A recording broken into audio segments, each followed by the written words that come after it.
I Kiss Three Boys is book 1 in the Royal Harem series. Written by Lexi Mears.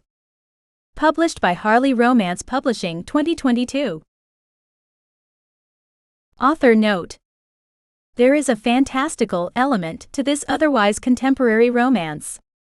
I was inspired by a reader in a reverse harem group who put up a meme with the writing prompt. When you were 7, you held a fake wedding by the swings with a kid, or in this case kids, you met at the park. You never saw your childhood spouse again. Today you received a letter summoning you to a foreign country, where your wedding to the heir to the throne 20 years ago is seen as valid. I have also taken liberties with the laws and details of the country, Liechtenstein. I really hope you enjoy the first story in this Royal Harem series. Chapter 1. Aaron. When I was little, I had so many dreams about how amazing my life was going to be when I grew up. I'd have a great job and a great guy, of course. Marriage, babies, maybe a nice house too. Life didn't deliver. Or at least not so far. Things definitely hadn't turned out as I'd expected.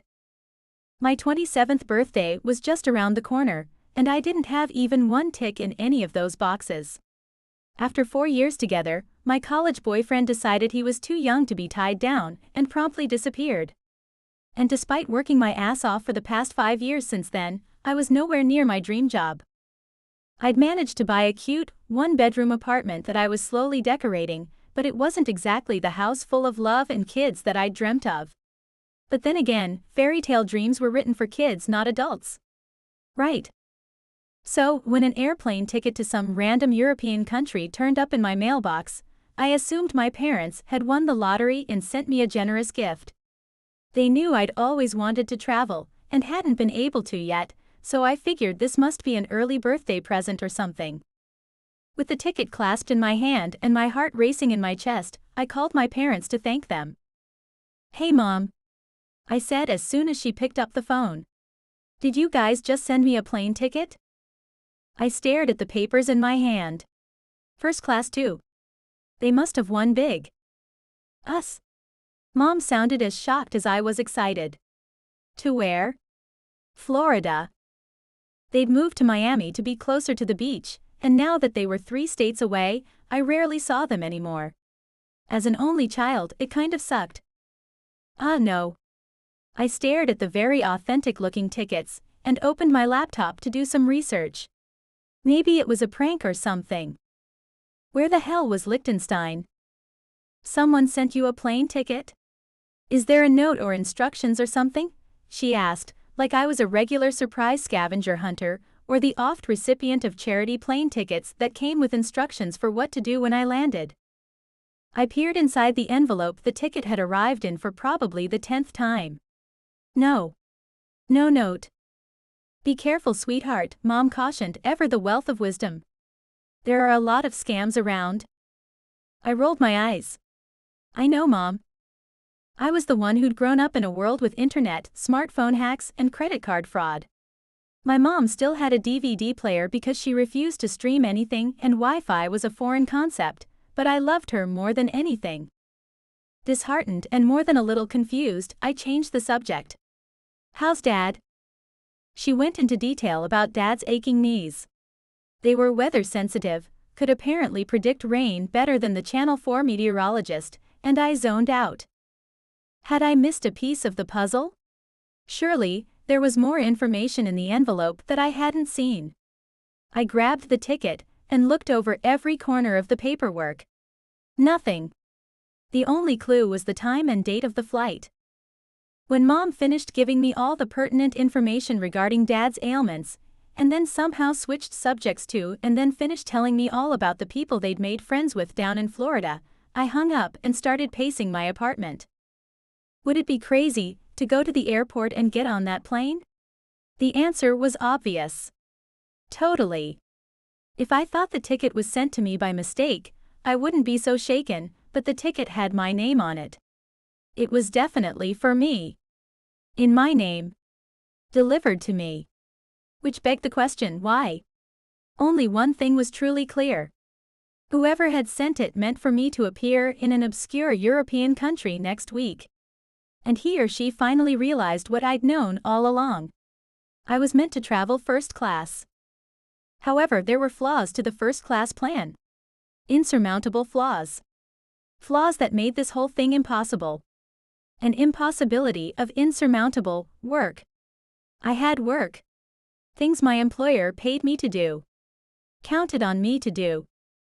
My cell phone rang, and I stared down at the screen displaying an overseas number. While I'd usually let an unknown caller go to voicemail, my gut told me to pick up. Hello, Aaron speaking. This call felt different. It was my first from overseas. Hello, Aaron. This is Henrik Gabelli. His voice was insanely sexy, deep, masculine, exotic. He spoke the Queen's English but with an accent. The way he spoke, almost too proper, made me think he was some sort of lawyer or something. Hello there, Henrik, I said, grinning. A call from a sexy-voiced foreigner who knew my name.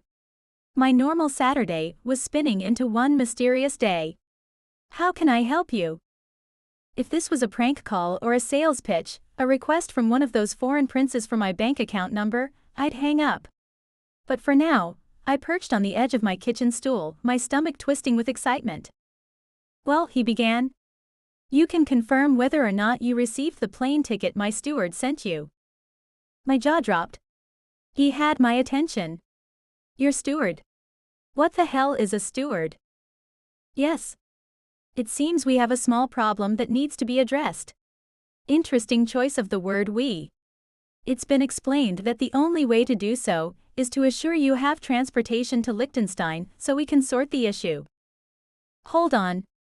I held the phone with my shoulder and opened my laptop, then put Mr. Fancy Pants on speaker and began typing. Where the hell was that country, exactly? What's the problem you're referring to, Henrik? I asked. Such a cool name, and I was sure I'd heard it before, though for the life of me I couldn't figure out where. Google flashed my results onto the screen. There were articles, a map, a Wikipedia entry. Just because I hadn't heard of Liechtenstein didn't mean no one else had. Liechtenstein was a small European country full of castles, run by a noble family. Population only 38,000 people. That was tiny. A corner of New York. A neighborhood in Los Angeles.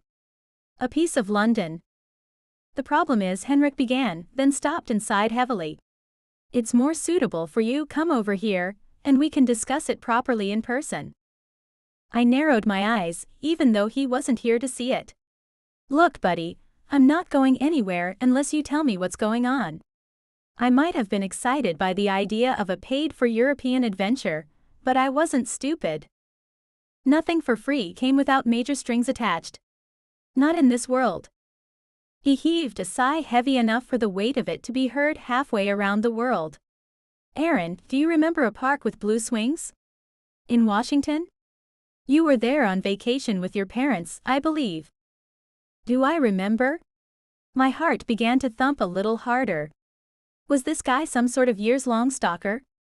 How on earth did he know about a vacation I'd taken with my parents many moons ago? Correction. The blue swings that day, it was forever ago. Yeah, what about it? I asked, cautious as hell now. Do you also remember you married 3 boys that day because you couldn't decide who you liked better? His tone was deeper with frustration, but his words took me back 20 years. I froze, then began to laugh. Oh my God. Is that what this is about? Henrik. A familiar name. Was this his roundabout way of looking me up after all this time? I picked up the ticket that I'd set beside my laptop and looked at it. It appeared real enough. Had the airline logo. A seat number. Was stamped first class.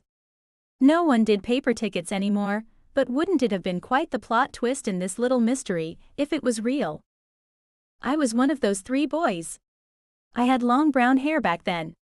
I'd been 7, but I had a vague recollection. So much time had gone by. But then I jumped to my feet as memories flashed across my brain. Henrik. You had bright blue eyes and hair to your shoulders. You were so cute. That was probably too much information. He sighed again, and I giggled.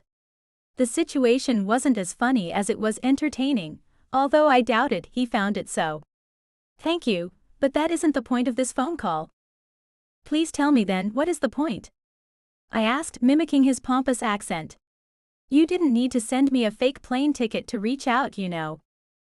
It's not fake. He sounded offended, every word sharper, and I almost laughed. Almost, but I was also processing. That ticket was real. And the point, he said, is that unfortunately in my country, such a commitment, a promise as it were, is legal. I opened my mouth to respond, and for a few seconds no words came out. Was he freaking serious? We were 7 years old. I remember. His tone was dry, and I tried to picture him now. Probably in a cardigan, with one of those fancy tobacco pipes, maybe a pocket watch. It was the image his tone inspired.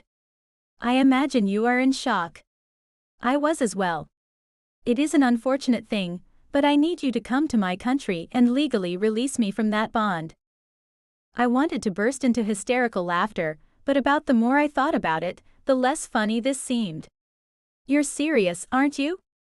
Deadly serious, he said, and if his words hadn't said it, his tone conveyed the depths of his solemnity. But I married all 3 of you that day. So that made me a bigamist. Or a polygamist. I wasn't sure of the verbiage, nor did it matter. I threw my hands in the air. You gave me a daisy, not a ring. It can't be legal. That's ridiculous. Most ridiculous thing I'd ever heard. This was bullshit. It had to be. Yes.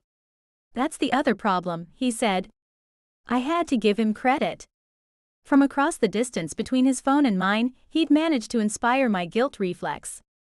I had married 3 boys that day. Caused this poor guy some sort of marriage problem.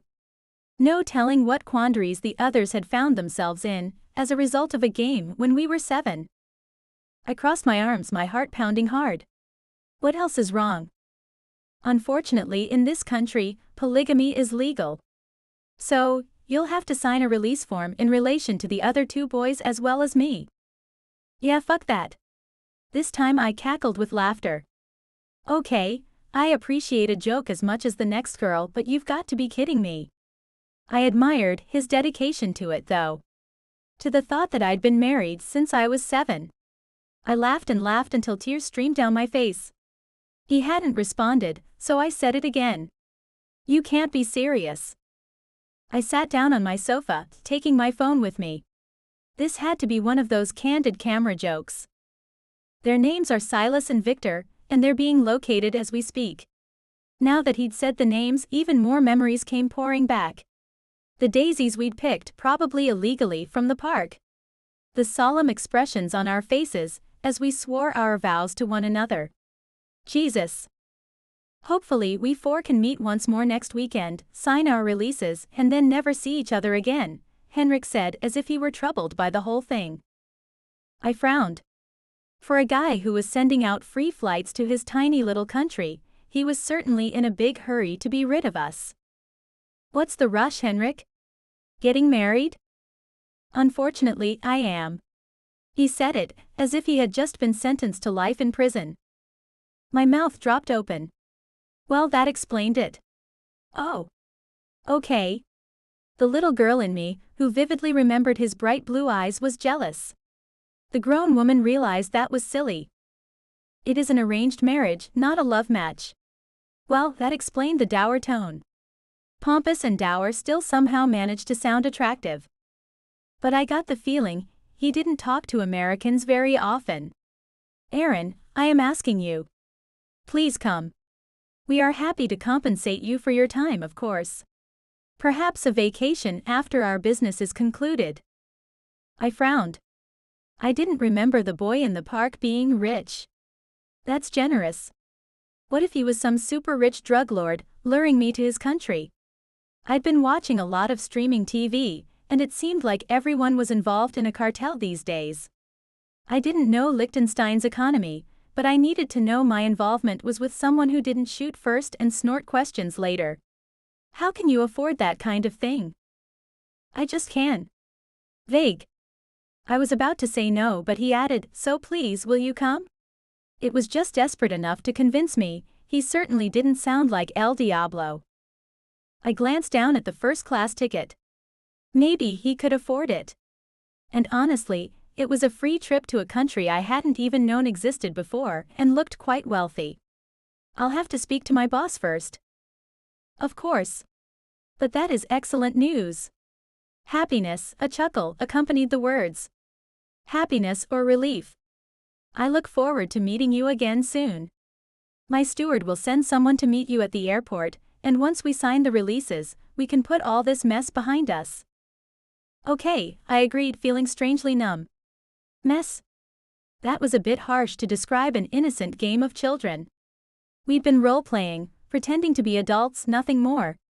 But I didn't comment further, and it wouldn't have mattered if I had. Goodbye. Henrik abruptly hung up, and I sat on my sofa dumbfounded.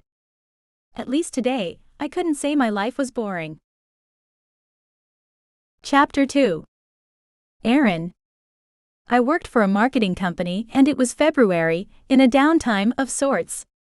So it might have been more than luck on my side when I walked into his office to ask my boss for 2 weeks off, especially since it was such short notice. He agreed that I could have the time, though the way he only half smiled when he said it made me feel like I might not have a job to come back to. Perhaps it wasn't good luck at all. Could have just been a squirrely little man looking for an easy mark for downsizing. But I wasn't going to worry about that yet. I had enough on my plate. Liechtenstein was north and east compared to South Carolina. And the internet said the average temperature wasn't much cooler than home. Probably wouldn't drop to freezing, but I wasn't taking chances. And I didn't have a lot of cold weather clothes, so I decided a shopping spree was in order. I called my best friend Bree, and she met me in one of the local stores I frequented on a regular basis. I can't believe you're just up and going to Europe. And without me no less, she lamented, shaking her head as we walked through Carolina apparel. Well, if you have the money for a ticket, come with me, I told her. I had savings too, so if we needed to pay for some sort of accommodation upgrade, I was all for it. I'd love the company. Bree sighed and shook her head. I can't. There's no way I'd get the time off work that quickly. I rolled my eyes. Yeah. I know. Bree was the executive assistant to some bigwig in a finance firm. She had to give him 6 months' notice for a sick day. The money was good though. Explain this whole thing to me again, Bree said, holding a white shirt with cold shoulders and long sleeves up against me. What exactly is going to happen when you arrive in some foreign country that you never planned to visit? You could get kidnapped and sold into a human trafficking ring. You know that, right? Liechtenstein isn't exactly known for human trafficking, Bree. Certainly not more than they were known for their cartels. I'd done some research, and though there were definitely some risks, I'd looked up the safest ways to travel, and I'd be checking in with people back home every day. I had a plan. Then what happens? She asked again. You get there, see the rich boy ticket buyer, and what? I selected a wool sweater and some thick socks, and put them on the pile of clothes I was buying. Henrik's steward called last night and gave me all the details. Now that had been an experience. The steward was a strange man with an even thicker accent than Henrik's. All posh and haughty. I hoped the rest of Europe wouldn't be like that too. If it was, I'd spend the whole trip rolling my eyes at everyone. Bree grimaced, with a look that reminded me of the same uncertainty I'd experienced when I heard that phrase. What the hell's a steward? I know, right? I think it's some sort of butler or servant for a rich family. A valet for a man. A maid for a woman. Rich. Bree's mouth fell open. Wow. Yeah. Well, anyway, the steward guy called. His name is Francis or something. Anyway, he said he would send someone to collect me from the airport, and then I'd meet Henrik and the other 2 guys at Henrik's apartment, sign whatever I need to sign, and then we'd be done. And my first marriage would be no more than a vague memory from days gone by. Such a weird concept. I still couldn't fathom that a bunch of kids playing wedding with daisy chains could actually be legal. There was no license. No witnesses. Well, accept each other. A marriage like this certainly wasn't legal in the United States. Bree grinned at me. So, your guy's servant is gonna send more servants to annul your play wedding? I laughed at the very idea of having such a chain of command beneath me. Yeah, I guess so. Bree picked up a pair of jeans. Oh, these are cute. Go try them on. I grabbed them and checked the size. I'm not a size 6, Bree, but they're cute. Grab a size 10. Bree didn't argue, just threw me the jeans and we headed to the changing rooms. They fit great but were loose at the waist, which was often my problem. I had a small waist but thick thighs and hips. Dresses looked fine on me, but jeans weren't so easy to fit. You nailed it, I said to my friend. These are great. I'll get the other stuff, she called to me. Try on some of the sweaters too. I waited for her to bring me more clothes, and went over the last day in my head for the 100th time. I was going to Europe to sign away a marriage that, to me, was just ludicrous. Even if there was some sort of law in the words of a child's promise to another child, surely being 7 years old should make anything about that situation null and void? She flicked a pink sweater over the door, and I dragged it down and brushed my hands over the delightful fabric. This is so soft. I put the sweater to my face for a moment, before pulling it on. Another piece that fit perfectly over my big boobs. Awesome. I don't get why he's doing this, Bree mused, standing outside the changing room door. Why not just leave it? I grinned as I pulled a sweater up over my head, and threw it onto the maybe pile. He's getting married. And our daisy chain child wedding somehow stood in the way of his adult legal wedding. Married? I actually laughed this time. The way he said it, I don't think he even knows who his bride is. He said it's some sort of arranged marriage. Another concept that was incredibly foreign to me. Marry someone I'd never met. Someone my parents had chosen for me. I could picture the pocket protectors and wire-rimmed glasses. The family car and Sunday night bowling league. No, thank you. I reached for a black sweater and tried it on. It was too tight at my hips, and the arms were too long as well. Arranged marriage? Do people still do those? Bree called through the door. I shrugged. Nope, definitely don't like the black. Now for the turquoise one. In some parts of the world, I guess. But honestly, I have no idea. It sounds totally medieval, doesn't it? Bree chuckled on the other side of the door. Medieval is right. Have you even Googled Liechtenstein? It's full of castles and all things ancient. I opened the door, bringing with me the clothes I had decided to buy. Yeah, I did, but I won't be staying there long. Henrik said they'll set me up with some travel plans after that. I thought I'd go to France or Spain or somewhere more touristy. I hadn't been on a vacation in years, and certainly I'd never been to Europe. The small number of times I took off work were used to catch up with friends, renovate my old apartment, or visit my parents in Miami. It's still shouting scam, Aaron. You know that, right? I sighed and worked my way around the racks of clothes to the counter. Then I put the items down for the girl to ring up. There's only one way he knew about that park, Bree, and what happened that day. And that was because he was there. The details were too perfect. Who else would have known what I did as a child on vacation 20 years ago? With that fact paired with the first-class plane ticket, I was starting to believe in miracles. Bree grinned at me, her eyes sparkling with mischief. How come you never told me that story? I was 7. I haven't thought about it in years. I paid for the clothes and took my bags off the counter. Thanks. Lunch.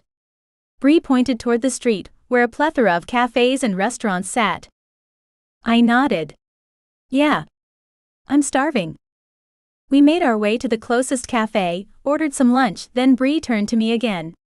Tell me the story. How on earth did you marry 3 boys in a park in one day? I covered my face with my hands. It wasn't just in one day, it was all at once. Fine. I lowered my hands again and picked up my glass of water, taking a sip, while I gathered my thoughts. My parents took me to Washington, D.C. to see the White House and all that stuff one summer. Yeah. Her mouth lifted into a grin and her eyes lit up. And while we were there, I played in this park near our hotel. Every day these same two little boys, Silas and Victor, played there too. They were so cute and nice. I smiled at the memory. Unlike other boys I'd met, they didn't try to knock me over or say I had girl germs. Then how did Henry come into it? She was so interested in this whole story. But life in general interested Bree. She loved new experiences, whether they were hers or mine. Henrik, I corrected, taking my iced coffee from the waiter. Bree narrowed her eyes, fake angry. Fine. How did Henrik come into all of that? I took a sip of my drink and licked the cream off a corner of my lip. My mind pulled up an old memory of the quiet little boy with big blue eyes. He'd been so gorgeous, even to my 7-year-old self. Well, on the day before we were leaving to come home, Henrik came to the park. He didn't seem to want to play, and just stood in the corner of the playground, watching us all. I could picture him, close my eyes and still see him. Bree laughed at me. And you went and invited him to play, didn't you? You can't stand seeing anyone miss out. I shrugged. I'd always hated bullies, and hated seeing kids who were shy or different be ignored. Yeah, well, I got him to come play with the three of us, and then he told me I was the nicest girl he'd ever met, and he wanted to marry me. I smiled at the memory. Crying shame, no one else had felt that way since then. So you married him? Bree asked, using her hands to bunny ear the word married. I laughed. Yeah. And it had been sweet, although I doubted I appreciated exactly how much until now. So how did the other guys come into it? I snorted. Well, Victor and Silas weren't about to miss out, and they said they wanted to marry me too. So we did. I shrugged and thanked the waiter for my salad, then I picked up my fork and stabbed a small sliced piece of chicken. Bree took a sip of her cappuccino and sighed. It's like some sort of fairy tale. And now I'm still married to all of them, I said, totally unbelievable and insane. She laughed and we finished lunch. I was officially leaving for Europe tomorrow, and since I had plenty of warm clothes, a plane ticket and a passport, there was nothing stopping me now. Chapter 3. Aaron. Flying first class was like a dream come true. The direct flight was just under 12 hours, and I didn't want to close my eyes for a single second. A flight attendant with bouffant hair and a scarf tied around her polo collar brought me alcohol and a plate of delicious food, and in the end, I ended up sleeping for a few hours. Not because I wanted to, but because the sleep pods were so comfortable, it just didn't feel right staying awake. When I woke, rested and slightly tipsy, we were landing. My stomach was jumpy and anxious, yet excited, and a squeal built in my throat. The first-class passengers were allowed to disembark first, but I didn't really want to do that. I shimmied down in my seat and looked around, watching everyone else leave. I liked the idea of not having to push and wait in line with the rest of those in coach, but I also didn't really want this amazing experience to end. Would you like help with your bags? A different flight attendant asked, standing beside my little sleep pod. I sighed and grabbed my satchel, throwing it over my shoulder. No, I'm fine. Time to face the music, I guess. No one really understood what I meant, but I grinned at her and wove my way down the aisle, then out into the airport terminal. Up ahead of me there was a young man in a suit, holding a white sign. Aaron Wright. I pasted on a grin as I stepped up in front of the servant Henrik's steward had sent to collect me. Hey. I'm Aaron. Much to my surprise, the guy's face lit up, and that was when I noticed the hint of black eyeliner around his big blue eyes. Hello, Aaron. I'm Raymond. Hi, Raymond, I returned, sticking out my hand to shake his. Nice to meet you. Can I call you Ray? You can call me Aaron. If he called me Ms. Wright, I wouldn't know to answer anyway. Ray glanced down and then shook my hand. He smiled as his warm palm slid against mine. You are going to be a breath of fresh air around here. His accent wasn't English, but I couldn't place it. I guessed it would be German. Around the airport?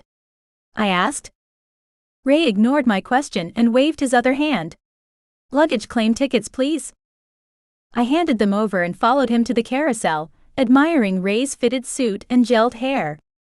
This was a man who had style on top of swagger and some more style just because. So tell me, Ray, what exactly do you do for Henrik? I watched his shoulders from behind. They were broad but not too broad, and his hair hung over his collar just enough. He grabbed my first suitcase and turned to raise an eyebrow at me. Why do you ask? Did I dare say that he looked like someone's personal shopper? Ugh. I didn't dare.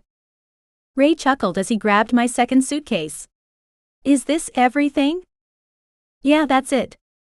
2 suitcases might have seemed excessive for a 2-day trip, but it wasn't nearly enough for the couple-week vacay I was planning for after. He took my bags, and we made our way through the airport to a waiting chauffeur-driven stretch limousine. The windows were tinted, and there were about 3 miles between the back door and the front. Whoa! Fancy! Ray laughed louder this time as he loaded my bags in the trunk, then came back to open the car door for me. Hop in, Miss Wright. I rolled my eyes at him. It's Aaron. His eyes sparkled in amusement. All right, Miss Aaron. Miss Aaron. It sounded funny. You don't meet many Americans, do you? He shook his head and waved me inside the car. I sighed. Fine. Holy shit. This thing was amazing. Leather seats. Sunroof. A mini fridge with soda and bottled water. Ray climbed in the front with the driver and shut his door. You're seriously gonna leave me back here like you're driving Miss Daisy or something? I had no idea if he understood the reference, but Jessica Tandy was an international treasure in my book, so if he didn't know, I would introduce him. He turned and looked over the seats separating us. It's proper. Now we're to meet his Henrik. He stumbled when he referred to Henry. Strange. I frowned. I knew Henrik was rich, but his what? His Royal Highness? His honor. Another plot twist in the mystery of Liechtenstein and the wild wedding of 4 7-year-olds. I opened my mouth to ask what the his referenced, but Ray spoke over the top of the silence. At his city apartment. It's only 10 minutes drive, so please enjoy the views and we'll be there shortly. Ray slid a glass panel up behind him, effectively shutting off communication between us, then he turned so I couldn't even wave at him to ask any more questions. I glared at the back of his head, and by the set of his shoulders I was pretty sure he could tell. But I didn't have much of a choice, so I pulled out my cell phone and shot off some text messages to my parents and Bree. Hi everyone. I'm here and in one piece. Flight was great. Chat soon. Mom sent back a message. Have fun. Love you. Bree was a bit more erratic. OMG. You're still alive. It is you, right? I giggled. Yeah, it's me. Prove it. Oh my God. I laughed at her. I could have sent a photo, but she would think it was under duress. When I divorce all 3 of my husbands, I'll send you another text. That was enough for now. Lol. And pics. I want lots of pics. Of course she did, and of course I would send them. Deal. I exhaled slowly, and the tightness in my chest eased as I stared out the window. Wow. Lush green landscape blew past us. We were still in the city, but there were beautiful old buildings everywhere. I shivered and ran my hands over my arms. There were touches of snow on the tallest buildings, and decorating some of the window trims. I needed to put on more clothes when we got out of the car. I was dressed for the excessively warm, almost spring in South Carolina that had been when I left. When the vehicle pulled up in front of a large, modern building, I was almost disappointed. Now we just looked like we were in New York, or somewhere almost familiar. I wished he would have been staying at one of those period places. I would have loved to explore a castle. Maybe Ray could point me in the direction of the nearest one, and I could check it out before I headed to Spain. The door opened and there was Ray, grinning down at me. Do you have something warmer to wear? I nodded. Yeah, I do. Let me just grab it out of my suitcase. When I climbed out, Ray shut the door behind me. You don't need it now. We'll go straight into the hotel, but I was just inquiring if you're staying in Liechtenstein. I shivered, grabbed my satchel, and hurried for the glass double doors at the entrance to the hotel. I'm not staying. I'm heading to Spain as soon as possible. To the sun, the cocktails, and the beaches. I burst through the doors and a burst of warmth caressed my skin. Shivering again, I sighed at the same time. God, that's better. Ray came in behind me and instantly he stiffened. He straightened his jacket and stood taller. I pressed my lips together. It wouldn't do to alienate the one person I knew in this country. Everything okay, Ray? He didn't rise to my bait, instead nodded to the bank of elevators. This way, Miss Erin. I didn't mention his incorrect use of my name. Instead, I walked over to the elevator and pushed the call button. Which floor? I asked as we stepped into the car. Ray took a card out of his pocket and swiped the reader. The penthouse. The elevator started moving, and I watched the numbers climb like I'd never seen numbers go so high, but there were only 18 floors plus PH, which I assumed meant penthouse. Of course. He's rich. That makes sense. I murmured the words almost to myself, but Ray nodded ever so slightly. The inner nervousness I'd been ignoring was now bubbling just beneath the surface. It wasn't that I was meeting my husband for the first time in years. It was that I was seeing Henrik again, after all this time. And it was both exciting and terrifying. I wondered if he would recognize me, or if I would recognize him. We'd been so young back then. Had that gorgeous, serious little boy grown into an equally serious and also gorgeous man? I took out my phone and shot Bree another message. It calmed me to put my troubles into words. In the hotel elevator. Gonna meet Henrik in a minute. The doors opened, and I managed to see Bree's response before I disembarked. If he's really, really rich, find out if he has a brother. Younger or older, I'm not picky. My laugh died on my lips as I stepped out of the elevator and right into the largest, grandest apartment I'd ever seen. The ceilings were at least 20 feet high and there was a marble foyer. Columns. Floor-to-ceiling windows with long billowing curtains. This place was opulent and white. So much white. I looked around, smiling, ready to run in and jump on the sofa in what I thought was my hotel room. I laughed, delighted by Henrik's choice of my accommodations. And that was how I saw Henrik again for the first time. Giggling like a schoolgirl with my phone clutched in my hand. Holy hell.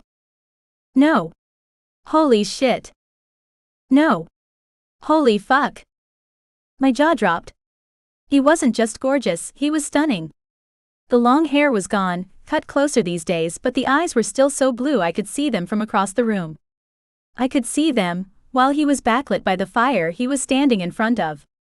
They were the sky after the storm. His jaw was wide, his legs long, his shoulders broad. But there was no doubt this was the same boy I'd married back on that playground in D.C. And he was staring at me. Oh my God, I whispered, then covered my mouth with my fingertips. This is so surreal. Henrik walked forward, no sign of a smile or a welcome, but his eyes blazed hot and intense. He inclined his head with what I assumed was supposed to be a greeting, but there was still no smile. Erin. So good of you to come all this way. He was like one of those chocolate eggs, so fragile and yummy and perfect. Perfectly perfect. I rushed forward and hugged him, squeezing like we were old friends. And maybe we were. We were married after all, and I'd flown across an ocean and part of Europe to get here. If I wasn't a friend or some form of a friend, I wouldn't have come. But this was such a strange moment, and with the hug, I took it to a whole other level. But when was I ever going to get to hug my pretend husband again? It took a good 10 seconds, 10 awkward seconds by the way, before he patted my back just a little, before putting his arms down and straightening his body. Thank you for inviting me, I said. I sounded formal, but maybe because we hadn't said hello. We hadn't small-talked or chit-chatted, and there wasn't a kind look between us. So with the exception of my hug, this was wholly a formal moment. When I stepped away, he straightened even more, the same as Ray had. Were all these guys military trained? We're just waiting on the other two, and once they're here, we'll proceed. Henrik held out his hand, and I looked at it for a second. I didn't know what he wanted or what he was doing, but I laid mine in his, and absorbed the tingles into my skin. Or maybe they started there, I didn't know. But they were wholly enjoyable. Even though I had no idea where he was taking me. But he led me to gorgeous leather couches. Please sit. Do you need anything after your flight? A beverage? Something to eat? I sat down and ran my hands over the leather. It was like butter, smooth and cool. I looked up at him and smiled. No. I'm fine, thank you. A phone rang, and Henrik tilted his head and pulled his lower lip between his teeth. Excuse me. He headed over to the phone to pick it up. Henrik's side of the conversation was in German, the primary language of Liechtenstein, according to Google. While he took his call, I glanced around the room, my heart beating a little too fast. The designer had used gold accents and plush carpet and bright lights to infuse decadence into the decor. It certainly wasn't the sordid human trafficking scenario that Bree had conjured up. When Henrik hung up the phone, I stole another glance at him. Which was a mistake, of course, because every time I looked his way, my stomach twisted and heat poured through me. He was way too attractive. His brow furrowed, and I curled my fingers into a fist against the ridiculous urge to smooth the lines away. Are you all right? The plane delivering Victor and Silas has been delayed and they won't be here until tomorrow. He spoke as if this was done purposefully to prolong the amount of time he had to spend with me. I didn't want to be offended. Unfortunately, I was. I shrugged like I wasn't. I'll find a hotel and just stay there for the night. Tomorrow was another day. A big one. And I was going to see all of my husbands again. A week ago, I'd been lamenting the lack of excitement in my life, and now I was a polygamist, divorcing 3 men at once. If nothing else, I had a great new party story. Plus I had a stamp in my passport. Finally. Henrik sighed again. This was a man who, without saying a word, could make it sound as if the weight of the world rested solely on his shoulders. I'm sorry, but I have commitments tomorrow that I simply can't reschedule. You can come back to the Vaduz with me tonight, and then we will have Silas and Victor meet us there tomorrow. When I stared at him blankly, more concerned about the details now. The delay of the other's arrival was convenient. I had no idea where or what Vaduz was, or why I would go there rather than to a hotel. What commitments were so important he couldn't reschedule to secure his divorce? Vaduz Castle. It's the home of the royal family. My mouth dropped open. Did you just say castle? And more than that, royal family? Chapter 4.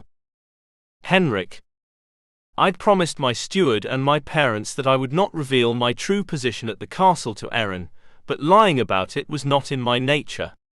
It went against the grain to be dishonest at all, even more so to lie about who I was. Erin was so much more beautiful in real life than in her photos. So lively, happy, and she'd actually made the trip. That meant something, though I didn't know what. All I knew for certain was that I wanted to wrap her up and take her home with me, just so she could shine some light into my grey and regimented life. I cleared my throat, pushing such ridiculous thoughts from my mind. There was no time for such frivolity. No time for consideration of wrapping her in anything, or having her brightening anything. I had responsibilities, and I couldn't believe this marital glitch was now continuing even longer, thanks to a commercial airline cock-up. The only silver lining to having to wait for Victor and Silas was that it gave me time to spend with Erin. Yes, I live in a royal castle, I said, answering the question she'd asked and ignoring the one she hadn't. For all I cared, she could think I was a servant. Last thing I needed was a greedy wife I didn't know, wanting her Princess Diana moment. Her eyes lit up. Oh really? Well, that would be awesome. I'd love to see it before I head off again. And suddenly, her American was on full display. She spoke like there was a premium on how many words she could say before she had to take a breath. Can I talk to Francis while I'm there about my plans? He said he'd help me book some backpackers' place or something. Backpackers? Ah. I don't think so. Instead of voicing my thoughts, I smiled at her and said, Francis will book everything for you this evening if you'd like. She was studying me in a way that felt unfamiliar these days. No one looked at me anymore. Not the way she did. And she stared into my eyes when we spoke, also something no one did anymore. And she was all bright and bubbly, with no underlying nervousness or worry. Everyone around me was always stiff and uncomfortable. They rarely looked me in the face, to the point that most of the time I didn't even feel like a real person, to them or to myself. Erin's openness was unexpectedly refreshing. That would be great. She beamed, and then tilted her head so that the light caught her eyes in a way that made them seem to glow, and cast a halo at the top of her head. She was beautiful, as much as I remembered that little playground girl. And I had most definitely remembered her over the years. Are we heading there now? I nodded, because I couldn't find my voice for a second. May as well. No point hanging around for a meeting that wasn't going to happen today. Not when two of the participants weren't even in the country. I need a moment to pack up. I looked at her and waited for her to move. She did not. Maybe you would like to freshen up. Do I not look fresh? Her brow pinched and she pushed her hand into her hair. She set her bag down on the leather sofa, breathed a whistling breath in through her nose, then turned to me. Could I use the restroom quickly? Yes, of course. It's just down the hall on the right. I pointed her in the direction she needed, and with another of those wide smiles, the same ones from back then, and I liked it as much now, she headed off. I watched her walk away. She had a sway to her hips that was as intoxicating as it was hypnotic to watch. She was curved and rounded, firm in plane and soft in curve. I couldn't look away. Sire. My security man Gerald's voice drew my attention away from the loveliness of Erin's form. Do you wish to take your guest home with you? I turned to Gerald. Hardly ever noticed he was in the room because he stayed in corners and shadows nearby, ready to pounce if necessary, but generally unseen. When he did make his presence known, I liked to look at him while he spoke. It wasn't the original plan, but I don't have any other option now. The meetings I had scheduled at the palace tomorrow morning were a matter of public safety. I had no choice but to attend. Which meant that my gamble had not paid off. I'd hoped I could sneak into the city, meet with Erin, Silas and Victor, keeping this quiet. I'd be free of everything but the memory of this mistake, and no one but those directly involved would be any the wiser. But no. Fate apparently had an ironic sense of humor. As you wish. Gerald inclined his head. We'll depart straight away. He swept away and gathered the rest of his staff to provide instructions. I packed up my computer and all the paperwork I'd brought with me. Divorce papers ×5. Who would have ever thought I would need 4 copies and a spare to be free enough to marry a woman I'd met once, and had no real desire to meet again? When Erin came back, she looked fresh and shimmering. Are we leaving soon? One of the things I loved about her, aside from her shiny auburn hair and those grey eyes, was her voice. It was sultry and made me think of night and all the things I wanted from her, with her. Things I could never have. I shook my head and picked up my briefcase. Yes. We can walk down now if you like. Awesome. She beamed, and I caught a glimpse from the corner of my eye as she fell into step alongside me. Am I riding with you? I'd love to catch up on what you've been up to over the past 15 years. I couldn't tell if she was teasing me or if she was serious. I'm curious. Of course. I smiled politely, though I had no idea what to tell her. We took the private elevator down to the ground level, where Gerald and his team escorted us outside into a waiting car. Ooh, this is so fancy. Erin gushed, sliding into the stretched town car. How far away is your place? Your castle? She said it like it was a disease, and I had to admit that she was the first woman who'd ever said it like it was a bad thing to live in one of the 100 Liechtenstein castles. Not that I pulled or played that card often. There were women. Not a lot, but enough to know that a castle wasn't a deterrent. Not a turn-off. Hell, at 19 it had been a bonus. Unfortunately, it wasn't far at all. For some reason, I found myself wanting to spend more time with Erin. As soon as we arrived, she would be whisked away to her guest quarters, and I wouldn't have the pleasure of those blinding smiles of hers any longer. They were the kind of smiles that made a man want and need and yearn. I yearned. About 15 minutes, I told her. The castle sat upon a hilltop staring down over the city. Oh great. She yawned loudly, lifting her hand to cover her mouth. Sorry. I'm sorry. You must be tired. Jet lag was a real thing. She'd flown across a couple time zones. She nodded. I am. I didn't get much sleep on the plane. I was far too excited. I couldn't help the smile. Her enthusiasm was infectious, and I couldn't stop watching her. She was spirited, oohing and ahhing, finding delight in every single flower alongside of the road, the wild ones left over from the winter, and mountain peaks on our way.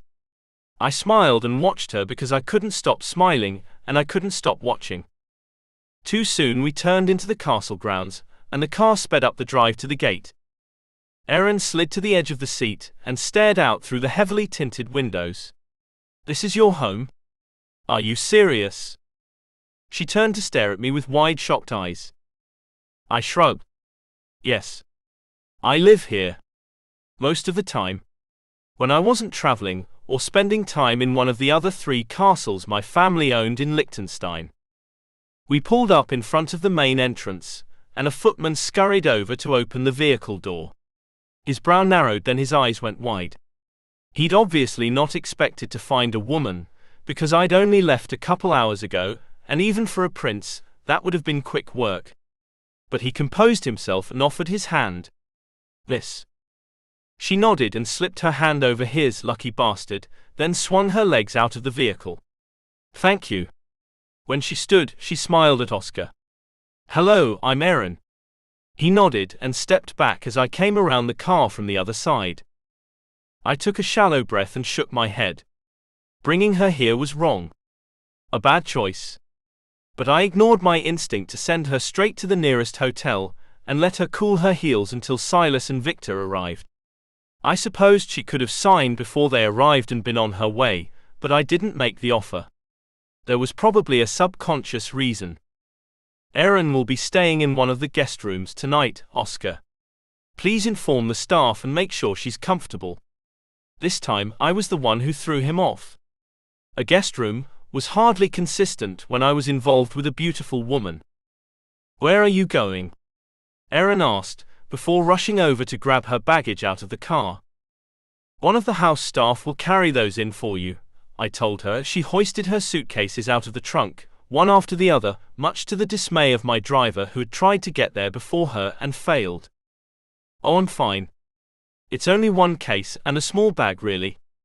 She fluttered her hands at the servants to send them away, then walked back over to me. I'm ready. Where's Ray? She glanced around as if she expected that just by saying his name he would appear, but even I didn't have that power. He hadn't been impressed when I'd assigned him the task of picking Erin up from the airport, but I needed her delivered safely and without mishap. I tilted my head and considered her in the direct sunlight. She was stunning in any light. I didn't think the sun could make her more so, but I was wrong. He was traveling in another car. My voice was thick, my body tight. She nodded. He was nice. And that was all she said, but I had a feeling she wanted to say more. I tilted my head and waited, but no further conversation ensued, so I turned to go up the stairs. But I stopped before I made even one step up. Nice. I coughed out a laugh.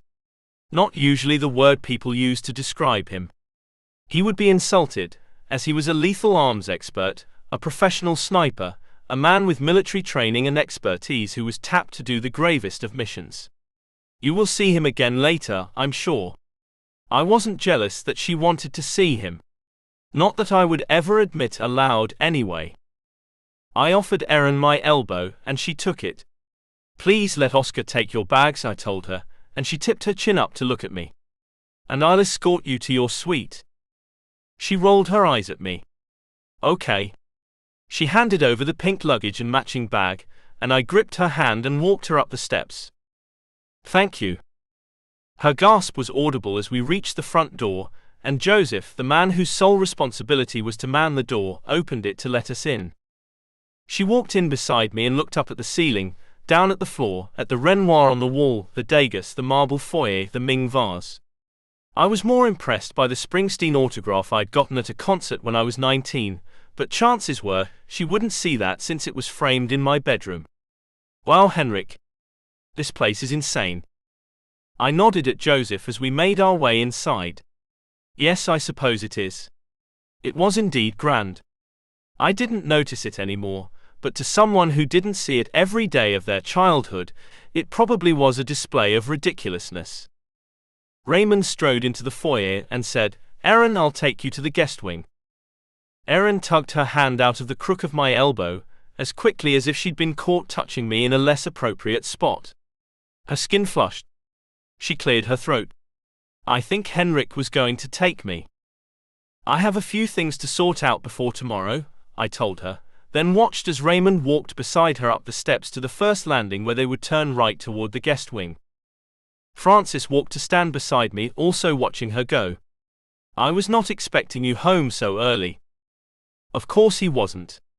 I told him it would be much later based on my expectation that Mother Nature would do her job, and thus the airline would be able to do its job, and I would be signing papers now, then delivering my guests to the hotels of their choice.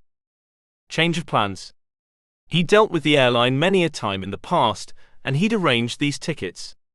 Silas and Victor's flight was delayed until tomorrow, so I brought Erin back here for tonight.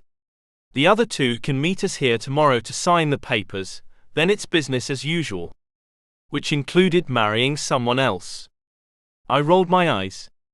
This was ridiculous, but duty was birthright, and the arranged marriage was my duty. It was a match beneficial to my country. Advantage. But to me, it felt as if I'd been sold to the highest bidder. Francis frowned at me, and I knew what was coming. I'd heard it all before. It was why we'd decided to do it this way. "I'm not sure that's the right choice, Your Highness. Once they find out who you are, there will be a demand for money for their signatures, and that's assuming they sign at all and don't attempt to extort you." This was a man who was probably tired of this particular sermon. I'd heard it about 10 times in the last 2 days. Being married to you would be quite lucrative for them. My head ached behind my eyes, and I pinched the bridge of my nose. I didn't know if there was correlation or if it helped. I don't think it did, but it bought me a second. "I know, Francis. But the War Cabinet meeting is in the morning, and I must attend." "I could have found accommodations for Miss Wright in the city," Francis argued, stepping dangerously close to the invisible line we maintained as employer-employee, even when we were friendly. "I still can." I stared at him silently until he took a step back. "Yes, sir. Will you and Miss Wright be having dinner in the Great Hall?" I glanced at my watch. 7 p.m. already. "Yes." "Thank you, Francis." My steward bowed his head and walked off in the direction of the kitchen. I retired to the study to unpack everything I'd taken to the city apartment, and to take a minute to compose myself. I wanted her, the American girl who'd grown into an American woman. Desire burned through me to kiss her, until she moaned my name and fell into my bed. Being with her would be different from any experience I'd had before. But it was impossible. I couldn't sleep with her, then divorce her. I went to my room, showered and changed from my suit into a pair of jeans and a sweater. It took a minute for my heart to stop thumping. I couldn't stop thinking of her. Couldn't stop my body from responding to the thought of feeling her skin against mine, her hands on me, her mouth. How had I let this happen? Chapter 5. Erin. I stood in the middle of a guest suite the size of my entire apartment, and the one next to it. If I'd been capable, I would have done cartwheels because it was that big. This is amazing, I gushed, staring at the lush drapes that covered the floor-to-ceiling windows, the wooded bed frame carved with leaves and flowers, the jeweled chandelier hanging from the ceiling. Ray shut the door and put my suitcases on the bed. There's time for a shower before dinner, if you want to freshen up. God, yes. My excitement came in an unreasonable amount, and I smiled softly, like a lady. Thank you. That's a great idea. Same sentiment, less enthusiasm. Ray walked over to a door at the other side of the room, and pushed it open. Private bathroom is through here. Oh, I had to see what a bathroom in a royal castle looked like. The clawfoot tub was a swimming pool. White marble as far as the eye could see with gold faucets. Probably real gold. This room was also large enough to turn a few cartwheels, and I looked at Ray. I might need a map to take a. My mouth twisted. Shower. His eyebrows pushed together and his lips thinned. I don't understand. The shower is in the lavatory beside the. He smiled. Are you teasing me, Miss Wright? I chuckled. Caught me. Yes, ma'am. He nodded. If you don't need me anymore, I'll leave you to it. Ray nodded to the door, gave a slight bow in my direction, then stood straight and tall. He really did have the most incredible posture. Thanks for all your help today, Ray, I said, and laid my sweater over the back of a chair, sighing into the silence. After being in an airport, then a plane, then another airport and more travel, it was nice just to stand still in the quiet. You're welcome, Miss Erin. He winked at me, then left quietly. I should have asked him about the backpacking trip, but I'd been too awed by the room, by the size of a bathtub. After I walked around the bedroom gaping at the furnishings, I found my way back to the huge bathroom where I took a long hot shower and let all the tension of the last week just wash away. When I walked back into the bedroom, I threw open my suitcase and stared at a whole lot of sweaters and jeans, shorts and tank tops. I had hiking clothes and Liechtenstein in the city clothes, but I hadn't planned for dinner in a castle. What was I supposed to wear? I rummaged through the first suitcase, then the second smaller bag. Aha! Thank God I'd thrown in a black dress at the last minute. It was cotton, and it was more suited for a casual lunch in the sun than a grand ballroom, but it was as close I had to appropriate for this situation. I dragged on some nice underwear so at least I'd feel good underneath the basic black, then pulled on the dress and stared at myself in the mirror. Oh yeah, that's way too much cleavage. I grabbed a pink button-up jacket and finished the look with some black flat sandals. A bit of makeup, and a brush through my hair, and I was as ready to go as I would ever be. I grabbed my cell phone, took a quick pic and shot it to Bree. Proof of life. She didn't respond right away, but with the time difference, I guessed she was still probably at work. I opened the door and stared up and down the long carpeted expanse. Which direction was the dining room? At first, I didn't see a single person. Should I just start walking and hope for the best? Then a woman in a maid's outfit hurried down the hall. She was about my age, but her brisk pace and surly expression didn't exactly make her seem accessible. Hello, I said. But she didn't even look at me. Instead, she pointed her gaze straight ahead and continued, so that I had no choice but to follow her. Hello. I called out again. Can you help me, please? She stopped and turned toward me, then bobbed a curtsy like I was some sort of royalty. Of course, ma'am. And now I had her rapt attention. Great, I said, waiting for her to lift her gaze to meet mine. I think I'm supposed to be meeting Henrik for dinner. Could you tell me how to get there? I liked that she didn't look at me like I was pathetic for asking. This place was huge, and I was a directional dolt. Combined, this was my nightmare. The maid ducked her head. Of course, ma'am. Follow me. The castle was so impressive, I kept stopping to stare at paintings and pieces of furniture along the way. It was like a Hollywood movie set, ornate and intricate, but without the telltale cracks in the facade. The whole place was like nothing I'd ever seen before in real life. By the time I was finally shown into a huge room containing a long dining table, the maid's sighing had taken an annoyed tone. She made a quick exit as soon as she delivered me to the door. Come in, please. Henrik walked over to meet me. He looked even more scrumptious than he had earlier, in a casual gray shirt that was open at the neck and a pair of black jeans.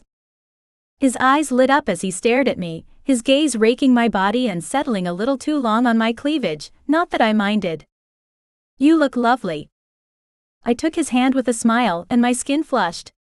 His hand was warm, his touch gentle as he led me to the table. I wasn't sure what was appropriate to wear to eat in a castle. "Sorry." "Don't be sorry. You look perfect." We sat together at one end, where only 2 places had been set. Even though I was quite happy with the thought of it just being us, I looked at him, and the thoughts in my head were spinning dangerously. Us. Together. On the table. I swallowed hard. "It's just us?" I asked, not that I wanted anyone else to join us. My thoughts were leading me in directions they shouldn't, and more people here at the table likely wouldn't have stymied the effect. But I was glad it was just the 2 of us. Henrik nodded.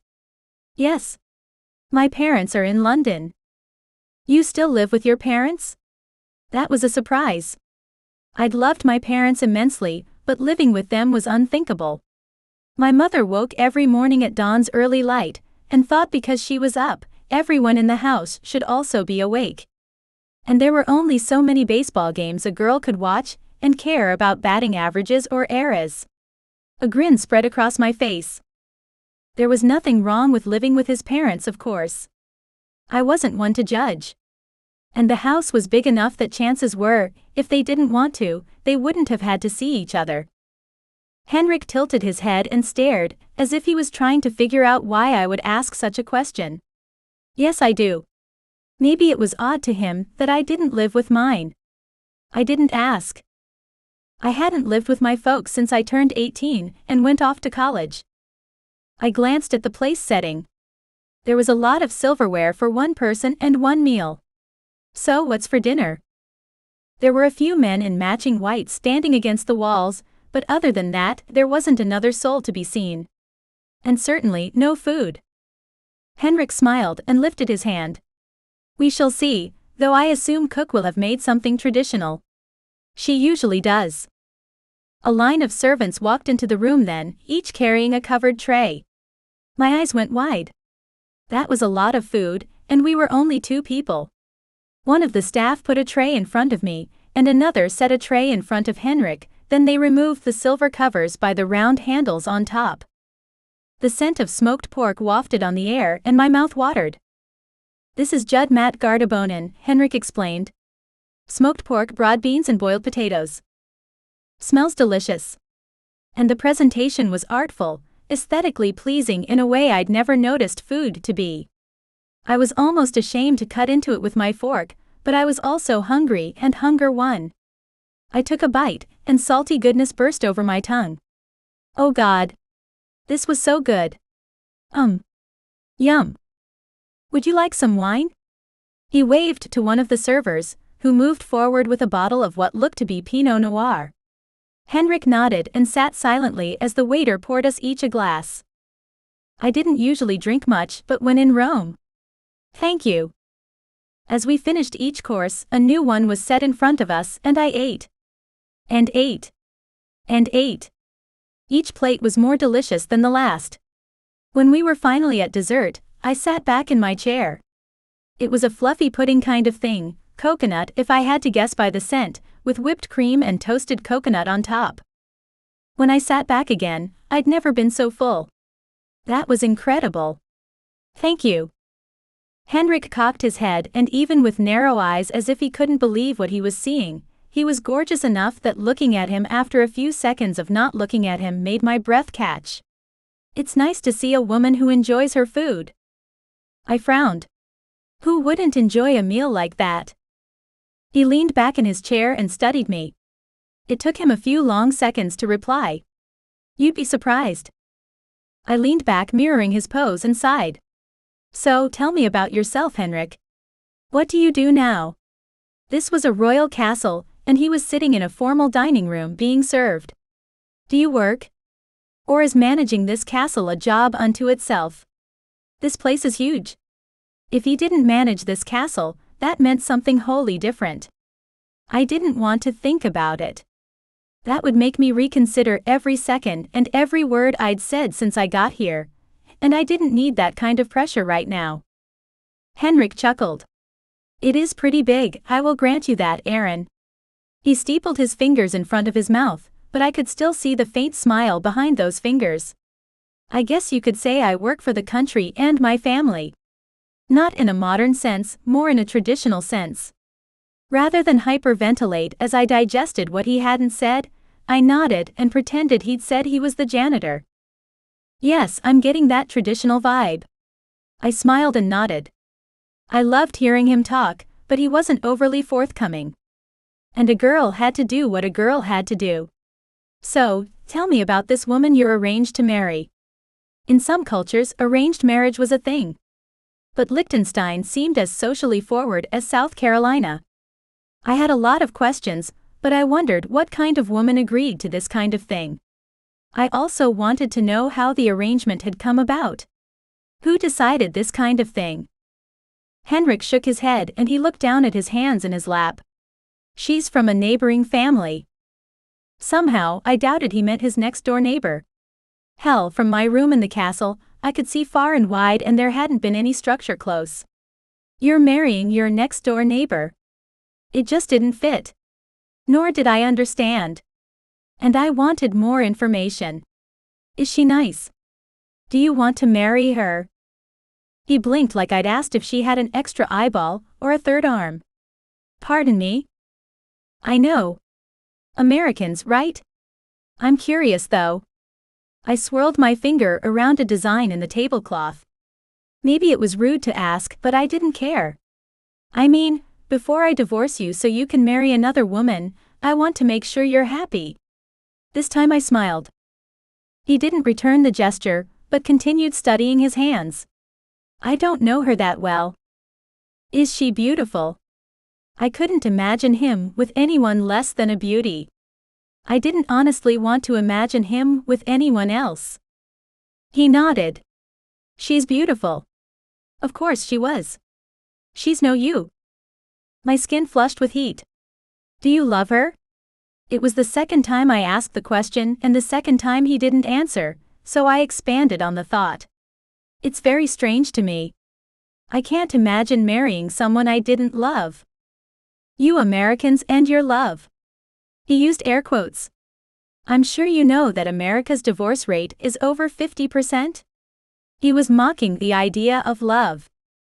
Coming from someone who's been bound in marriage since he was 7 and now has to get divorced, you can imagine how ironic I find your disdain toward love. I didn't profess my undying love when we were 7 either. I laughed. That was true, he hadn't. You were the one who said you wanted to marry me. Whether he was or was not, he'd still said yes. Slipped my daisy ring on my finger and allowed me to put mine on him. I took a big sip from my wine glass and continued, and if the grown-up version of you is saying we're screwed no matter what so we may as well marry someone our parents choose for us, then I'm sad for you, and I miss 7-year-old Henrik. His jaw fell open and snapped shut. I pressed my lips together, musing over the idea. I couldn't imagine the kind of guy my parents would choose for me. Probably a dairy farmer. Mom liked fresh milk. Or a cop. Dad liked honor and duty. To be honest, I didn't think my parents would choose anyone. They respected my choices and my ability to make a choice. I closed my eyes and leaned my head back against the chair. The wine was kicking in. My head is spinning, Henrik, I admitted. His chair scraped against the floor and I forced my eyes open. He stepped up next to me with a concerned look and I stared at him. I'll escort you to your room, he said softly and held out his hand. I aimed to slip mine into his, and I had to close one eye to hit the mark. You haven't actually had that much to drink, but you're probably suffering from jet lag. And the wine on top of that. True. I yawned and shifted closer to him, suddenly exhausted. I couldn't remember how far it was to my room, but I wouldn't have minded a rolling chair or a scooter. I clung to his arm as he walked me out of the dining room and down the hallway. A muscle in his arm flinched and I could feel the power in him. Was I rude to you? He stopped walking and looked down at me. When we were children. I laughed and it felt too loud and long, so I cut it off. No, tonight. Was it rude to ask if you love your fiancée, or if you want to marry her? He was kind, helping me to my room, arranging for my accommodations tonight, feeding me. He squeezed my arm gently. No. But no one else has ever asked me that. I leaned my head against his shoulder as we started walking again. That makes me sad. And it did. I didn't want to think of him as stuck in a marriage with someone he didn't want to be married to. He chuckled and slowed as we reached my bedroom door. To answer your question a little more honestly, I'm not sure how I feel about marrying someone I've only met once or twice. He smiled when I tilted my chin up to look at him. It's probably about the same as remaining married to someone I met when I was a child. It felt like we'd been walking for an hour. I wanted to sit, but I let him continue leading me down the hallway as he spoke. I've known since I was young that my duty was to make an advantageous match. Whatever that meant. I turned toward him, and used my body to crowd him backward against the wall. I pressed closer and stared up at his big blue eyes. You're the most beautiful man I've ever seen in real life. Sure, there were magazine guys and book cover guys, but those men had the benefit of Photoshop and makeup. Henrik was the real deal. And I wanted to stare at him, until every pore and bit of chin stubble was imprinted in my brain. This time he smiled and his cheeks reddened. Thank you. It's true. I gave him an up and down look that left no doubt. And you're built like you know your way around a weight bench. He chuckled, and I couldn't move much closer without crawling into his clothes. But I sure as hell tried. I could feel all the valleys and plains of his body, the ridged hard muscle. You, my friend, could have any woman in the world. Not a wine-induced exaggeration either. Although, wine might have had something to do with the ease of which I said the words. Any woman? And then he shook his head. I wish that were true. His smile was gentle as he took both my hands, lifted them to his lips and pressed kisses to the fingers of my left hand and then my right. Aaron, it's you who deserves the world. I'm just sorry I can't be the one to give it to you. He pushed off the wall and smiled. I sighed. Men didn't say things like that. Not in my experience, anyway. I could have stood there listening to him say it, for a good couple of hours. But instead, I laid my hand on his chest over his heart and absorbed the soft, steady thud, imagining his beating in time with mine. I suppose I should get to bed now. The jet lag, to demonstrate I yawned, seems to be catching up. This time his smile was sad. By tomorrow, we won't be married any longer, and you'll be free to roam all over Europe at your leisure. I nodded, even though the thought wasn't as pleasing as it was a few hours ago. Yeah. Well, good night, Henrik. He inclined his head in an old-fashioned manner. Good night, Aaron. I grabbed hold of his hand and tugged him back. I had a belly full of alcohol courage, and I wasn't afraid to use it. I want to kiss you, and I want you to kiss me. Oh yeah. That was exactly what I wanted. His eyes burned with desire. I wasn't the most experienced woman in the world, but I knew desire when I saw it, even though he said I shouldn't.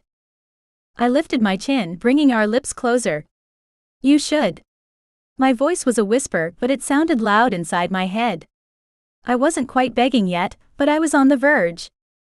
When he moved in, slowly, deliberately, I sucked in a shallow breath and he cupped my face between his hands. Aaron. It wasn't more than my name, but it was the best sound I'd ever heard. He stared into my eyes, and I never wanted to look away. But then he lowered his head and his mouth brushed mine, slow and soft before he came back in, and the heat of his lips branded mine. An ache started low in my belly as he continued this sensuous caress. The world floated away. Chapter 6. Henrik. What started as a chaste kiss meant to satisfy my own curiosity, quickly flared into need and desire and heat so potent I couldn't stop kissing her. Her lips were soft, and she tasted like red wine in summer. I pressed deeper, sliding my tongue between her lips.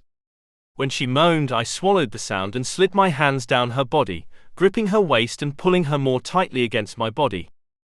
She wrapped her arms around my neck and pushed closer. Oh fuck. I'm in trouble. My cock twitched with need, and the urge was strong to pick Erin up and carry her into the private suite behind us. I wanted her. I wanted to feel her skin, the heat of her body, the gentle curves. I was so ready. Tearing my lips from hers, I stepped back, panting with the effort it took to stop touching her.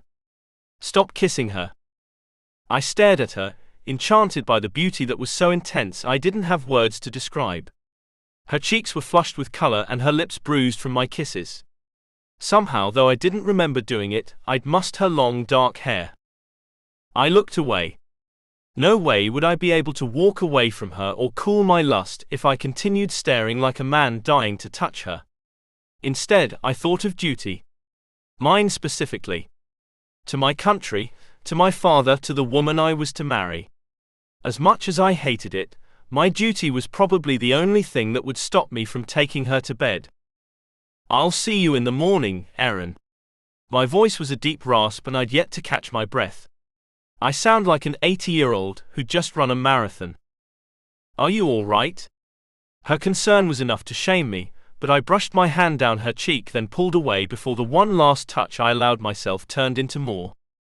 I met her gaze and she pulled her lower lip between her teeth. It was innocent, sweet almost, and it drove me wild. My heart rate kicked up and my stomach clenched. I groaned. Erin, I want you almost more than I can control, and if you continue to look at me with such, like that, I pointed at her face and she tilted her head and I was too close to losing my control. I'm not going to be able to walk away from you. And for our mutual good, I must. It could have been her beauty or the nostalgia of worshipping her back then, imagining her all these years and not even coming close to how incredible she was, or it could have been nothing more than the intensity of this moment, but I wanted her so badly I ached with need. She slid her tongue along her lower lip in a quick swipe, and I wanted to taste her again. What if? I held up a hand and she stopped speaking, thank fuck. Good night, Erin. Count offer. Pathetic as I was, she didn't need to say more. I quickly closed the distance between us and took her into my arms again. Her arms wound around me and she clung. I was being held by a woman who wanted me as a man, not as a king. This one didn't know what I was or who I was to be. She knew Henrik the man. Henrik, King of Liechtenstein. Nothing mattered except that I was to be king. And she would be gone. I couldn't compromise either of us with an affair that could destroy us both. I had a duty to my kingdom. I slowed the kiss, and finally pulled back enough so I could rest my forehead against hers. You are the most incredible woman. She curled her fingers into the front of my shirt. Then don't stop. I sighed heavy and long. Because you're leaving tomorrow, and I don't want to do anything that we would regret tonight. She pulled back like I'd burned her. Oh my God. You're right. And you're engaged. She shook her head. What was I thinking? And then she turned, no longer talking to me but still talking. What the hell? He's engaged to someone else. Belongs to someone else. She staggered to her door, grabbed hold of the handle, pushed it down and disappeared inside. Erin. I called out because I was pathetic and I couldn't stop myself. I needed to see her face for one more second. Yes? She turned back to face me, biting her lip again and tempting me to indulge. Thank you for coming. You have no idea how much it means to my country. She shrugged like it didn't matter, but the weight of this moment sat on my shoulders like a boulder even when she smiled. It's okay. It wasn't okay. It was extraordinary. It was beyond what was required. It was. Just the same, I want you to know I'll forever remain in your debt, as will Liechtenstein. She smiled this time, though it was a little wobbly. Good night, Henrik. Good night. She closed the door, and I turned and stomped down the hallway. Fucking responsibilities. I growled on the way to my bedroom, slammed the door, and sat on the edge of the bed. I'd never met a woman like Erin. She was charming and beautiful. I was enchanted. And the kisses were bliss. Heaven. More than I deserved. My cock was still hard and it wouldn't take much to finish off, but instead I went to the ensuite to freeze myself in a frigid shower that didn't cool my burning thoughts of sliding inside of her. When I finally crawled into bed, loneliness swept over me. Normally I didn't mind being alone, but being with Erin highlighted exactly how alone I was. Mine was a solitary role, until I was married at least. Rather, married again. I hadn't wanted to admit it to Erin, but one of the main reasons I'd agreed to my arranged marriage was so I could start a family, have a wife and children. I was tired of being alone.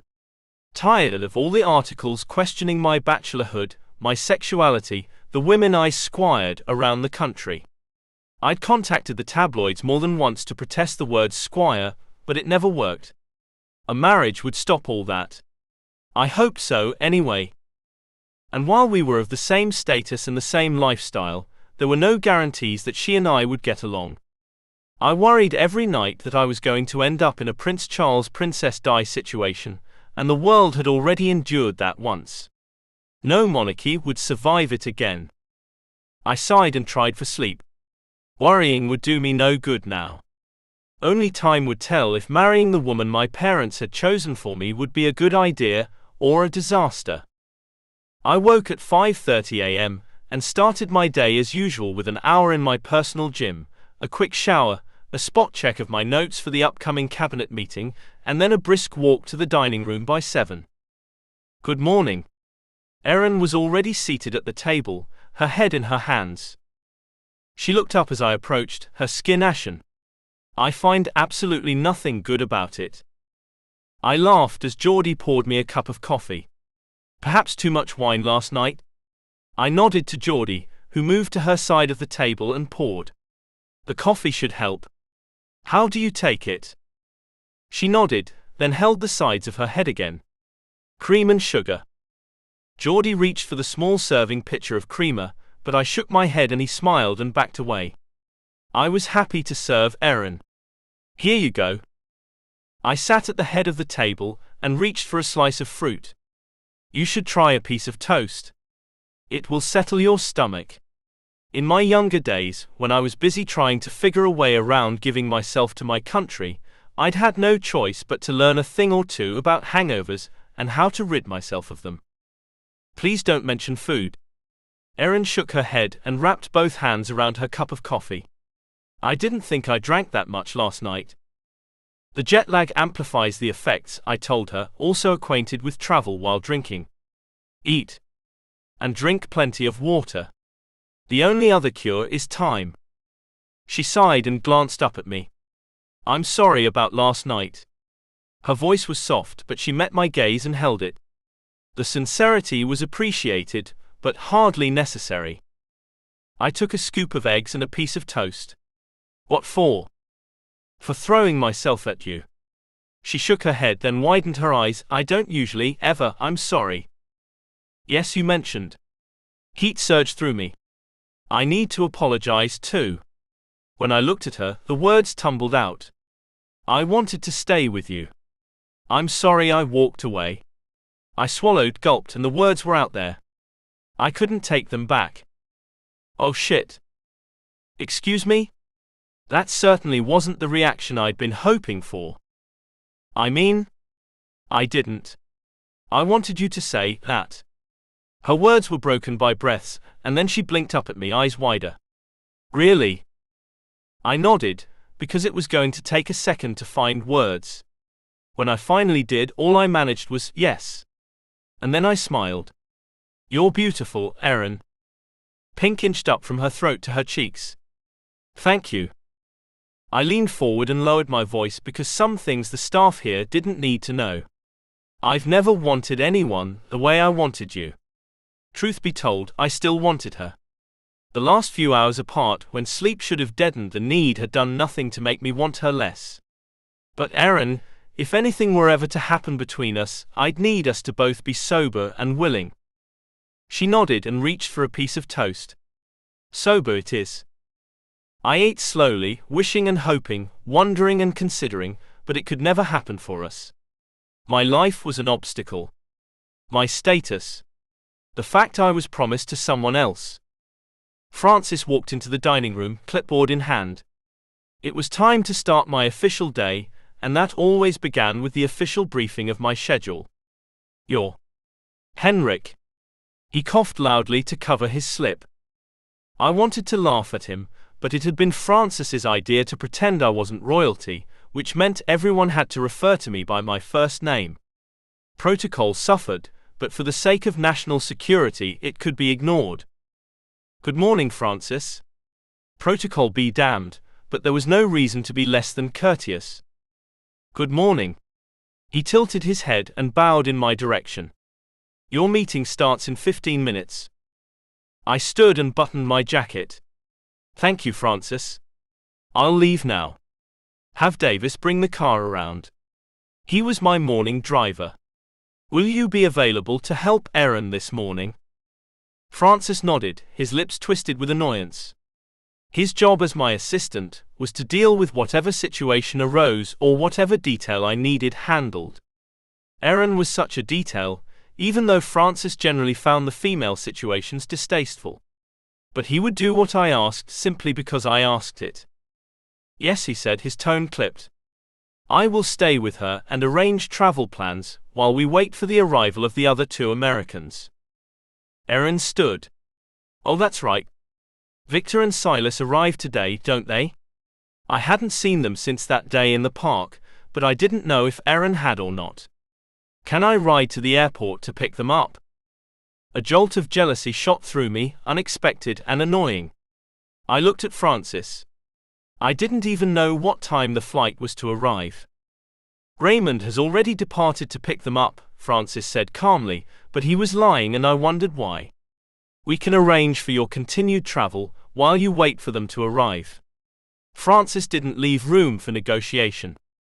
Erin nodded and sat down again. I'll return in a few hours, I informed. We can sign the papers then, and you can all be on your way. It sounded brusque, but I was smarting with jealousy. I walked away, though I would rather have stayed with her. The amount of effort it took to leave her surprised me. I stopped at the bottom of the steps before I climbed into the car. Then at the edge of the drive, I asked Davis to wait a moment. When I couldn't justify going back for her, I had him drive on. Duty called, as it always did. And I was nothing if not dutiful. Chapter 7. Erin. As I watched Henrik walk away, a cold sadness seeped into my soul. When he left, it was like he took the warmth with him. I couldn't explain it clearly.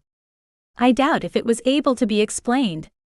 I'd only known him, not counting a day when I was a child, 1 day. Less, actually.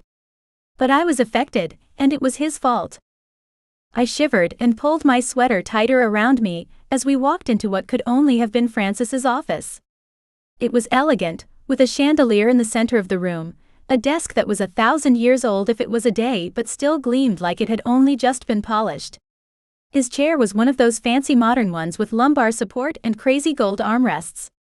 Nearer to the door was a sofa flanked on each end by chairs that faced one another, while the sofa faced a fireplace. Would you like a fire? He nodded to the stone hearth. I shivered again. Yes, please. He snapped his fingers and a manservant moved forward. Oh, I didn't mean to create more work for anyone. Francis sat down in the chair opposite me and pulled a pen from his inner breast pocket. He smiled, poised to write on a pad of paper beside his computer keyboard. Not at all. Now let's talk about your planned travels while in Europe. I nodded and took another sip of coffee, not asking for the Advil I so desperately needed for my pounding head. Okay. I wasn't sure if I liked Francis. He was a little pompous for my taste, and wore a faint sneer on his face every time he looked at me. I was glad I didn't have to work with him long term. He was one of those people who seemed to suck the joy out of living. All I could think was poor Henrik. But he was obviously here to help me now, so I smiled at him and tried to ignore his attitude. Thank you for assisting me, Francis. Quite. So you mentioned Spain, and I took the liberty of researching some accommodations for you. He opened his portfolio and began pulling out pamphlets. I took one, my jaw dropping. This isn't the sort of place I plan to stay. 5-star accommodations with gourmet dining. First, I couldn't afford that kind of place, and even if Henrik was footing the bill, I couldn't ask that. Francis's brow furrowed. Is there a problem? Oh. His sneer had shifted to a scowl. Now, I'd offended him. I stared at the photo of the suite that had private butler service and 24-hour room service, plus its own private beach. I was going to backpack. Something like this isn't in my budget. I showed him the suite and shook my head. I had some spending money, but if I worked 10 hours a day at my crappy job every day for the rest of my life, there was no way I'd be able to afford even a single night at a place like this. Francis waved a dismissive hand. Henrik is not worried about the cost. He's promised a vacation for your trouble. He looked up and smiled, but it was one of those that said he was trying to be patient and it wasn't going well. It didn't matter to me what Henrik had promised. I couldn't let him pay for a place like this one. I don't need anything nearly so extravagant. How long are you staying? I might actually have no say in the matter. I planned for 2 weeks. His smile was softer now, and if I lived to be 100 and some genius woman came out with a guidebook for maneuvering around them, I was never going to understand men. Well, let's book you 2 weeks accommodations, and if you need to extend your time, we can do that. I shook my head. This was opulent and extravagant, and what did it say about me if I let Henrik pay for a place like this? I probably wouldn't be comfortable in a place like that. Not only that, but I wouldn't look the part. Wouldn't fit it. I should. Miss Wright, you're doing Liechtenstein a considerable kindness, and Henrik would like to repay your courtesy. He cocked an eyebrow and I sighed. When I didn't answer, his stern expression softened. All right then. Spain is the first stop. And where would you like to go next? France? England? The Maldives? I shrugged. I've never traveled outside of the United States before. I don't want to waste time backtracking. I chewed my lips. Hated to ask, but I only had a couple weeks, so I wanted to get the most out of the experience as I could. Could you suggest an itinerary? Francis tilted his head and smiled. Of course. I sat back and let the expert guide me. After all, this whole experience had started off like something straight out of a dream, so I was going to roll with it and go where this wild ride led me. Chapter 8. Aaron. I let Francis talk me into spending a week in Spain, a week in France, and then a week in London. I'd need to email my boss and ask for the additional time off, but since this morning when all my travel wishes became travel realities, I couldn't imagine going back to my old life. Not yet, at least. I had some living to do. I wanted to be inspired by my life. And thus far, the most exciting thing that had ever happened to me was finding out that my pretend wedding during a second-grade trip to DC was a real-deal marriage, so I would have been a fool to pass up this trip. Certainly not to rush back to a dead-end job, where I could have been replaced in the space of 10 minutes and a promotion of the coffee girl. How I would ever be able to pay my rent if my boss fired me, I had no idea, but that was a problem for another day. Right now, I was on vacation and I was determined to enjoy myself. When Francis finished organizing my travel, I excused myself because I was hungover and wanted a shower. I let the spray of steaming hot water wash away my headache, and then I used some scented shampoo from an electric dispenser, and then conditioned. I even did my makeup. The guys would be here soon, and I wanted to look my best. They were my husbands, after all. For a few more hours, anyway. I needed to look good. I dressed in my favorite jeans and a tank, a long-sleeve top and my new black sweater. Despite the fires burning in most rooms, it was still colder than I was used to over here, so I dressed accordingly. After a quick check in the mirror, a fluff of my curls and a slow, deep breath, I wandered back to the foyer. My stomach twisted with nerves, and I was one flutter away from taking flight. I just couldn't control my excitement. I paced the foyer, checking the time on my phone every few minutes. Likely I looked anxious but was unable to stop. I couldn't wait for Ray to get back with Silas and Victor. "Can I get something for you, miss?" a maid asked as she approached with an empty tray. I shook my head. "No. I'm fine, thank you." The front doors suddenly opened and Ray walked in, dressed in black jeans and a blue shirt. The outfit made him simultaneously gorgeous and lethal looking. How had I not noticed that yesterday? He moved quietly, graceful and lithe, a man who could slip in and out of shadows if necessary. I stared for a second. Was he Henrik's personal assistant or something more sinister? Maybe Henrik's money came from the proceeds of crime? My imagination took off, and I shook my head to dispel the silly thoughts. Henrik was just a businessman. Obviously a very one successful enough to buy a royal castle, but still. "Hello, Miss Wright," Ray said as he approached, scanning my casual outfit with an appreciative eye. He curled his finger under my chin and used it to lift my head. "You're looking well today." "Thank you." I grinned at him, at ease with Ray despite the fact I'd known him less than a day. "Did you pick up Silas and Victor?" He nodded. "Yes." Then he leaned in, and his breath was warm against my cheek. "2 more husbands coming your way." Heat flooded my face. It sounded so ridiculous, even now. Husbands. I turned to the front doors and 2 guys walked in, wrapped in huge puffy winter jackets. "Fuck, it's freezing," the blonde said as he stepped in the door.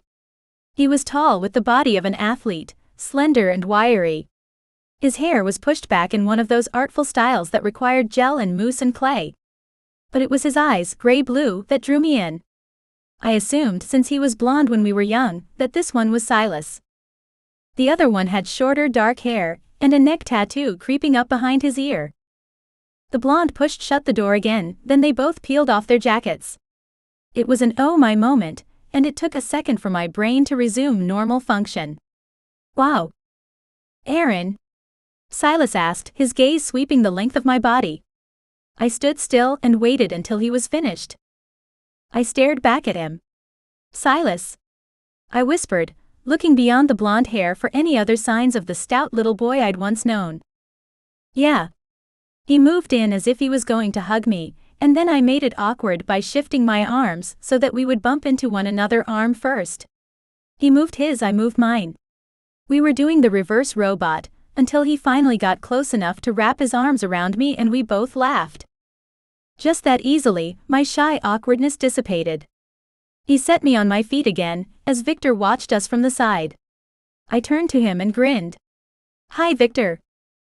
"Aaron." He exuded cool guy calm. Even his smile was slightly subdued, as if he were too cool to be excited.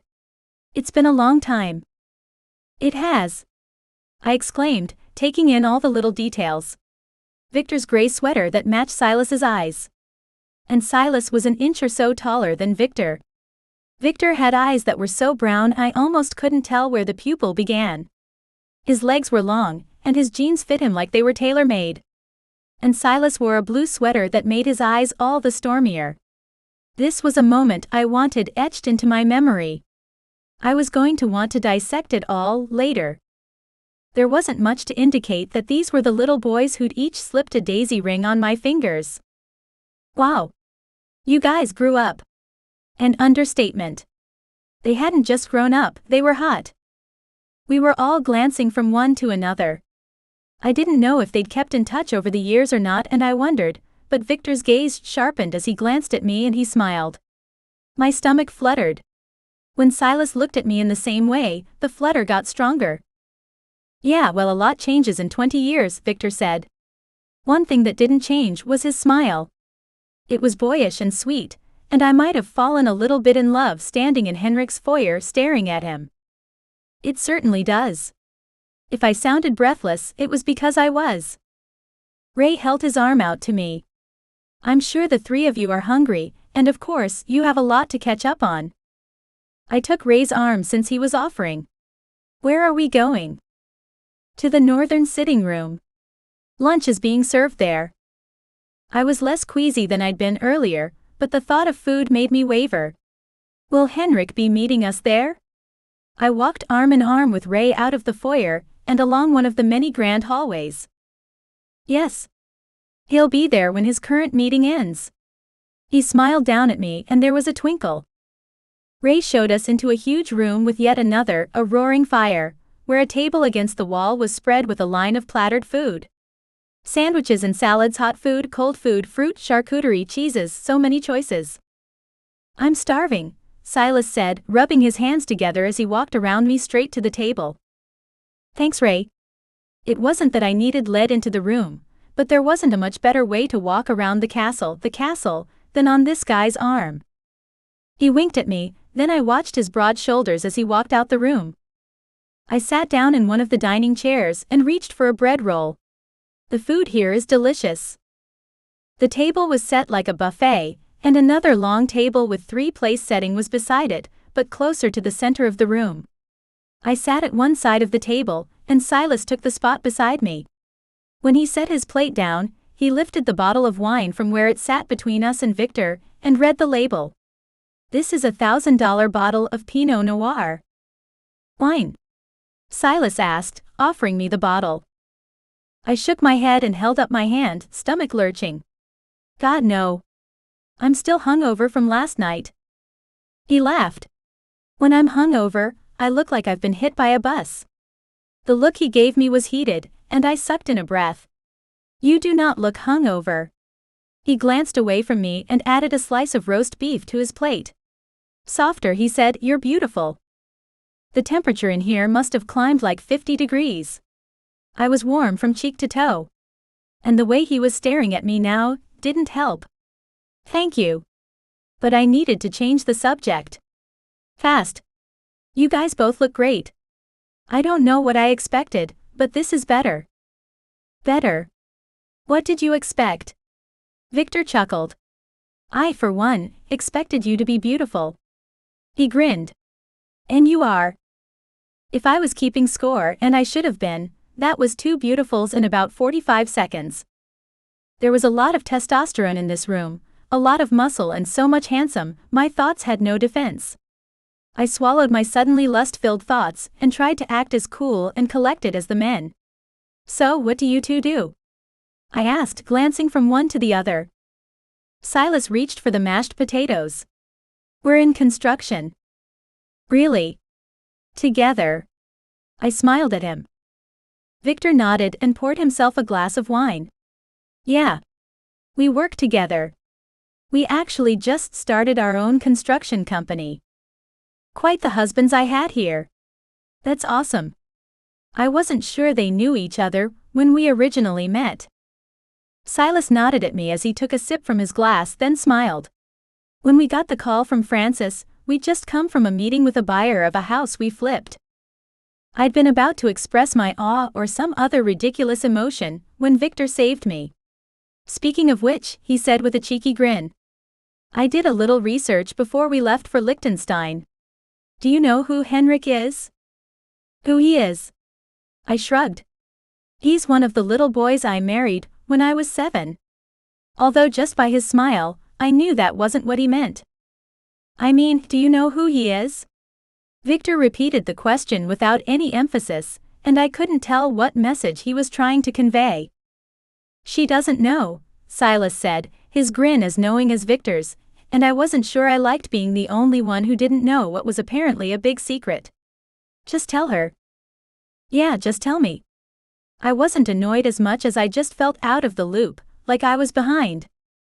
Victor and Silas looked at each other, then stared at me as Victor spoke. He's the Crown Prince of Liechtenstein. The next king.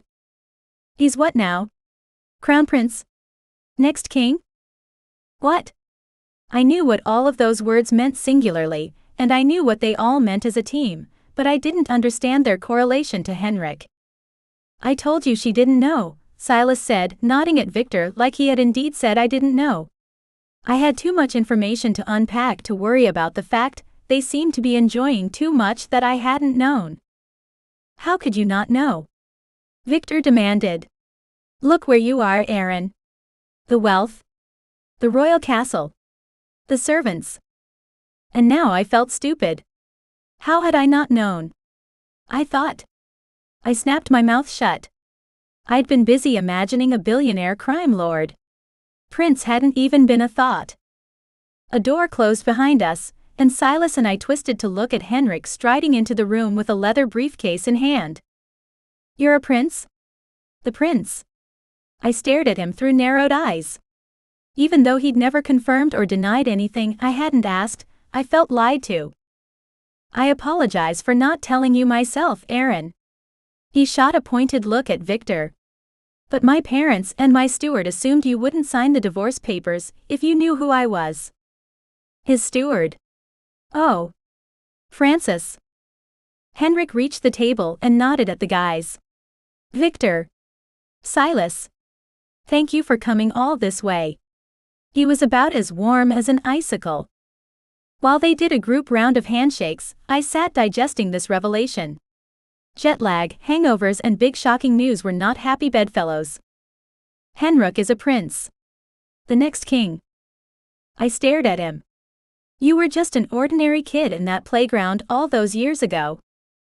He smiled down at me, but there was a coldness in his eyes now that hadn't been there earlier. And while I couldn't blame him because he didn't really know me, he hadn't kissed me like he didn't trust me. Annoyance bit into my shock and I tightened my lips as Henrik said, "My parents are the king and queen." It wasn't a choice. And I was a prince back then too. But on the playground I was Henrik. Victor glanced at me then at Henrik. "Your place is incredible." "Thank you." Henrik didn't sit down. "If you would all join me in the office, we can get this paperwork signed and you can all be on your way." And the hospitable man of yesterday was gone. I didn't particularly care for his replacement. "Why don't you sit down and we can all have a drink first?" Silas looked at me like I was going to jump onto the "let's all have a drink" bandwagon. I wasn't. "We haven't seen you in 20 years. Henrik glanced from one of us to the other. "I'd rather just get the paperwork organized." Victor glanced at me and I shrugged. What else was I going to do? "All right then. Let's go get divorced." Victor stood and held out his hand to me. I glanced at Silas then at Henrik. "Okay. Let's do it." The shock was slowly wearing off, and I realized the warm, sexy man I'd kissed last night had left the building. Yesterday, he was the grown-up version of the boy I'd played with as a child. Today, Henrik was a prince, official and distant. For me, it was time to stop daydreaming and move on. This wasn't a Cinderella story, and I wasn't cut out for the part. My legs wobbled when I stood, and I gratefully took Victor's hand and smiled up at him. "Thank you." Henrik walked across the room and we followed. "I can't believe this," I whispered to Victor. "Which part?" The giggles took over. I stopped walking and laughed. Big belly laughs and they all stopped to stare at me. "Aaron." Henrik cocked his head at me. I pointed from me to Silas to Victor. "We're married to a prince. All of us." I struggled to catch my breath and pull it together. Just when I thought I had it, I lost it again. This is just insane. And like I hadn't said quite enough yet, I added, "I'm a princess." And the giggles wouldn't end. "So are you and you." I pointed to Silas and Victor. "You weren't a princess. And you're entitled to nothing." This was the reason Henrik had hidden who he really was. He didn't trust any of us. If either of the boys, or me for that matter, refused to sign the paperwork, then he was stuck, married to 3 people he didn't want to be married to. "It isn't like I'm going to extort you for your freedom. For fuck's sake." But on the other hand, he didn't know me. The children we'd been then weren't the adults we were now. He certainly hadn't shown a single sign of having a stick shoved up his ass back then. Victor winked at me and I narrowed my eyes at him, but he was looking ahead at our prince husband. "My office is through here," Henrik said, inviting us into an office that was 5 times the size of the office Francis used. This one had floor-to-ceiling bookshelves that were full of books, and had one of those rolling ladders in front. His desk was old and heavy, ornate with a shine to the wood that only came with love and care. The warmth matched the man I'd had dinner with last night, but it certainly didn't match the prince standing in front of me now. Henrik's tone was icy. Shall we get to signing and then you can all get on with your lives? He really wanted us gone. And you can get on with yours. Silas sniped at a prince. We were American. Royalty wasn't our thing. Itching to marry your stranger, you. He almost smiled and I almost mentioned it, but I kept my lips clamped shut. How he'd gone from being so sweet to so snide I couldn't understand. It was like he had a personality switch. Yes, well. Henrik opened his briefcase and took out bundles of papers. I picked up a dip pen. Who used these anymore? Dipped it into the well of ink in front and poised it as if I was about to write on the mahogany desk. Let's get on with it. Henrik pointed at the contracts. I've made 5 copies. 1 each for us, and 1 for filing with the authorities. I glanced up at him, meeting his dark gaze and feeling a pang of regret.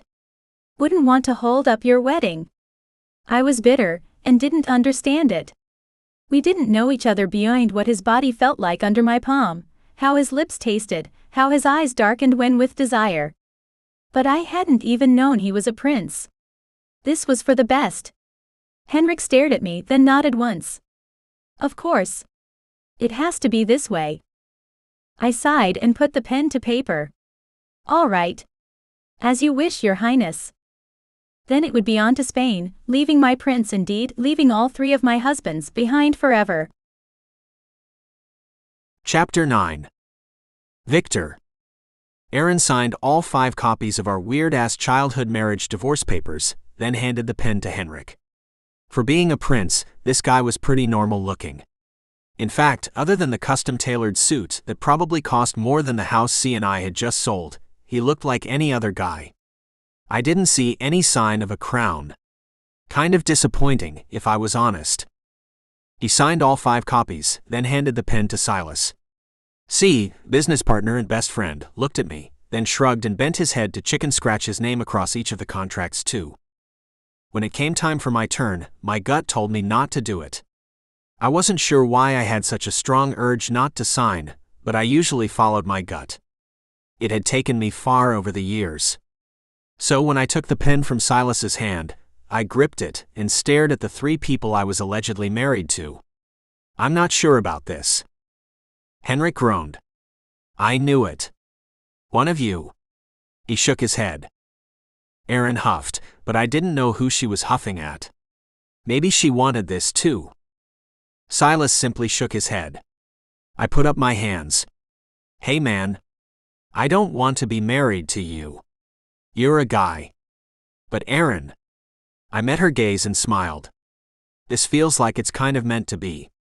Maybe we shouldn't rush into breaking up. Aaron cocked an eyebrow. We were 7. She shook her head.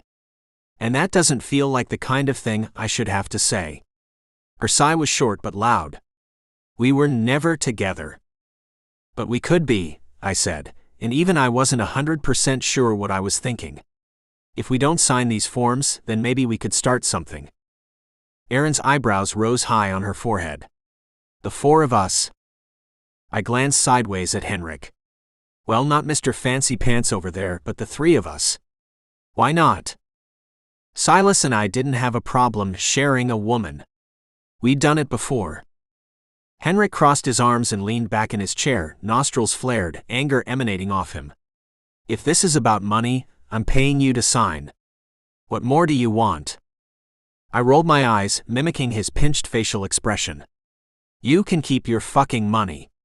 We aren't paupers who need you to finance us with your inherited wealth. We have a business we built.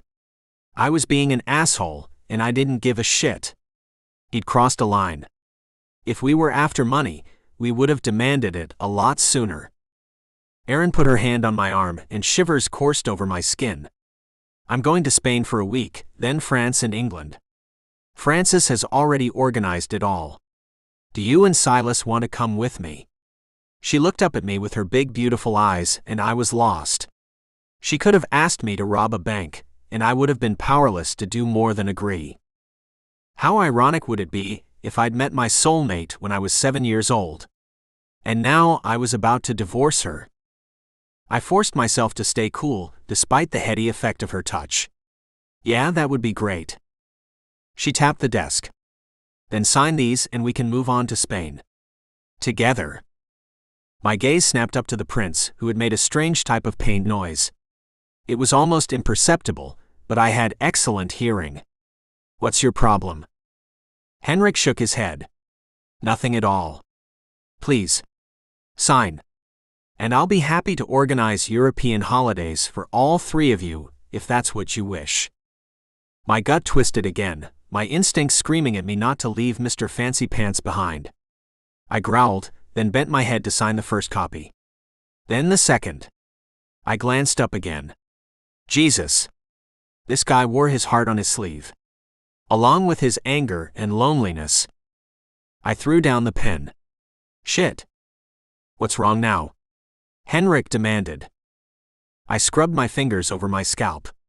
You owe us for this, right? Henrik straightened so that he was now ramrod stiff and seemed taller by a few inches. Yes. I do. Why? What do you want? Maybe I should have corrected him because it wasn't what I wanted, but the words tumbled out because this situation begged to be saved. I'll sign this because you want us to. I nodded to the stack of contracts on his desk. But you have to come with us to Spain. Say goodbye properly. Henrik sighed like this moment was taking something out of him, but I was trying to save him. From himself. From his duty. From whatever gave him that sour look and the lines beside his eyes. Goodbye? But we barely know each other. And yet here we are, all together to dissolve a 20-year marriage. I grinned because his mouth fell open and his eyes went wide. So what do you say, Mr. Fancy Pants? Henrik lifted his chin, his nose a few inches higher in the air than his snooty attitude had made it a second ago. I'm too busy for a vacation. I twirled the pen between my fingers. Well, I'm not signing until you agree to come with us. I shrugged as if it didn't matter to me, but when Aaron nodded and smiled, it mattered a lot to me. Blackmail. I figured. Henrik narrowed his eyes. It's extortion. So different. I shrugged again. I could do this all day long. And I suppose I'll be paying for the whole vacation. I shrugged. I'm happy to hostel my way through Spain, but I don't know if you're quite in shape for backpacking across the country. I was pretty sure Aaron wouldn't mind traveling around Europe that way, but the prince's nose wrinkled. His royal stuffiness seemed a bit put off at the idea of sharing a room with 10 other people. Well? I raised an eyebrow. The choice was his. He could go on what looked like a much-needed getaway and be divorced when he returned home, or he could stay here and figure out what to tell his country, his parents, and his bride-to-be. What do you say? He nodded suddenly, jerking his head up and down, like nodding was something he was unaccustomed to doing. Fine. I can rearrange my schedule to accommodate a few days off. A week. I wasn't giving this guy a break either. 7 full days, and don't even think of skipping out on us. It would take us that long to unwind this guy. He was the most uptight person I'd met in years. Henrik sighed, but I sensed he wasn't as put out as he was acting. Fine. I stuck out my hand to make sure he didn't back out, and smiled when he took it. Then we have a deal. Yes, we do. I signed the rest of the paperwork, and happiness bubbled up from my stomach. Yep, this felt right, although I wasn't sure why. Aaron hugged me tightly from behind, and I turned to look down at her. I can't believe we're all going on vacation together. Her body was all curves and sweetness, and I tugged her closer so I could hold her tighter. We didn't get a reception or a honeymoon, so a divorce party seems fitting. She laughed and twisted her arms around my neck to hug me again. I closed my eyes and breathed her in. She was exquisite. I don't think divorce parties are meant to be with all your single friends, Aaron said, but I'm not complaining. I ran my hand over the top of my head, the short hair bristling beneath my palm. Yeah, well, our marriage was unorthodox, so probably our divorce should be too. She smiled up at me, and my gaze landed near her lips. God, she was everything a woman should be. So vibrant and happy and sweet. But sweet in a way that made me want to strip her naked and make love to her until neither of us could move. I clenched my teeth and looked away, breathed out slowly because the images in my head were potent, and I needed to slow my roll. Silas met my eyes, and a crooked grin lifted his lips. Yeah, he knew. Of course, that was because he was as afflicted as I was. No way could he hide it. His face gave away everything. That and those moon eyes he was using to stare at her. So what's the plan? Silas asked, standing and swiping his hands together. Do we leave today, or are we hanging around the palace until Henrik is ready to come with us? We all turned to the prince, who was busy gathering up all the paperwork. I need at least a day to get everything in line so I can leave. And I could see his mind spinning with possibilities, plans to get out of accompanying us on our vacation. I knew the exact minute he'd come up with something. Fancy Pants smiled. So, if you'd all like to depart for Spain today, you may. I'll meet you there as soon as I can. I glanced at Aaron and Silas, then shook my head and rolled my eyes before I turned back to Henrik. I think we should stay and wait for you. I added a smile. Don't want you getting stuck behind with all your responsibilities. Henrik frowned before glancing down at his briefcase. That had so been his plan. He was going to send us off, come up with some excuse for why he couldn't leave immediately, and then never show up. And although I should have been happy about his not-so-covert plan, after all, it was one less guy to share Aaron with, a part of me knew that Henrik was a necessary component to whatever was going to happen. And he would have been necessary, whether he had the money or not. Can we hang around the castle for a day or so? I asked. Henrik considered me for a second, then tilted his head. Of course. I will have Francis organize guest suites for you all, and he will book the flights and accommodations, so if you have any special requests, let him know. Francis sounds like a handy guy to have around then. Henrik huffed and walked to the door. I need to get these filed, then you'll all receive a copy. Ray was posted outside the office door, and he moved back when we came into the hallway. Raymond, our guests will be staying with us for the night. Take them to Francis. They need rooms and to speak with him. At some point, we'll also need dinner. He didn't say please or thank you, but walked past like the way he spoke was appropriate. And maybe it was, but I had guys who worked for me, and I wouldn't ever think to sound so coldly authoritative. I wouldn't have people working for me very long if I behaved so badly. But this guy just nodded like it was no big deal. Yes, sire. Then he turned to us. I don't believe the palace has ever had this many Americans under our roof. He said it with a smirk, like he was making fun of our nationality. Let's go find you somewhere to sleep your jet lag off. His gaze lingered on Aaron a moment too long, and annoyance churned in my gut. I cleared my throat, focused on staying calm because she wasn't mine to be jealous over. I'd just signed a paper to make sure of it, and this feeling was wrong. We followed Ray, as Henrik disappeared in the other direction. Why'd you want him to come with us? Silas asked quietly as Aaron walked beside Ray. I shrugged. Not sure. I had a moment. It felt right. The connection I'd felt to Fancy Pants wasn't something Silas would get right away, and I wasn't in the mood to explain.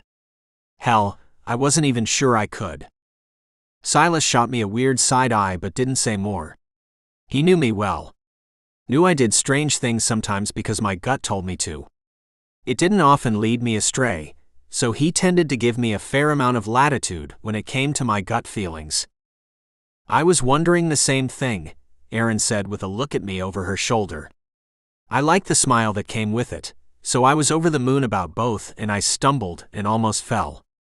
Silas grabbed my arm and kept me upright. I nodded my thanks as Aaron continued, if he doesn't want to come with us, why make him? Oh, he wants to, I told her. He's just so twisted up inside, he couldn't ask. And he sure as hell can't imagine relaxing for a week, that's for sure. Aaron nodded, though she didn't look convinced. Silas let out a grunt, but his expression turned thoughtful.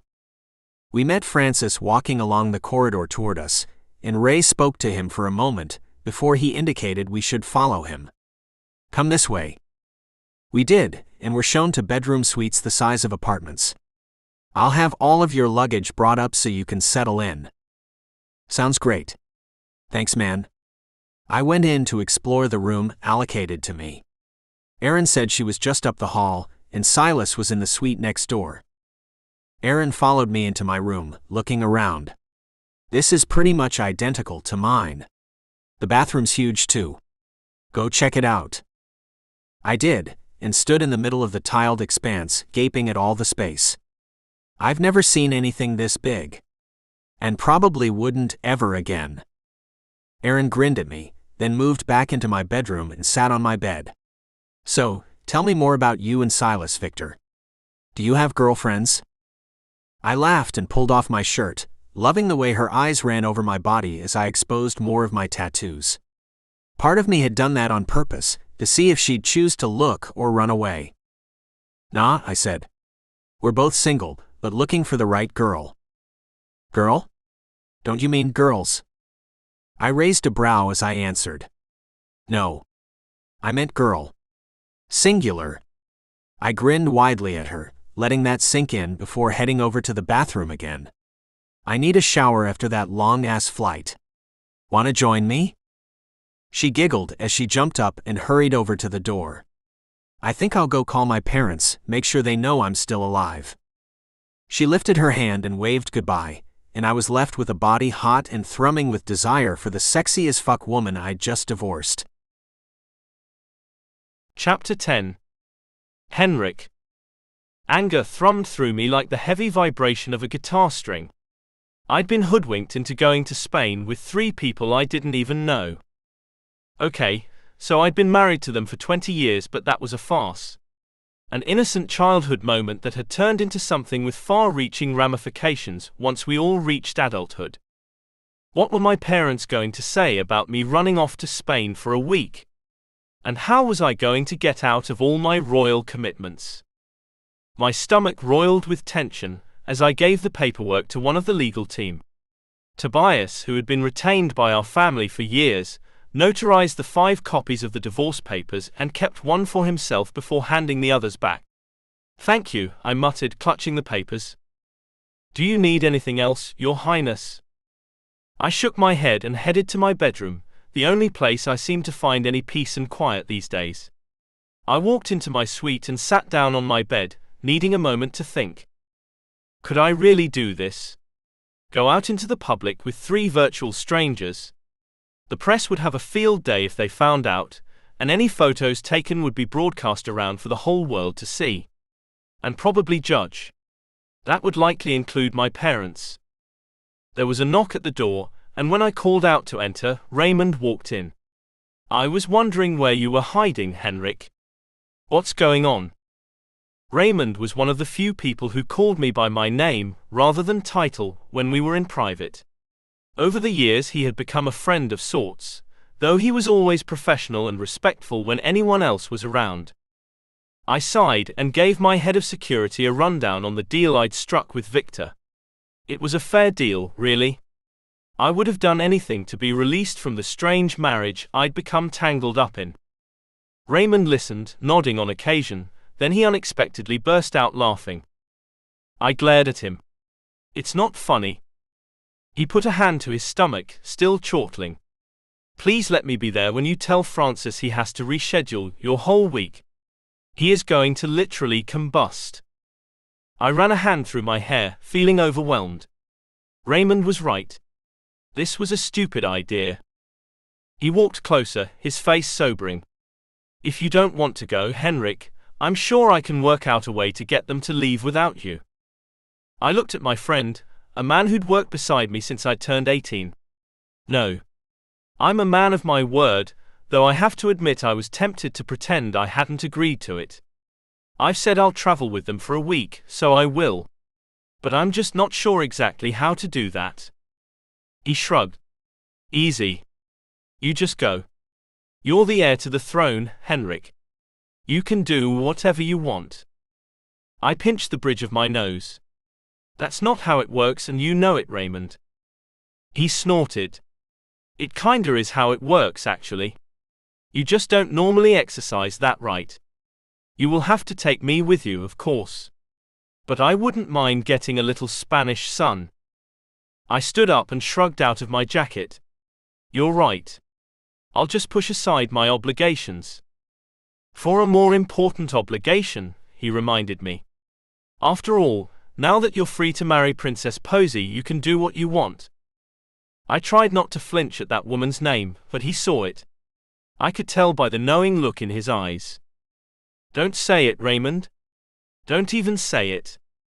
But my head of security had never been one to listen to me when I told him to shut up. At least, not when it was just the two of us. It was something I liked about him. He was genuine, and there were few of those people in my life these days. You know you don't have to marry her, Henrik. I unbuttoned my shirt and threw it onto a nearby couch. I do. That's not up for discussion. But you're right. 1 week in Spain could be good. I haven't had a vacation in years. I couldn't remember the last time I'd taken time off. We didn't take vacations as such in my family. My parents were of the view that holidays were an excuse to visit foreign diplomats or do charity work. Perhaps Erin could help you forget your responsibilities for an hour or two. Raymond waggled his eyebrows at me suggestively. I turned away to hide the feelings clogging my chest. Perhaps. I pulled on a fresh shirt and buttoned the cuffs. Raymond's phone rang, and he excused himself and left to deal with whatever it was that had reared up. I glanced at my watch. Time for my next meeting. I checked my reflection in the mirror, ran my fingers through my hair to style it neatly once more, then headed off to speak to Francis before returning to the cabinet room. The conversation with my steward was as uncomfortable as I'd anticipated, but in the end, he conceded to the importance of getting the divorce any way we could, and he agreed to book me on a flight with the other 3. Finally, after more endless and intensely boring meetings, it was time to dress for dinner. I walked to the dining room, where Erin, Silas and Victor were already drinking wine and chatting happily at the dining table. Good evening. I approached the large table and looked down at the pleased faces of my guests. A pang of jealousy ran through me. If only my life were simple enough that I could throw down a few wines and join in their casual laughter. Henrik. Erin grinned up at me. She was wearing a spaghetti-strap red top with long black trousers, and her hair was down and soft around her shoulders. You look beautiful, I said to her, unable to take my eyes off her. Her cheeks flushed. Thank you. I really didn't pack for this weather or formal dinners, so my clothing choices are a little limited. We didn't either, Silas said with a chuckle. The two guys wore long-sleeved shirts and no ties, but both looked fit and strong, and I knew whatever they wore they'd look good. I inclined my head. We'll head to Spain in the morning, so you'll all be fine. It'll be me that doesn't have the right clothes for that climate. I pulled out a chair and sat down with them. There was a bowl of warm rolls and 3 open bottles of wine. I think we need something more substantial than bread, I said, glancing around for the head of hospitality, Neil. He nodded at my request, hurrying out the door. I hope you don't mind that we started without you. Erin sat up straighter in her chair. Your staff offered us a wine, and the next thing we knew, we had 3 bottles going. I smiled at her, loving that she had asked. None of my other guests would have bothered to do that. Of course not. The wine is there to be enjoyed. Silas poured wine into my glass, filling it almost to the brim. You're an hour behind, Henrik. Get drinking. You have to catch up. Catch up, I repeated, picking up my glass and taking a careful sip so I didn't spill the deep red liquid. I doubt I can do that. Victor grinned at me, snatching a bread roll and taking a bite. Try. You need to loosen up a bit, man. Although I didn't appreciate the insult in his tone, I kind of agreed with him. I knew I was too uptight, but didn't know how to relax. I put my mouth to the glass and drank. And then I drank and drank and drank some more. When I set the glass back down, it was empty. Victor nodded. Nice man. I shrugged. You're probably right. If we're going on vacation, why not start right now? Yes? Silas said, pouring more into my glass, though he didn't fill it up quite as much as last time. The butler came by with a selection of more wines, and I chose 3 of the best. Part of me wanted to tell them that these wines were meant to be slowly sipped and savored, that each bottle was worth hundreds of dollars. But I kept my mouth shut, not wanting to change the happy, relaxed atmosphere in the room. "How was your afternoon?" I asked the group. "I napped," Erin said, meeting my gaze with more warmth than I expected. "Me too," Silas said with a laugh. "I lay down on the bed just to see how soft it was, and woke up 3 hours later." I turned to Victor, who took a sip of wine. "I did a bit of work," he said. "Had to check on some business stuff, and found a new project for Silas and me." "New project?" I asked. "Tell me about that. What do you guys do?" The food was served, and we spent most of dinner talking about Victor and Silas's business. "It sounds like you've both done very well," I said, impressed with their obvious work ethic and ingenuity. For 2 men who hadn't gone to college and whose parents hadn't been able to help them financially, they'd done extraordinarily well. "We got lucky on our first project," Silas said, being too modest. "And we've learned a lot over the years." I looked at Erin, whose face was pink from the wine. "What about you, Erin? Do you enjoy your profession as much as these 2? She burst out laughing, snorting as well in a cute yet inelegant way. "Oh, definitely not. The more I hang around with these 2, the more I'm thinking I need a change." "What do you mean?" Silas asked. She sighed heavily. "I don't enjoy my job. I really don't. The pay is decent, but climbing the promotion ladder is slow, and I really don't get any joy out of working there. I want to be like you guys. I want to wake up and really look forward to going to work." Silas reached over and squeezed her hand, and she looked up at him with a level of adoration that had me clenching my hand into a fist. Victor chuckled beside me, his eyes a little glazed over due to the wine. "You know, Silas and I killed ourselves laughing when we found out we'd inadvertently gotten ourselves into a poly marriage. A legal one too." I frowned at him. "Why?" "Because we've done a poly relationship before. 2 if you count Nancy," Silas added. I glanced from one guy to the other, and I could see Erin blinking at them too. "You've been in poly relationships before?" Victor nodded, his gaze daring me to say anything negative about that fact. "Absolutely. Women need so much love and time and attention. It's a lot easier when you get to share the load with someone else." Silas chuckled. "Yeah, it definitely works well." Erin's mouth dropped open. "You guys don't mind sharing one woman?" "Really?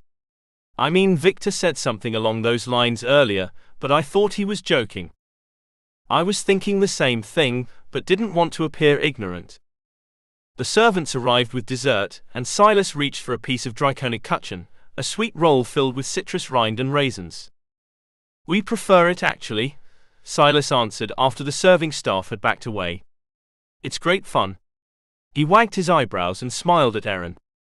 I nodded as if I knew what he meant, and poured myself another glass of wine. Holy hell! This conversation had just taken an unexpected turn, and I wasn't sure how to get it back on track. Nor was 100% sure I wanted to. Chapter 11. Erin. I stared from one man to the next and then to the next. Was Henrik agreeing with Silas and Victor?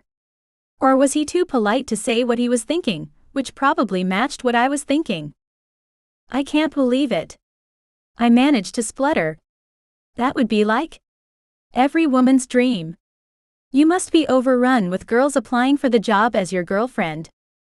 Silas and Victor burst out laughing, shaking their heads as though I was joking. I wasn't. Being with both of them at the same time? That would be like paradise. No, seriously, I urged. Silas grinned at me. Well, no. We don't. Why? Would you like to apply? I buried my head in my wine, taking another sip of Dutch courage before lifting my head and looking him straight in the eye. It really depends. The humor disappeared from his expression, but he continued staring at me. Depends on what? Well, I began, thinking how much I was probably going to regret this conversation in the morning, but pushing on regardless. Depends on what you mean by dating both of you at once. Like, where would we all sleep? Together? All separate? Or would I bed hop each night? My face was literally on fire now, but this was really the part one wanted to know about. Would they have sex with me at the same time, or would I have to choose one or the other? I glanced over at Henrik, but the prince was cutting up the strange-looking dessert and wasn't looking my way. Probably on purpose, but I didn't care at the moment. When I looked back to Silas and Victor, they were staring at each other, but not saying anything out loud. I could almost feel the conversation going on between them. Finally, Silas looked at me and asked, "What would you prefer?" Fuck. How honest did I want to be? I looked from Silas to Victor, then back again. Well, I'd want us all together, I suppose. I mean, I've never done a poly relationship before, but wouldn't it be better to be together? Then no one would miss out. Silas grinned and Victor nodded slowly. Sounds like a plan to me. I chuckled, and reached for some of the cakey roll thing that Henrik had cut up. Deal. I glanced from Silas to Victor, heat surrounding me. I was hot for these guys, and although I didn't see myself falling into bed with them tonight, if there was a chance I could build a relationship with two such amazing men, I'd do it. I decided that this year was the year the impossible became possible, and with this much wine fuzzing up my brain, I was starting to believe Victor, Silas, and I was possible. My gaze flicked up to the prince, and this time, I caught Henrik looking directly at me. There was an unreadable look in his eyes. Hey, I said, not sure what to say to him. He tilted his head at me. Hey. This conversation must sound very strange to you, I said, starting to ramble out of nerves. Or maybe it isn't, since poly marriages are common here. He coughed to clear his throat, a little red creeping up around his neck. They aren't common, but they are legal. For the king as well? I asked. Could you do that too? If you wanted. Henrik stared at me, his gaze now burning with strong emotion, something I hadn't seen in his eyes before. The wine, maybe? I still couldn't read his mood. It's not preferred, he hedged. I narrowed my eyes at him. But it's not impossible, otherwise this silly pretend marriage thing we came to undo wouldn't have existed at all. Right. Henrik nodded with a jerk of his head. Cool. I turned away to focus on the other men, a hot and heavy sense of disappointment in my gut. It was obvious from this conversation that Silas and Victor would happily start a relationship with me. Henrik not so much. I knew I was being unfair. After all, would I happily share one of them with multiple women? No. No, I wouldn't. So why should a man like Henrik share me? Or even want me at all, for that matter? I pushed to my feet, my head spinning and my legs unsteady beneath me. I think I need to get to bed. We'll walk you back to your room. Silas jumped to his feet. Victor stood up, then swayed slightly. Yes. I think we need to call it a night, or tomorrow's flight may be missed. I nodded and walked toward the door, not bothering to say goodnight to Henrik. I should have, and felt petty for it, so when I opened the door, I turned back to our host with the intent to lift my hand and say goodnight. But he was there, right in front of me. Oh. Wow. You move fast. Henrik didn't speak. But he slid a hand around my waist, pulled me against his body and kissed me, hard and fast. When he lifted his head, his eyes were filled with turmoil, but his tone was level when he said, "Good night, Aaron." And then he turned and walked in the opposite direction from the rest of us. I stared after him, my mouth half open and my lips tingling from his kiss. Victor chuckled beside me. Not sure he wants to be left out. I glanced up at the sexy guy who'd made sure Henrik came with us to Spain. How come you want him on our vacation? Victor's eyebrows snapped together in question.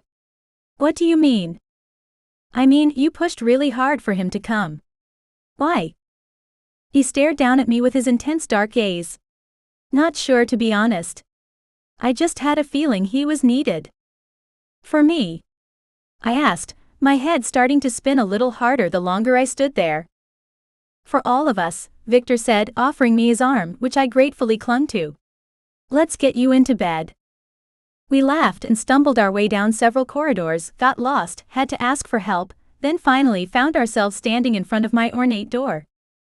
I bumped my shoulder against the wood, staggering. Do you guys want to come in? Victor and Silas exchanged glances that I could only interpret as concerned. Probably not a good idea, Silas said.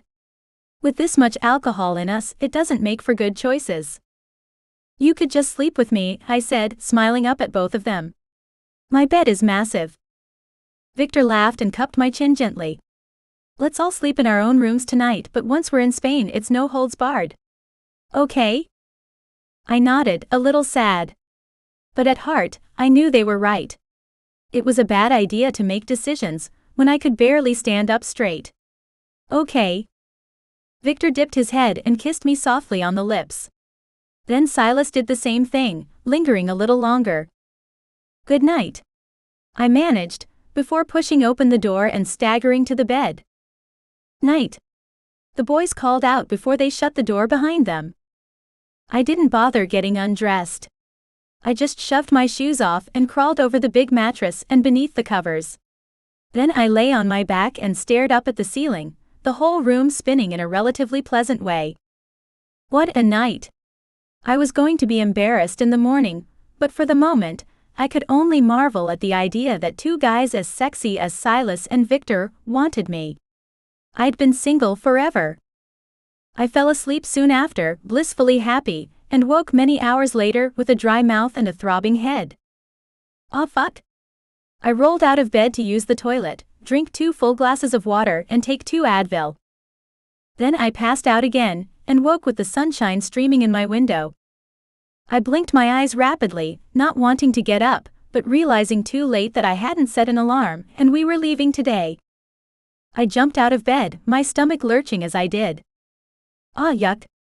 I reached for my phone, worried I'd be late, but it was barely 8 a.m. Thank God.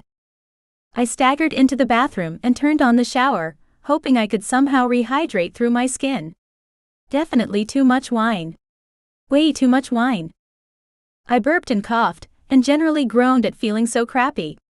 But I stripped off my clothes and hopped in the shower, needing to feel better as quickly as possible.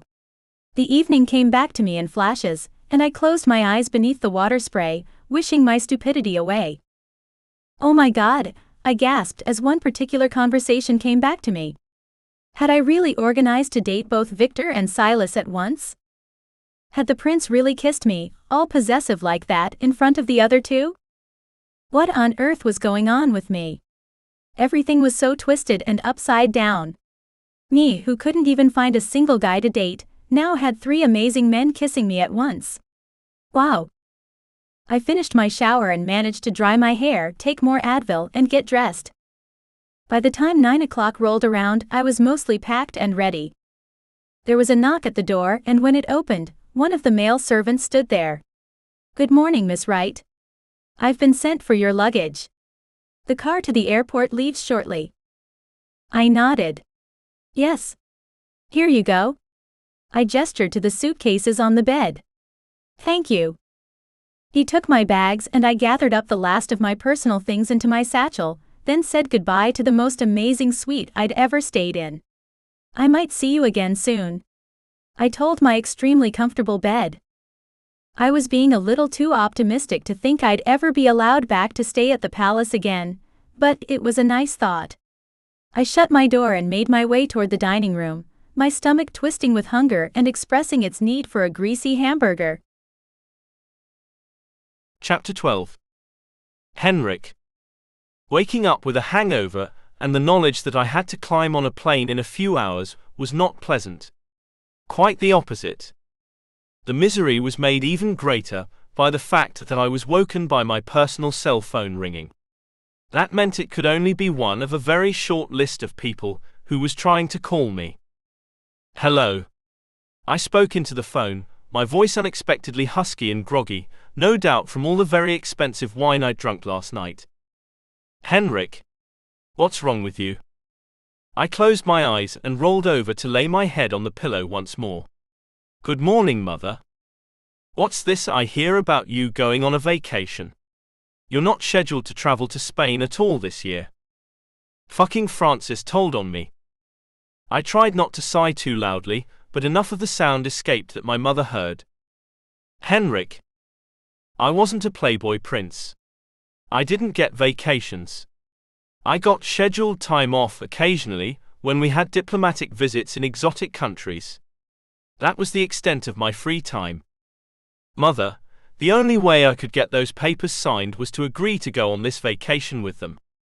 I rubbed my eyes and forced myself to sit up, cursing those last few glasses of wine. They'd really put me over the edge. Even so, I didn't regret kissing Erin. Not for 1 second. I only wished. Henrik. My mother's tone was annoyed. Mother, this was your play. No entanglements. It's what you said. I'm untangling so I can marry your princess. Isn't that what you want? I hadn't said it out loud much in the past, as secretly I'd railed against the planned marriage. But after reaching a level of loneliness I'd never before experienced, I changed my mind. You've decided? She asked, breathless with whatever emotion she was feeling. I'd never been able to really understand or interpret my mother very well. Although in this instance, it was fairly obvious she wanted a son and a prince who bowed to her wishes and did what she said without complaint. Yes, Mother. I'll marry the princess. And hopefully have a few children, and find some happiness outside of fulfilling my duty. That's wonderful news, Henrik. Enjoy your vacation and we will see you when you return. She disconnected the call, and I swung my legs over the side of the bed and sat up. Today was going to be interesting. I was leaving for a vacation without any work commitments with 3 strangers, one of whom I wanted to get into bed as soon as possible. I groaned and hauled myself into the shower before ringing the bell for my valet. He packed my bags while I got dressed and headed to the dining room for a light breakfast. The hangover breakfast, to be exact, of toast and water. Only toast and only water. Silas, Victor and Erin were already at the table, but they weren't speaking. They were all pale, not a bright morning eye among them. I chuckled, and the sound made the ache in my head more of a throb. Everyone rethinking that last bottle of wine. The last one? Erin groaned. More like the last 2, Silas said, reaching for a glass of orange juice and a piece of toast. I sat down in my seat and poured a coffee. I changed our plane itinerary slightly. Erin sighed. I hope you moved the flight to tomorrow. I chuckled at the hope in her tone. No. But instead of using the commercial airline, we're taking my private plane. Silas lifted his head. You have a private plane? He cocked his head and then nodded. Of course you have a private plane. You're going to be the king. Then he looked seriously at me. Do you fly it too? I grabbed a glass of water and popped some painkillers. Americans. God no. I have no aspirations to become a pilot. I'm not Christian Grey. Erin burst out laughing, but the guys just stared at me in confusion. I met Erin's eyes and grinned. At least you got it. She nodded and we ate in silence for a while, then Ray entered the dining room, dressed in casual jeans and a fitted black shirt. Good morning all. His tone was cheery, not the least bit hungover. We all groaned in unison, the song of overindulgence. Ray chuckled, and walked around the side of the table to stand next to Erin. Drink a little too much last night, did we? She stared up at him. Oh yeah. Definitely not the way to start a vacation. Ray glanced down at his watch. The plane leaves in a few hours, which means we should start heading toward the cars. The private airport is about an hour out of town. A stupid oversight on my behalf. The commercial airport was closer. Are you coming with us, Ray? Erin asked, glancing from me to my security guard and back again. Ray tilted his head and smiled at her, only at her. Of course. Of course? Silas repeated, pulling himself to a stand, panting like it took everything in him to get to his feet. Why, of course. Because he's my personal security, I explained. Silas wrinkled his nose. Really? You don't really look like security. Then he gave Ray a once-over that only a man with a death wish would think was appropriate. I got to my feet too. It was time to leave. Thus his appeal. Don't worry, Silas, Ray said with a sly smile. I won't cramp your style. Just keep your clothes on, I told Ray with a glare before turning to the others and explaining, Ray tends to hog all the attention at the beach, pool, or wherever you are. Erin got to her feet, unstable, tumbling into Ray, who steadied her. She stared up at him. You know, you look more like Henrik's personal shopper. A laugh burst out of Ray, a man who didn't laugh. Hell, he'd very rarely smiled until Erin got here. Now his grin might well have been painted on his face, for as often as he was flashing the damned thing. I'll take that as a compliment. She grinned. You should. I wasn't quite sure how personal shopper could be taken as a compliment for a man with as many skills as Ray, but I didn't bother questioning it any further. I just followed the others out of the dining room, along the hallway, and into the car waiting for us outside the front entrance. The four of us slipped into the back of the stretch limo, while Ray chose to sit up front with the driver. Anyone need any Advil? Erin asked, holding out a white bottle. Both guys nodded, took the tablets and washed them down with some water from bottles on offer in the limo. Erin was sitting next to Silas, whose neck tattoo caught my eye. He looked like a guy you wouldn't want to meet in a dark alley at night, or so the saying went. How many tats do you have? I asked him. Silas met my gaze and ran his hand over his buzz cut in an already familiar way. A few. Why? Only wondering, I said with a shrug. Just trying to make conversation. How many do you have? Silas counted. I shook my head, none. I'd always wondered what it'd be like to get a tattoo. But it wouldn't be considered very princely, I was sure. And since I was photographed everywhere, including at the beach and in my own backyard, there wasn't much hope in hiding them, no matter where I put one. Well, if we're making conversation, can I ask you something? Silas said. I nodded. Of course. I was a master at avoiding questions I didn't want to answer. Part of international diplomacy. Victor and I are going to pursue Erin. She looked up at that and shot both of us a shy grin. Try out a poly relationship again, but for keeps, Silas added. Do you want in on that? He couldn't have surprised me more if he'd reached over and punched me in the face. Ah, well, that's an interesting question. My face flushed with heat and probably color. To buy some time, I grabbed for a bottle of water and took a large swig. It's a lot. Requires ground rules. Take some time, think about it, Silas said, nodding and glancing away. He then slid his hand over Erin's thigh and took hold of her hand. Jealousy roiled in my gut, piercing me with pain. I coughed to clear my throat. I didn't want to commit to anything, but I also didn't want to be excluded. I don't think making a commitment either way would be smart at this point in time. Erin glanced up at me. You're getting married, Henrik. I don't want to. She shook her head, then looked down at her hands. She was out of words, and I couldn't help because I couldn't think about anything other than the prospect of being with her. Victor punched me gently in the arm. Tell us about the chick your parents are forcing on you. I forced a smile to my lips. I barely knew the woman, and didn't have a lot of information to share. She's a princess from the Moravian royal family. She's been brought up understanding the responsibilities of being a royal, and she will be a very suitable wife. Victor nodded. Yeah, she sounds hot. I rolled my eyes but couldn't help laughing. Oh, that's what you want to know, is it? Hang on a moment. I pulled out my cell phone and found some recent images of my betrothed, attached to a media article. Here you go. I handed the phone over, and Victor flicked through the article. She's really cute. She is. Then what's the problem? Victor asked, Problem. Oh, but let me count the ways, the number of problems. Tabloids. Rumors. Yeah. Victor ran his hand through his hair. You don't look excited or happy about it. I smiled at him, but even to me it felt fake.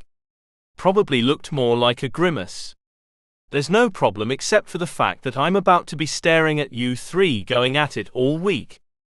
We invited you to join in. Silas lifted Erin's hand up to kiss her fingers. Erin stared at me as he did so, and my stomach fluttered in a strange way. I glanced out the window to try and take some of the heat out of my glare, because at that point in time, I wanted to skewer Silas with a sword. When I finally spoke, my voice was clipped. We'll be at the airport soon, and we can all rest for the flight. Would it be like this every time one of those construction workers touched her? No way was I going to survive a week of this. But my word was my word, and that was all there was to it. Chapter 13. Erin. Apparently, those with private planes, even in public airports, aren't bothered by security measures. We were whisked through the airport and across the concourse to our gate, a private gate at the end of the terminal. And then we were ushered down a flight of steps to the tarmac. Henrik had said he had a private plane. I couldn't say exactly what I'd pictured, probably something out of the movie Pearl Harbor, massive and clunky. But whatever I'd been thinking, it was nothing like what was waiting for us. A jet by any other name was still a jet, but this thing was sleek and shiny. It looked more like a giant needle with wings. It had a row of windows down the side extending from the stairs waiting for us and past the wings to the tail fin. And no, I didn't know if that was its official name, but that was what I was calling it. Inside the plane was like the castle but with wings. Opulent and lush. There was carpet and gold plating. Gold plating. A rim of it around the windows, at the edge of the tables, along the top of a drinks cart that had gold-trimmed decanters full of what would likely be top-notch and alcohol, even though I had no idea what kind. In the whole flying tube of greatness there wasn't a single nick. Not in the plastic, nor the wood, or even the drinks cart that appeared affixed to absolutely nothing. The act of walking onto this plane was, in itself, a holy crap moment. Even the stairs were carpeted and they belonged to the airport, which meant that the Liechtenstein royal family had their own set of stairs reserved for their use. That was some serious pull. I lifted my head, acting regal because the moment demanded it. Also because it was easier to catch my breath, without all the slouching and slumping my normal posture demanded. After a quick glance around noting more gold accents, gold seatbelts for heaven's sake, I took the window seat near the middle of the plane. I thought that since there was a chair next to me and two facing mine, it left room for all of us to sit together. Nice place you got here, fancy pants, Victor said, a smirk in his voice but not on his face. You would rather fly Atlantic coach. Henrik cocked an eyebrow and it was adorable. Of course at this point, I hadn't seen much about him that wasn't adorable. Victor ignored him, and Henrik wasn't having it. He went on, pretend it's a park. You'll be fine. Oh. Some of Henrik's sparkly princely charm was in danger now. Victor looked like he was one word away from knocking it off him, and with the smarminess that had just come out of the prince's mouth, I wouldn't blame Victor one bit. But Victor didn't hit him. Instead, he took the seat next to mine rather than one across from me. Henrik's scowl immediately deepened, and Victor smiled for the first time. Oh yeah. This isn't uncomfortable. At all. Silas sat across from Victor and me, so Henrik sat on the opposite side of the plane, which felt a little strange, seeing as how he was our host on this plane. Even though he tried to hide behind the screen of his laptop, I could see him watching me and yet pretending like he wasn't. I liked the feeling of it, the awareness that sizzled between us. But with my attention on Henrik, I was ignoring Victor and Silas. I didn't want that either, so I focused back on my American boys. So, construction? HGTV happened to you, or did you two happen to it? Silas chuckled. I like a witty girl. I waggled my eyebrows at him. You found one. I liked to think so, anyway. At least sometimes. It's about building something from nothing. There's an enjoyment in seeing the finished product and knowing we did it. Victor grinned and looked at me with such pride in his eyes, I couldn't help returning his smile wholeheartedly. Unless it's restoring something to its former glory, Silas added. That feels pretty spectacular too.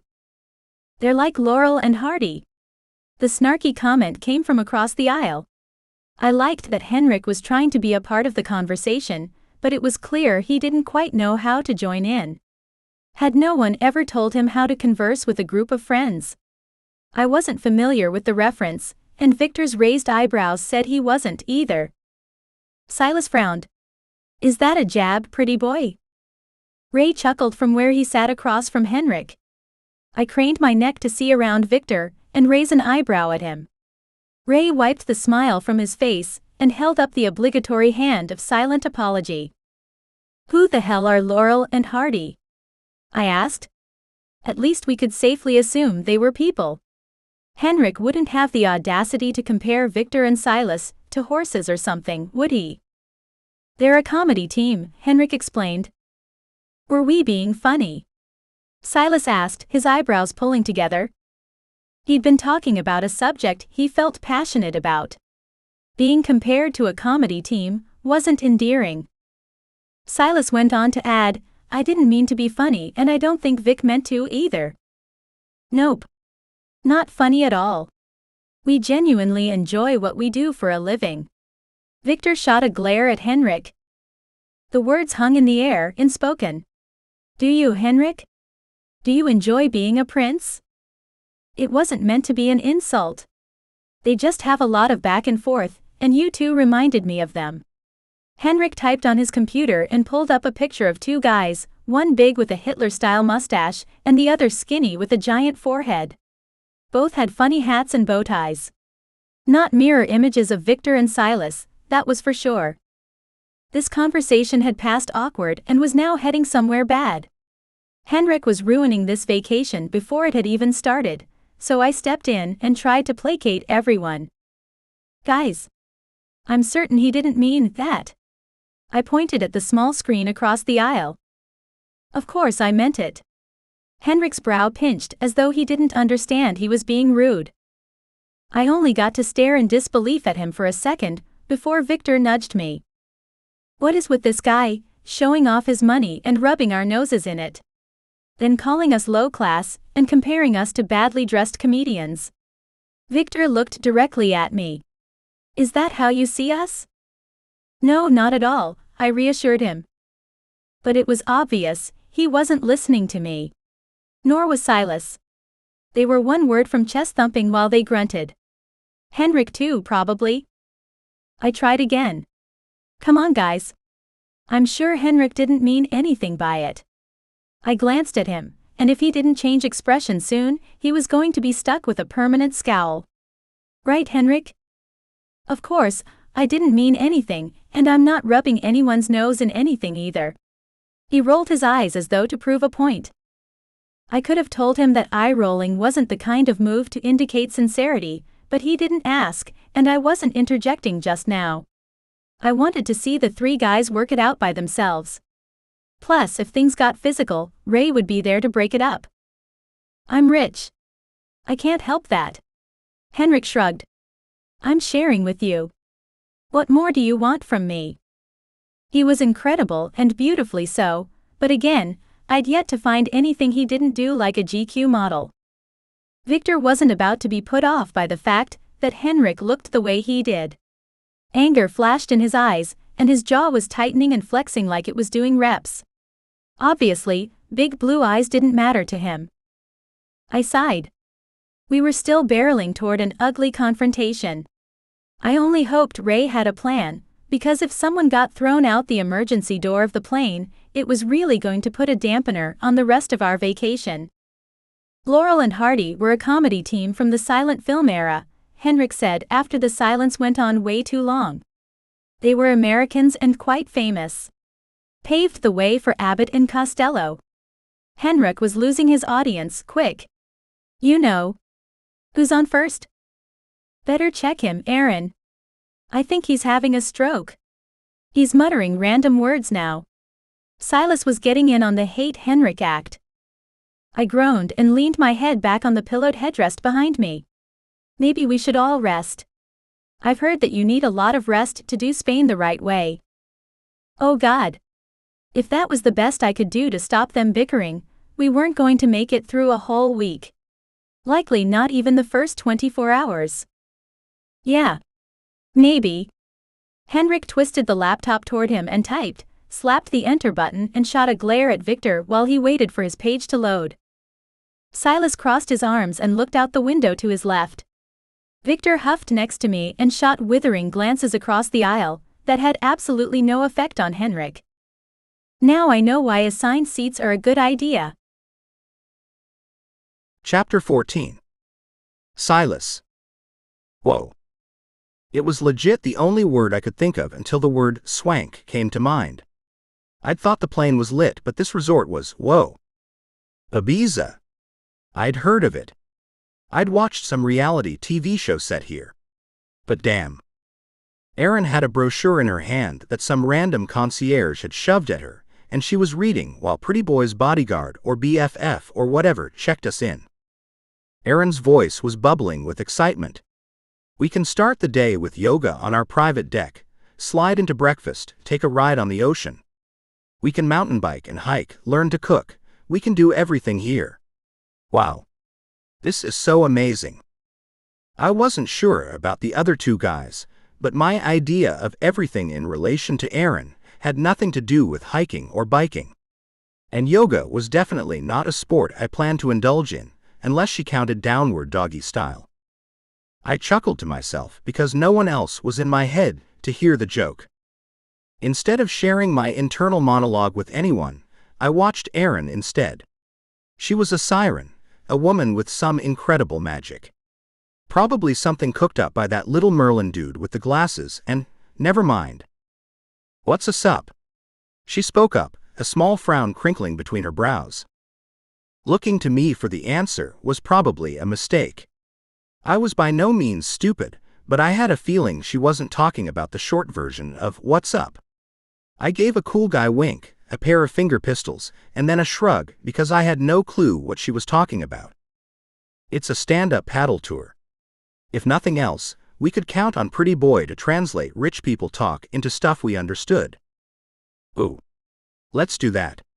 Can we book in a sup, Ray? She looked at the assistant and he nodded, as a slow smile slid across his face. I'll set it up. Of course he would. He would probably set up whatever she wanted. He seemed to be wrapped around her little finger already. I wondered for a second how I could get on the list of her secret desires. In fact, I wanted to be a lot more than just a desire. I wanted to be one of her needs. Henrik stood at the counter speaking in what sounded like perfect Spanish. Of course. I didn't like that guy. I looked at Victor. No way can we afford this place. Moneybags is paying. Victor nodded to where the Prince of Perfection was smiling at the desk clerk, like he was offering to buy her a car. Hell, I couldn't speak Spanish, so for all I knew, he was. His name in Henrik, guys, Erin added with a roll of the eyes. I shrugged at her. Who cares? His attitude on the plane said, I don't care about anyone, but his smile was the come-get-me version, and Erin was eating it up. She might have even batted her lashes a time or two. I was a little bit jealous, I had to admit. He oozed charm. All I could offer was muscle. We'd agreed to share, but I wasn't sure how easy that was going to be. I care, Erin said. And honestly, if he's good enough to pay for this trip, maybe we should be a little respectful. Her voice was soft rather than confrontational, but her words packed a punch. Then she glanced at him over her shoulder, and I saw that look in her eyes. Oh boy. Whether or not we liked this guy wasn't the issue. The fact was, Erin liked him. And she was right. Since he was paying for this party palace, maybe we could find some common ground other than just the girl we all liked. It was a thought, anyway. It's cool that he's paying, I managed to choke out.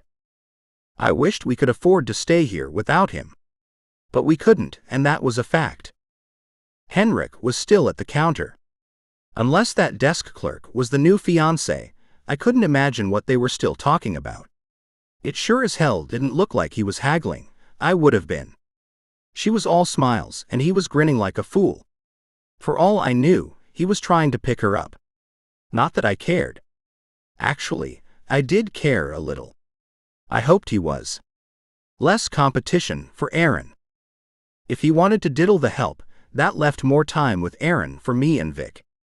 And it didn't bother me to call that woman the help, because I too was the help. I liked the role myself. It gave me purpose. More so than wearing my crown around the castle all day anyway. But Henrik didn't go off with the other chick. He walked back over to us with a bunch of key cards in his hands. He handed them out and I frowned. Of course, he was going to take the room next to hers. He probably didn't even have a fucking room. He probably had a whole suite. Hell, maybe the whole floor. Why do you get to decide who gets what room? He chuckled a little, looked at me like I was the one with the nerve to ask, then shook his head. Well, I gave them out randomly, so I'm not even sure which one is which. But I am paying, so I should have the suite I want. Silk sheets, satin pillows? I pushed closer to stand next to him. I outweighed him by a few pounds, and was taller by a few inches. And I wanted him as aware of it as I was that his bank account had 6 more zeros than mine. The smarmy prick smirked. You probably don't know this, but silk sheets are a bitch to sleep on. I wouldn't know that.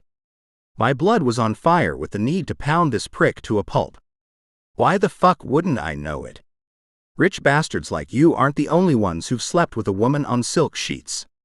I gave him a shove.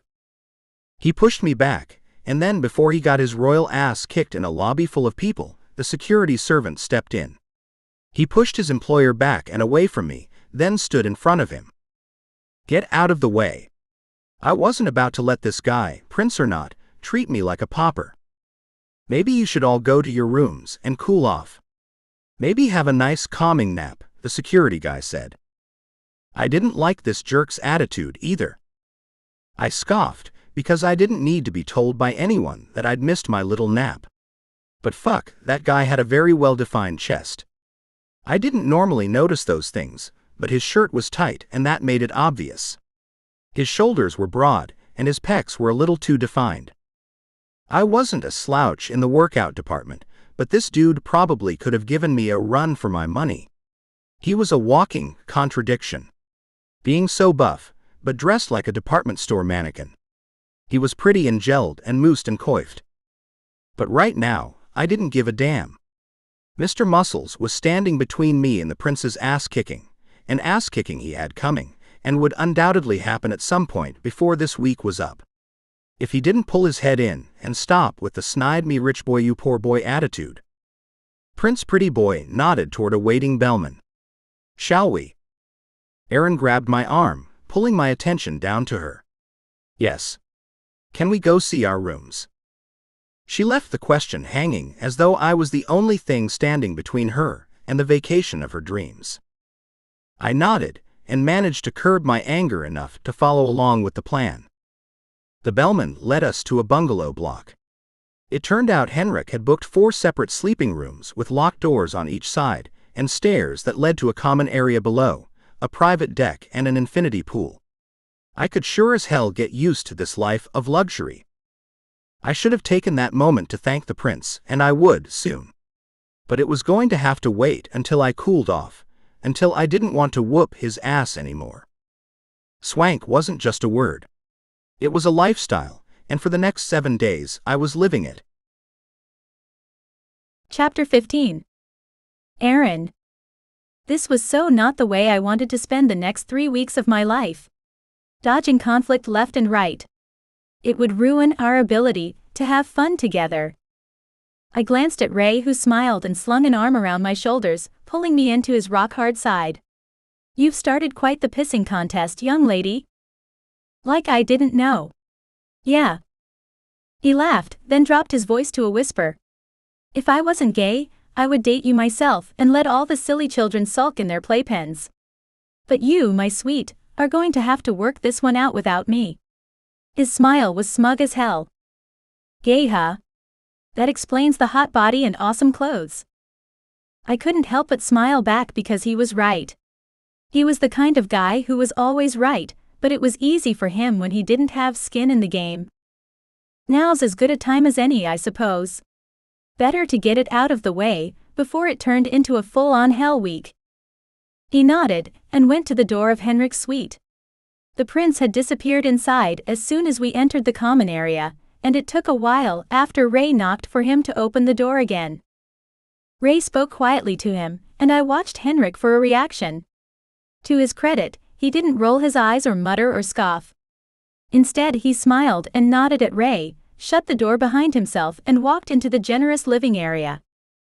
He sat on one couch. There were 2 pristine white sofas facing each other, and waited. I took the spot next to him this time, because the others had ganged up on him on the plane. I wanted to show them that I had Henrik's back the same as I would one of theirs if they needed it. But Victor had been the one to invite Henrik along in the first place. In fact, he'd blackmailed him into coming, because he'd said Henrik was lonely. He knew. Could see it. That was all well and good, but now, Victor was acting like Henrik had done something wrong by paying for the trip, by flying us here in his private plane, and by putting us up in this paradise of a hotel. And Silas was apparently a master of the dirty look. At least that was how it seemed every single time Henrik spoke. Or breathed. Or talked. This needed to stop. I'd had enough of the childish behavior. Henrik glanced down at me and smiled, and there was something softer and sweeter this time in his expression than there had been on the journey here. I waited for Victor and Silas to enter the common area. Ray sat in a chair behind the sofa Henrik and I were seated on. He had a view of the ocean on one side and the TV on the other. Between our sofas was a smokeless fire pit, but we didn't have it lit.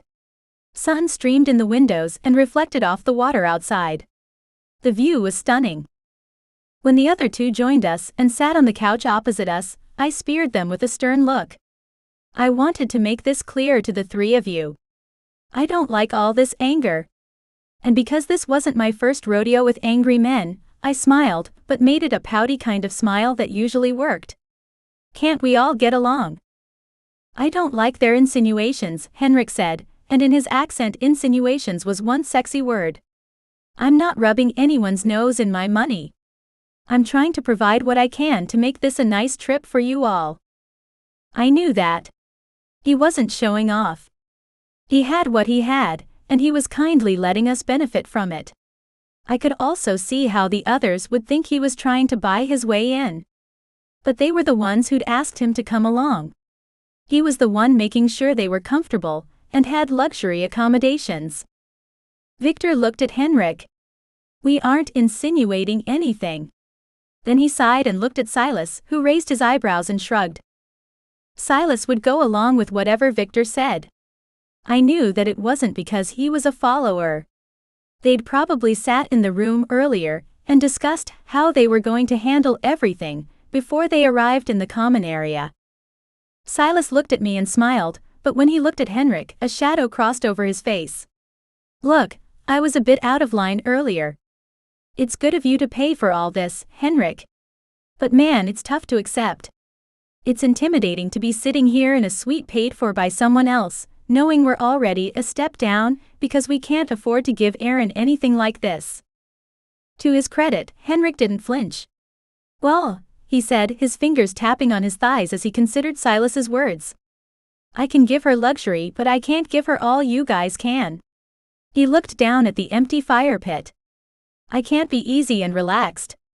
I can't laugh or joke around as easily as you 2. I don't even really know how, to be honest. There's a weight on my shoulders. And it's heavy.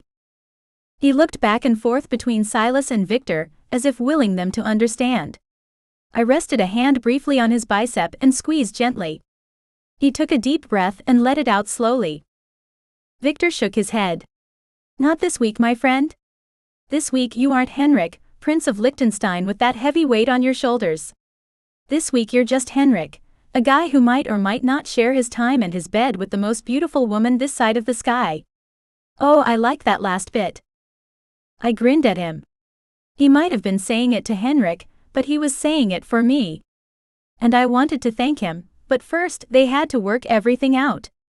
In this, I was but a bystander. And as much as I wanted to help, I couldn't. I can't just pretend I'm not who I am, Henrik said, sounding confused. I pressed my lips into a thin line so I didn't laugh. It wasn't as existential as it sounded. He really was a prince, and he was in line to take his country's throne. Forgetting that for 1 day or 1 hour or 1 minute was probably as difficult for him as it was for us to forget that he was a prince. I certainly hadn't been able to stop thinking about it for very long. Especially here, surrounded in every direction by reminders of his lifestyle. He looked at me. Not a sidelong glance, not anything in passing, but a solid long gaze, his eyelids at half-mast, his lips slightly parted. Are you sorry you came to Liechtenstein? Sorry we're all here now. I was no novice or young virgin.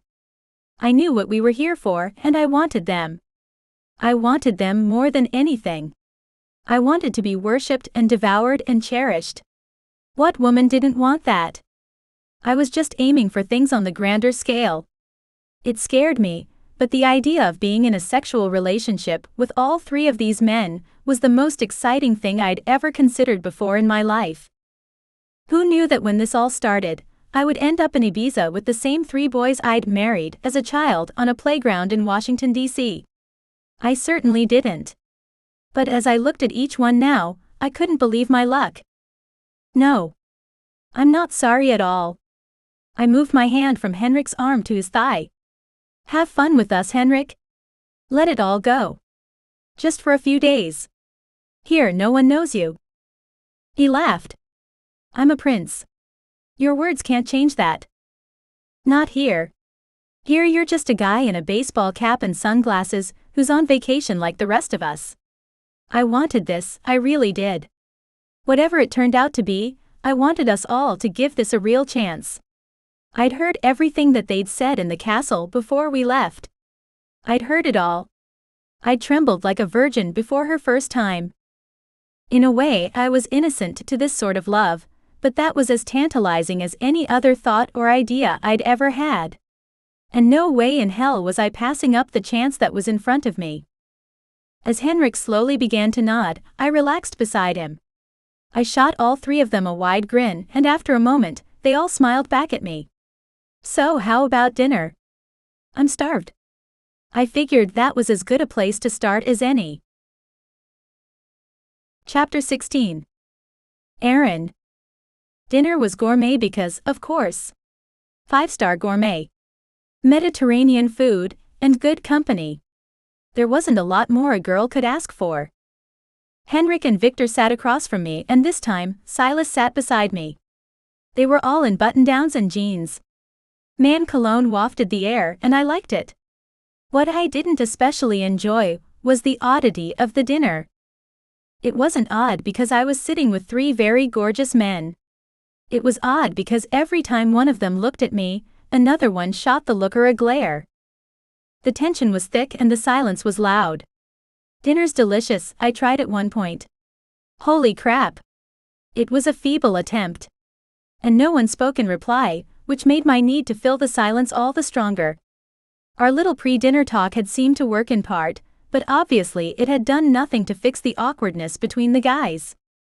Yum, I said, spiking up a piece of flaky pastry and loading it into my mouth. No one answered or did more than scrape their silverware along the plate to create that horrible screeching sound. I set down my fork, adjusted it so it was parallel to my knife on the other side of my plate, then I arranged my wine glass so that the stem was a perfect 3-inch distance from the rim of my plate. And then when everything was perfectly perfect, I looked up. They were all engrossed with their food and their plates and their scraping forks. I slapped my hand on the table. Hard. When they looked up, I stared at each one of them slowly. Victor with his quick sparkling smile. Henrik with the big blue eyes. Silas with the shoulders I wanted to cling to. But their attitudes were dragging me down. I looked at my plate. It was a shame to waste the rest of such an artful-looking meal, but my stomach clenched. I couldn't take this stress. I pushed it away too hard and Silas saved my wine before it toppled over too. I took the glass from his hand. Then I took a big sip of the wine to fortify my nerves before I spoke. Guys, we have to talk. No way was I going to suffer through a week of tension-filled silence. This was supposed to be a vacation, filled with hours of sun soaking and fun. I waited until all the forks were down, and I had their undivided attention. Look, I don't pretend to understand the ways of men. I pointed another look at each of them. But I can't do this for an entire week. I already had a headache, and the week had barely started. The tension in here is on a whole other level, and while I'm all about a poly relationship with you guys, I don't need all this. I waved a hand and narrowed my eyes. It's too much. They nodded. Every single one of them, but no one spoke. No one offered a resolution to the problem. In fact, there was so much blank staring I was tempted to snap my fingers in front of their faces, just to make sure they were still in there. We have a problem, and I don't think we can leave it to resolve itself. There's just too much. I didn't know how to describe it. Weight in the air. I didn't seem to have anyone's attention. They were too busy hating each other, and not listening to me. I was busy glaring and grunting. Not really grunting, but groaning was close. Silas laid his hand over mine on the right side of my plate, so of course, Henrik reached across the table so he could hold my left hand, and then Victor huffed and puffed hard enough to blow my house down. I pulled my hands out from the guy's grasps and into my lap. Then I nodded. This was exactly what I was talking about. And now I was the one huffing and puffing like the big bad wolf. It wasn't conscious, and as soon as I caught myself making those sounds, I quit doing it. Fast. Mostly because it sounded borderline pornographic, and that wasn't the kind of mood I wanted to convey just at that moment. When I looked up again, the guys weren't capitulating. Instead, the scowls were deeper, the glares more narrowed and darker. I picked up my fork and shoved another bite of food between my lips, fuming and cursing in my head. There was no call for this behavior. I wasn't a toy for them to fight over. I looked at Silas. He glanced back and smiled, but as soon as he turned to Henrik, he sneered. It was the same with Victor, and when Henrik looked at either of them, animosity flashed across his features. There was no one I'd ever seen who could do animosity quite like Henrik. Must have been the royal blood. But this was a lot for one person to have to wade through. How could I make them stop? Listen guys, this is 3 times the testosterone I'm used to. 3 times the machismo. 3 times the masculinity. And I don't want to call it toxic, but I'm about 10 seconds away from calling for a hazmat suit. They all stared at me as if suddenly shocked. So now I knew that the conversational threshold for their attention was the almost offhanded mention of hazmat. And that did not amuse me one bit. Toxic. Silas was the first to speak. Henrik looked at him. It means that she thinks we're. I know what it means. Silas's snap was a precise example of exactly what I was talking about, and I jerked to my feet before shooting him a look, the one that said I wasn't amused. It involved a cocked eyebrow and lips pinched into a cupid's bow of annoyance. The pièce de résistance, the thing that held the look together, was the nostril flare, and I turned my head at each of them so they could see it clearly. They all stood, because even though their walks of life were different, they were all gentlemen. My point is, I spoke slowly, with a deliberate pause for another flared nostril glance at each of them, that you guys are missing the mood of this vacation, and quite frankly, you're making it uncomfortable for me. Not fair, I wanted to add but didn't. We could all split up and go our separate ways, but that would ruin everything this vacation was meant to be about, so I'm out of suggestions. Other than calling it a day. I'm not a toy for you all to fight over. No one spoke. Then, as if on cue, all 3 of them looked down, and suddenly I was being outshone by silverware and plates. Figuratively and literally. I rolled my eyes. They were either not listening, or they didn't care. Either way, I was too insulted to do more than shove my chair all the way back and step away from the table. I'm going to bed. I have a headache and jet lag, and I think we need a little more go with the flow, and a little less angry faces before tomorrow, or I'll be the one who doesn't want it to work, and you will be the ones ruining something I've wanted to do for my entire life. I said it all in one sentence, and without much more than a sigh to punctuate the end. Then, because I was inspired by my own courage at speaking up, I decided to show them what I meant, rather than just tell. I turned to Silas, wrapped my hand around the back of his neck and pulled him down. His lips parted, probably in surprise, but I didn't care. His mouth was warm and soft, and I slipped my tongue between his full lips and kissed him until he took over, cradled my face between his hands and deepened the kiss. Then, because I was a believer in leaving before they tired of me, I broke the kiss. I didn't dare meet any of their gazes, because I didn't want to see what any of them were thinking. This was going to happen my way, and in my time. Period.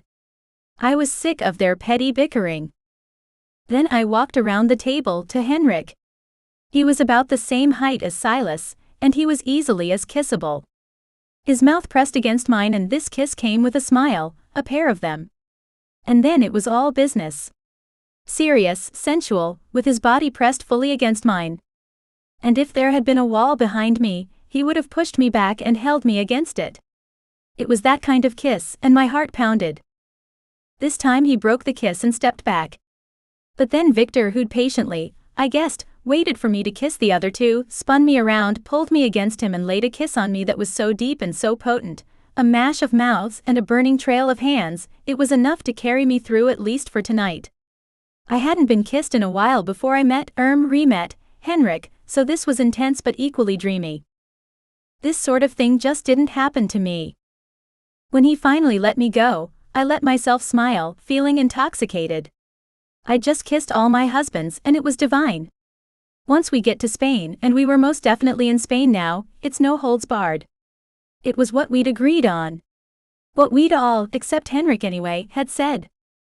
When I took a tentative step away and no one opened a mouth to speak, I gave them a jaunty little finger wave. Then I turned and walked to the staircase that wrapped around the perimeter of the upstairs hall. Gentlemen, please try to work out your issues by morning. Or I'm going home. And that was all I had to say. Chapter 17. Aaron. It certainly wasn't every day that I got kissed by, or kissed, 3 men. And definitely not kissed like that. Those weren't kisses for the timid or the faint of heart. Those hadn't been little nibbles or grazes. No accidental contact. Now that I'd walked away, I was in my room freaking out about it. I wasn't tired anymore, that was certain. I was wired, pacing from one corner of my room to the other. I probably could have summoned one or more of them up here to help me expend some of my wayward energy, but that would have been wrong. I'd made my point, and now it was their call whether or not they were willing to make this vacation what it was meant to be. Otherwise, I'd have to do the most difficult thing I'd ever done, and actually go home. I didn't want to leave them, but I would if I had to. I looked at my cell. There were any number of social media sites I could have perused, could have made a dance video clip or two, I'd been known to rock it every once in a while, or I could sit on the bed and watch cat videos. Any of those things would have probably squelched my energy, but I wasn't in the mood for it. Instead, I dialed Bree's number. She was 6 hours behind me, so she was probably just getting back to work from lunch. It was only 1 o'clock back home, and luckily for me, she picked up on the 5th ring. Girl. It wasn't her customary greeting, and there was quite an echo in the background. She must have been hiding in a bathroom to talk to me, which was good because the information I was about to impart was not for public consumption. I know. You're in Ibiza. I know. And you're married to 3 guys? Are they hot? I mean, on a Pee Wee Herman to Johnny Depp scale, where are they? I'd only given her the basics, and hadn't talked to her since I got off the plane in Liechtenstein and shot her a text. Young beautiful Johnny. Every one of them. I smiled because he was her go-to fantasy guy. Unfortunately, they're all acting like someone stole their favorite toy. Oh, what? Maybe the connection was bad? They hate each other, I tried to explain, though it wasn't quite that bad. Well, two of them hate the other one and he hates them back. That was going to make the poly part of our relationship volatile, and I didn't care for it. Please tell me your resolution involves tossing them all in a mud wrestling pit, and you're planning to live stream it. I loved her for making me smile, but how was I going to explain that this was a real problem? The pissing contest, as Ray had so eloquently put it, was about to wreck my vacation and my proposed poly relationship. No. If they can't figure out their shit, I'm coming home. Sad as I was to say it. You're going to let a few bad attitudes ruin your free vacation? Her tone was incredulous, and it made me calm enough to finally sit down on the bed. She had a point. But there was almost a fist fight. They were fighting over you. She sounded excited, and I was afraid she wasn't quite grasping the gravity of the situation. I'd never been the kind of woman who enjoyed conflict. As a matter of fact, conflict made my stomach hurt. There's nothing good about it. Unless you really can convince them to mud wrestle. I laughed this time. You're a one-track record today. And you have no idea how to take advantage of what's right in front of you. She laughed. Have you even kissed any of your husbands? All three of them. A few minutes ago, I admitted. Bree waited, her silence demanding details, all the dirty details. I just knew it. It was incredible. Is there one that's the best at it? I considered her question, remembering all three kisses and how they made me feel. Nope. They're all different, that's for sure, but each one gave me belly butterflies and woke up everything between my legs. Now I'm jealous. She blew out so her lips made the motor sound. Come on, Aaron. Why are you holding out on me? I'm not, it's just. I didn't know how I felt about any of it. They're also. So what? I couldn't find a word except hostile, which wasn't really fair because Silas and Victor weren't hostile to one another. I lay back on the bed and looked up at the ceiling. Oh, come on. They also full of testosterone. Bree laughed. You mean virile? Oh yeah. They were definitely that. Yep. And handsome. And built. How am I supposed to resist all of that? Even if they hate each other, they don't hate me, and maybe, if I stick it out, I can bring them around. Or maybe I'm just being full of myself. Of course you can bring them around. She laughed. For goodness sake, Aaron. You're in Ibiza with 3 hot guys. Doesn't matter how you got there. It was fate or some weird destiny thing. Something right out of a movie plot. Oh yeah. Definitely a little bit Lifetime movie weird. Is there a point? I hoped so. I needed a point to hang on to. Of course there's a point. She chuckled. I always have a point.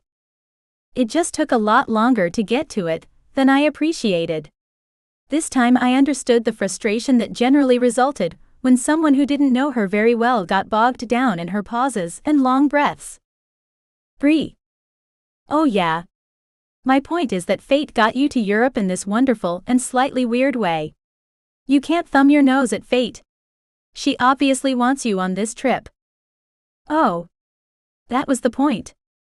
I know. And I'd thought that too. But this is a lot of drama. And it turns out that boy drama is a lot worse than girl drama. It was a simple truth, and one I hadn't realized before now. Girl drama is all dirty looks and snide comments. Boy drama is all that, plus chest beating and dick measuring, fists flying. Whoa. Back up. Anybody grabs a tape measure, and you don't video that for me, our friendship is over. She cackled hard this time. I couldn't help but laugh because she was acting like she didn't already have a parade of hot men walking through her house on their morning after walks of shame. Fine. If there's a tape measure or ruler, she wasn't going to let this go. Or ruler. Or yardstick. If there is any type of measuring implement brought out, my phone camera will capture it and you'll be my first call. It was an easy promise to make. Good. And you, my friend, just stay on that roller coaster and see where it ends. I could picture her grin in my head. Trust the process. It'll be worth it, I promise. Of course, she was right. Bree was always right. She had intuition about men. Well, about the men I dated. She couldn't tell a dude from a dud when it came to her own love life. You win. Although, it seemed to me like I was probably the only one with anything at stake here. I'll stay. Keep me posted, okay? She paused. And if you think about coming home before your vacation is over, you'll call me. I mean, if it really is that bad. I sighed. I don't want to come home early, but I will if I have to. And of course I'll keep you posted. But if these guys didn't figure out how to get along, there wasn't going to be anything to tell. Chapter 18. Henrik. I twisted, tossed and turned. Then I counted sheep. I stared at the ceiling, watched an old telenovela on television, read the autobiography of an American president, and still I couldn't sleep. Stress. Aggravation. The fact was that I couldn't stop thinking about Erin and that kiss. In my experience, women didn't kiss like that. But my experience was limited. I dated 2 women. How pathetic was that? I was one of From Your Lips magazine's top 100 most influential people, and I'd only kissed 2 women. Only had sex with one. More than one time, but still only the one woman. That was not information I wanted to share with Erin, or the other 2. The same 2 who'd shared a woman before, and were all about sharing Erin. A poly relationship. I didn't even know how such a thing was supposed to work. My regular relationships, well, the one that actually counted as a relationship, had been a nightmare to work around. Between my parents, the paparazzi, an entire country watching me like I was about to topple off the pedestal they had put me on and worshipped, I always had eyes on me, someone watching, usually photographing. For all I knew, the hotel staff was earning tattletale money as I was supposed to have been sleeping. Being a prince looked glamorous, and seemed like it was something out of a fairy tale. And this wasn't the poor little rich boy inside of me whining it out. This was truth. This was my life. And my future, the future of the entire country, was riding on this. That was a lot of pressure.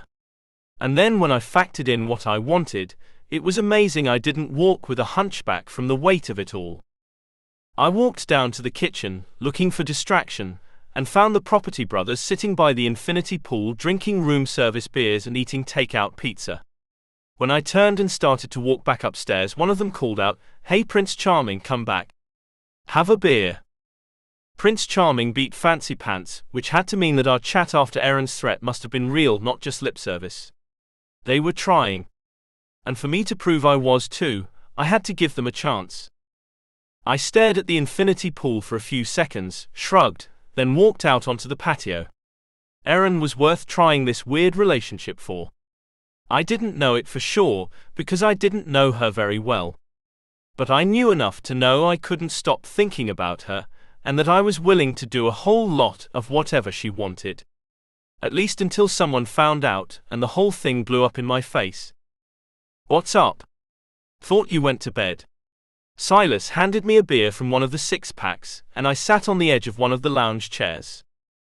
I did. Couldn't sleep. "Yeah, it's a lot to think about," Silas said, then chuckled. A guy like him wouldn't have a problem with this kind of thing. Hell, he didn't have a problem with it. It had been partly his idea. "I can assure you, my friend, it's worth it. So worth it." He said it slow and with inflection. This was a man who believed what he said. Victor nodded. "Oh yeah. Chicks mean maintenance. A lot of it.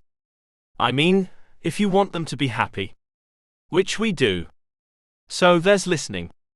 Foot rubs, body massages. Didn't sound horrible to me.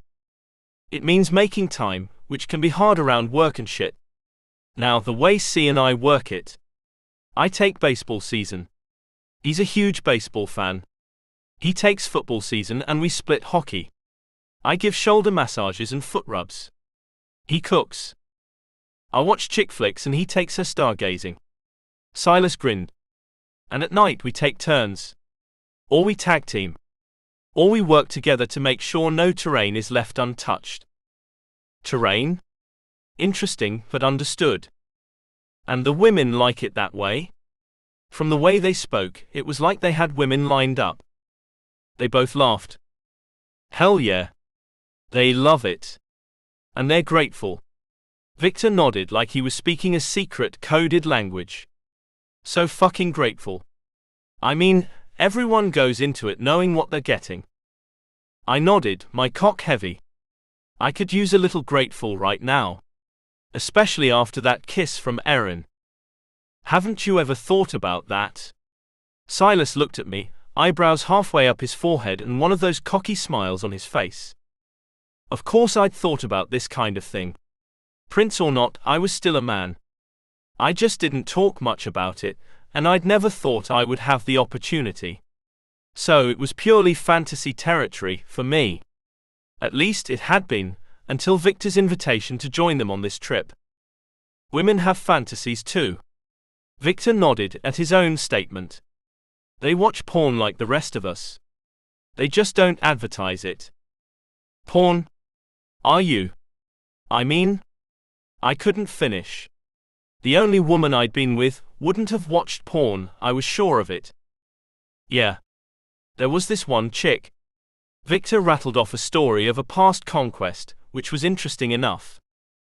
But what they didn't seem to realize was that I didn't have the same freedoms they did. I couldn't just meet a random woman or two and take them to bed together. That would not remain a private thing. Every action of mine would be watched and judged. That had been drilled into my head since I was young. I always had to be careful who I let close to me, who I let talk to me, who I was in a room beside. Or with. I wanted to try and explain that to them. I can't just be with anyone I want, like you guys can.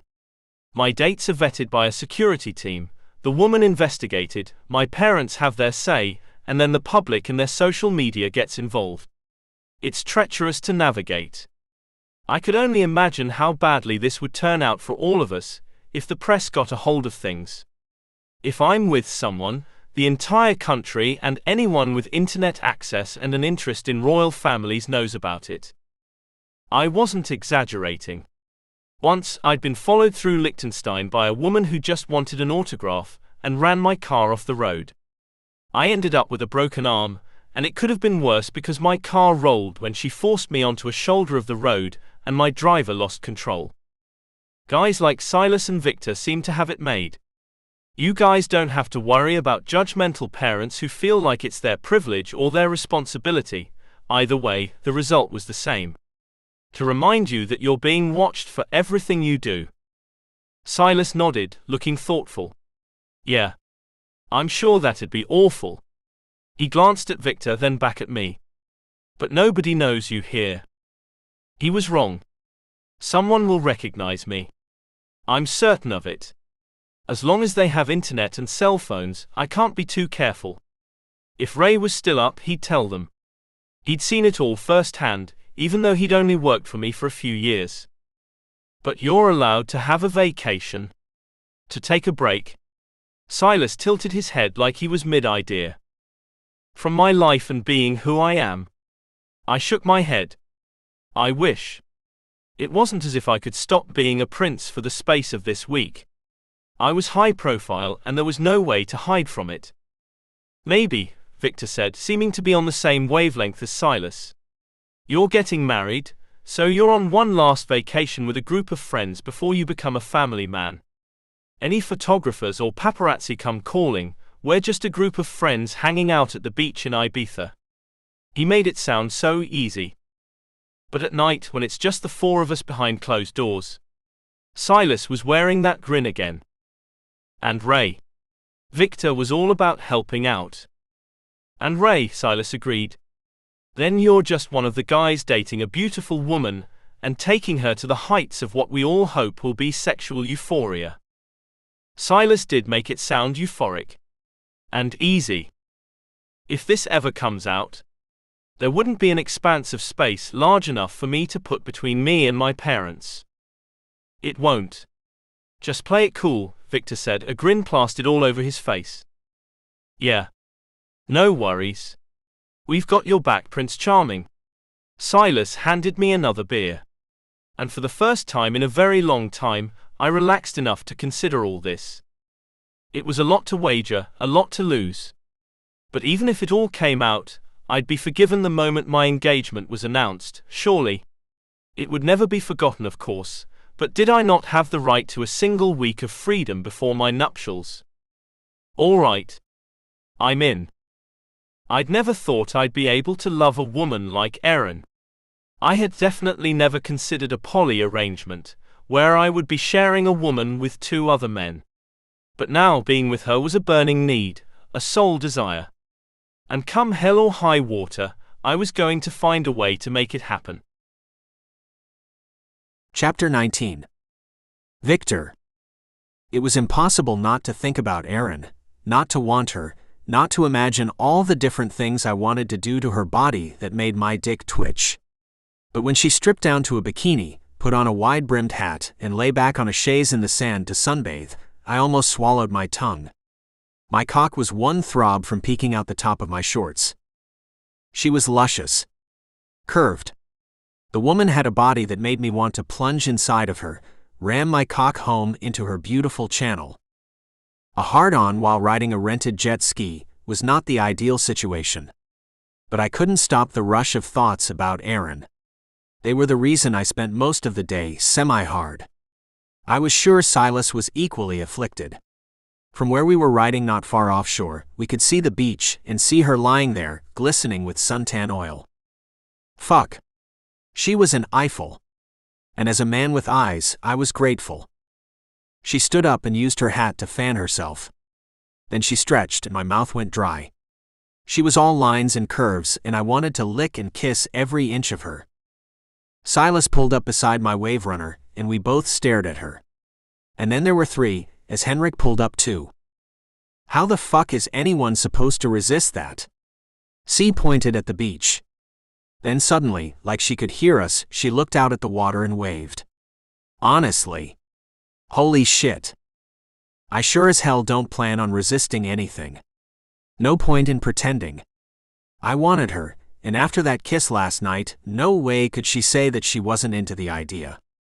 She'd kissed each one of us and she'd done it with passion and precision. She'd done it with conviction. She'd done it to show all 3 of us that she was into it. Equally.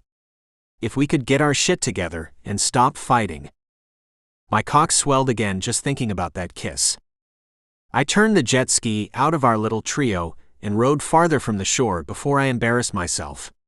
Or before I went back to the beach and hauled her against me. We spent the day on the water, stealing glances at her while she sunbathed and read and waded into the surf to cool off. Those minutes were the best minutes of the day. Turned out, Henrik wasn't so much a stuffy prince, as he was just a guy who needed to get out more. And he knew how to ride a jet ski. How to fish. Probably could walk on water if he put his mind to it. By afternoon, we put our toys away and walked onto the beach. The sand was white and hot beneath our feet, but worth every second to get closer to Erin. I moved to stand beside the chaise where Erin, who had a collection of empty cocktail glasses on the table next to her, was sunbathing topless now. Although we couldn't see anything naughty yet, since she was lying on her belly. Silas seized the day, because he was confident enough to do that kind of thing. He poured a dollop of honey-colored suntan oil onto his hands, sat beside her, then rubbed it onto her back. Her smooth, supple skin already shone a golden brown. Everywhere his hand swiped, he left a shimmering trail of glitter-infused oil. She shifted a little, widening her legs to the edges of the chaise. The view was incredible. Erin moaned as Silas's hand skimmed across her lower back, and his little finger dipped into the waistband of her bikini bottoms, trailing along the delicious curve of her ass. My mouth watered as his finger veered lower and she swirled her hips. He leaned in and whispered, but not quite low enough to avoid Henrik and me hearing, "Turn over and I'll do your front." And then he kissed her shoulder and moved his hand further beneath her bikini bottoms. She moaned again and shifted some more, using her body to encourage his hand lower, closer to her pussy. I sat on the chaise next to hers and took the bottle of oil, poured some into my hand, and then began to massage it into one of her thighs. I jerked off last night, imagining how soft her skin would be, but the reality was better than my imagination. So much better. I kneaded her skin, stroking along the muscle. Then I let my hand move higher, let my fingers do the walking, slipping inside the elastic riding high on her ass cheek. Certainly, it was my plan to also move closer to her hot spot. I nodded to Henrik, who was watching with a hungry look in his eyes. She had another leg, and we had plenty of lotion. No reason the prince shouldn't join in and have a little fun too. Aaron was obviously into it, so why not? But he shook his head and sat on a neighboring chaise, simply watching. When I squeezed her ass, she sighed, lifted her hips, and pushed herself into our hands. Silas cupped her ass low, his fingers close to the promised land. "Excuse me, Your Highness?" The voice was startling when I was concentrating so hard on Aaron's contented sighs and her tiny moans of pleasure. I jerked away from Aaron. Silas pulled his hand out, and we all looked up at Ray. Aaron was still on her belly, but she turned to shield her eyes from the sun and see what was happening. To his credit, Ray didn't act as if there was anything amiss in finding Aaron mostly naked, with us all fawning over her. He looked at Henrik. "There's a helicopter circling above, sir. We should get you inside before your tomorrow's headline." Henrik nodded, and allowed Ray to usher him up the beach to the patio and into the common area of our suite. Aaron jumped up and wrapped herself in a towel, then hurried after them. Silas and I stayed behind for a few minutes. Fucking helicopter. Silas looked up, flipping it off as it hovered not far from the shore. Far enough a telephoto lens would have likely still be blurry, but not so far as to mistake the gesture Silas made. It was universal. Right? He'd been ready to go knuckle deep, and I hadn't been far behind him. Damn it. She'd been warm and ready.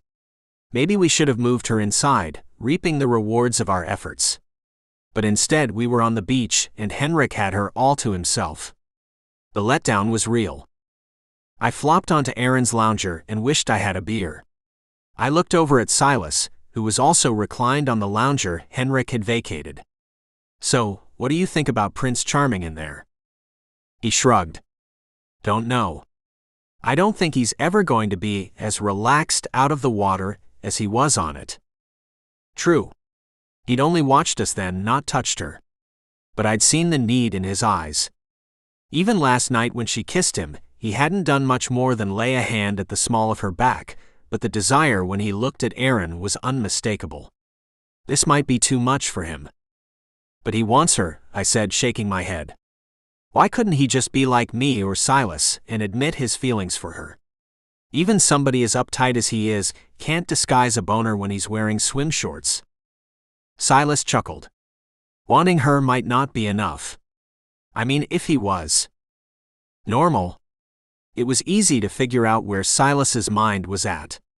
Even if I didn't know him so well, and he wasn't like a brother to me, I'd know what he meant because I thought the same thing. Silas nodded. "Yeah." He paused and looked out at the water. "Even if we somehow manage to make a poly out of this with him, it can't last. Obviously. The guy's a prince. And they found him here already." I pointed to the empty sky, as if the helicopter hadn't flown away once Henrik left the beach.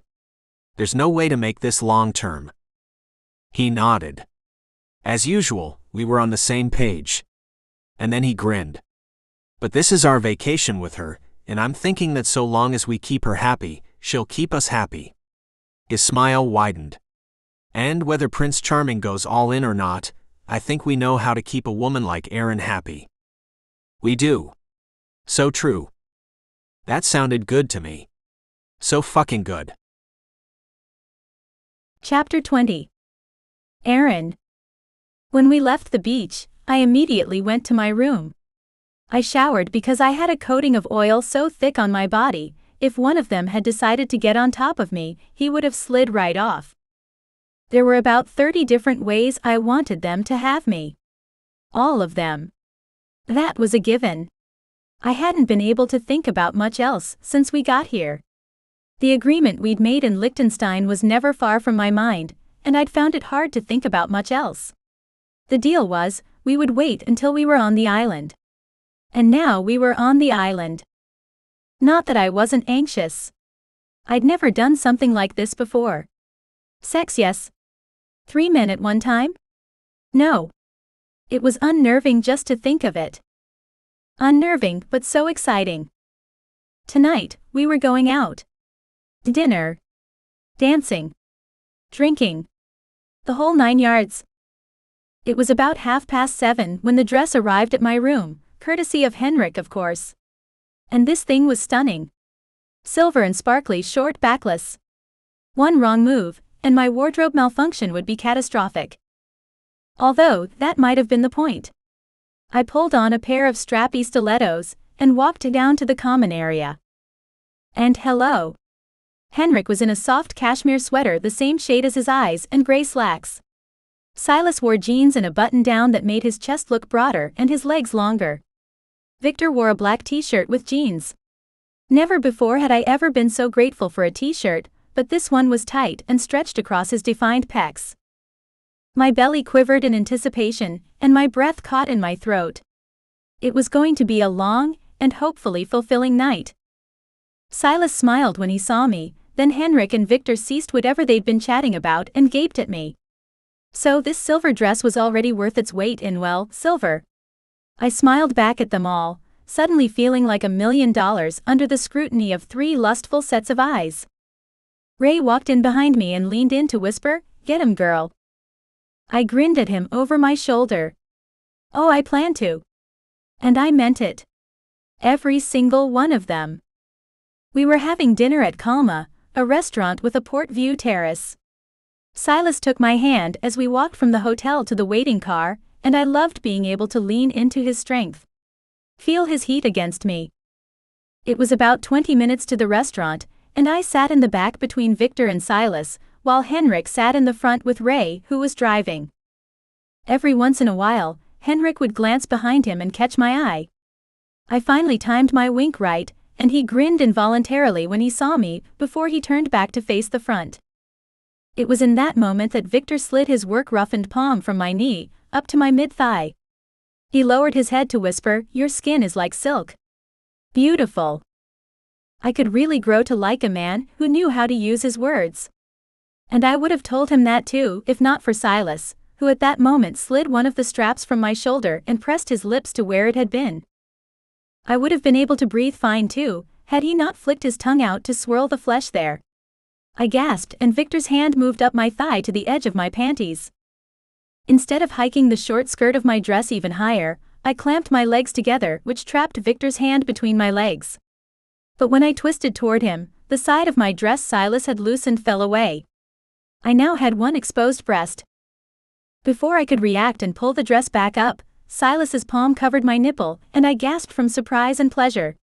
When we hit a bump in the road, the friction of his palm on my sensitized flesh was delicious. But we were in a car. And as beautiful as all the sensations were, it was a bit too public for such wanton behavior. "Let's eat dinner first," I managed, albeit in a breathless fashion.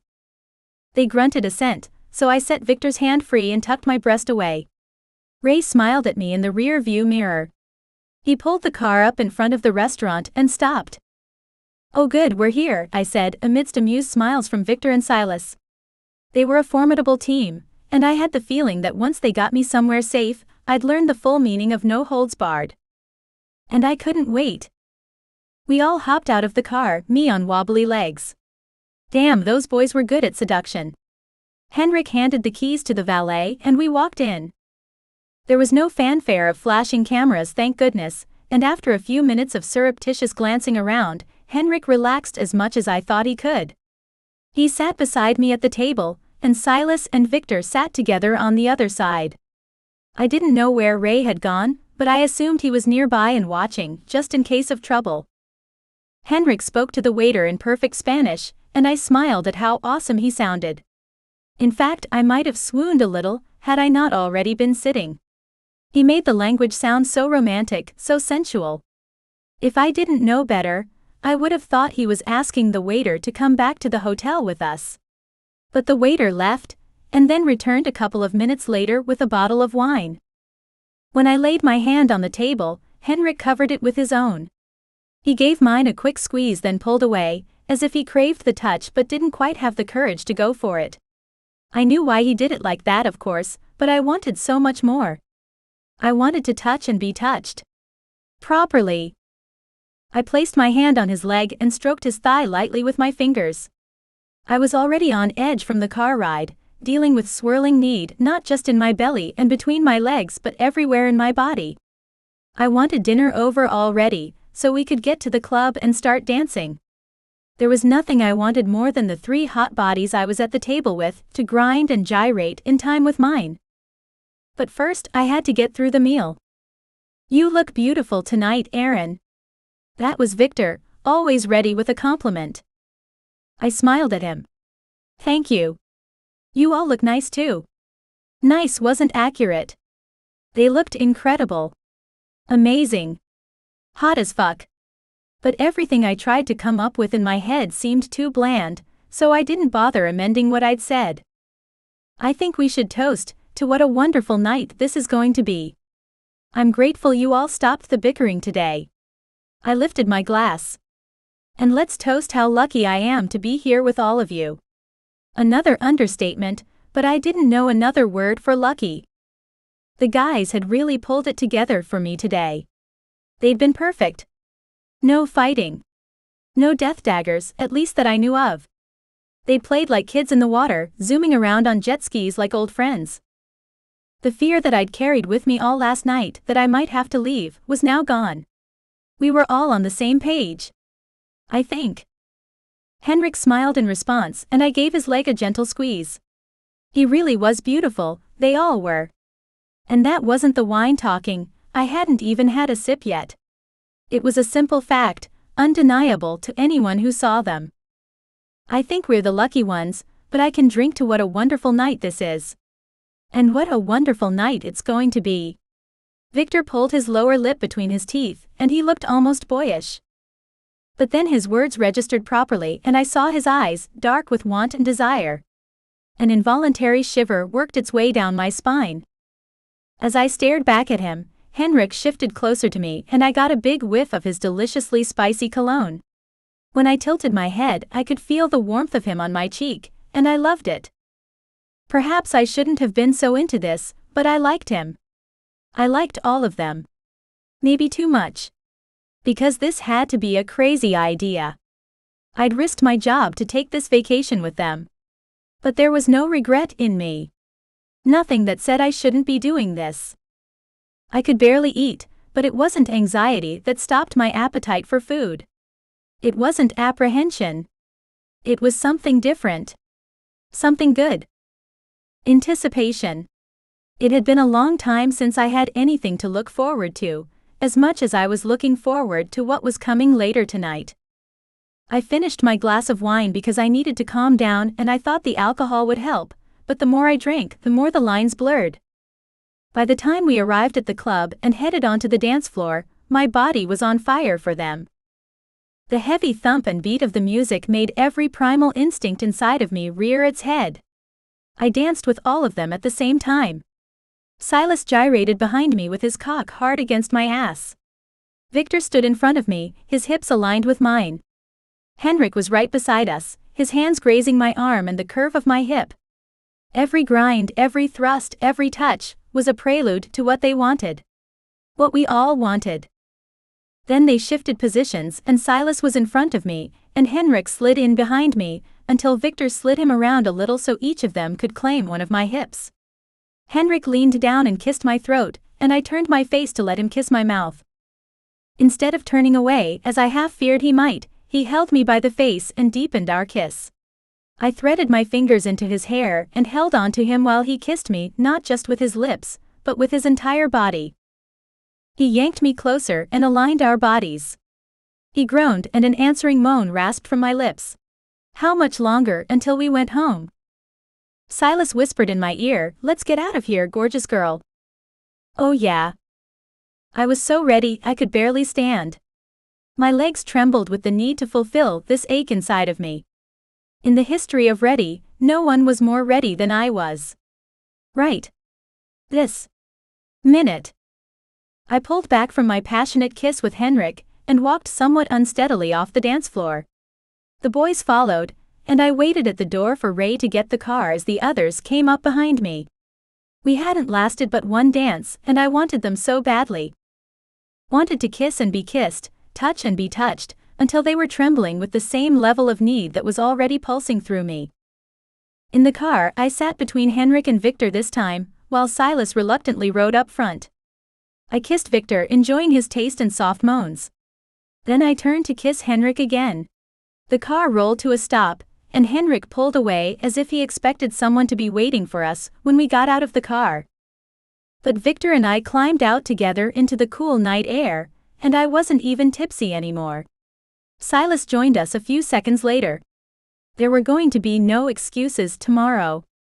In the morning, we were going to be happy about what happened tonight, without any regrets, knowing we'd made this decision without the aid of alcohol. Henrik didn't get out of the car. I leaned down and looked in at him. "Come on." At his stricken look, my heart began to pound. "Aren't you coming?" He paused, staring at me with all the intensity of a man about to make a life-changing decision. He still wore my lipstick on his mouth. But instead of getting out of the car, he shook his head. "I can't. If anyone ever found out, my name would never recover, and my parents." He shook his head again. "I can't.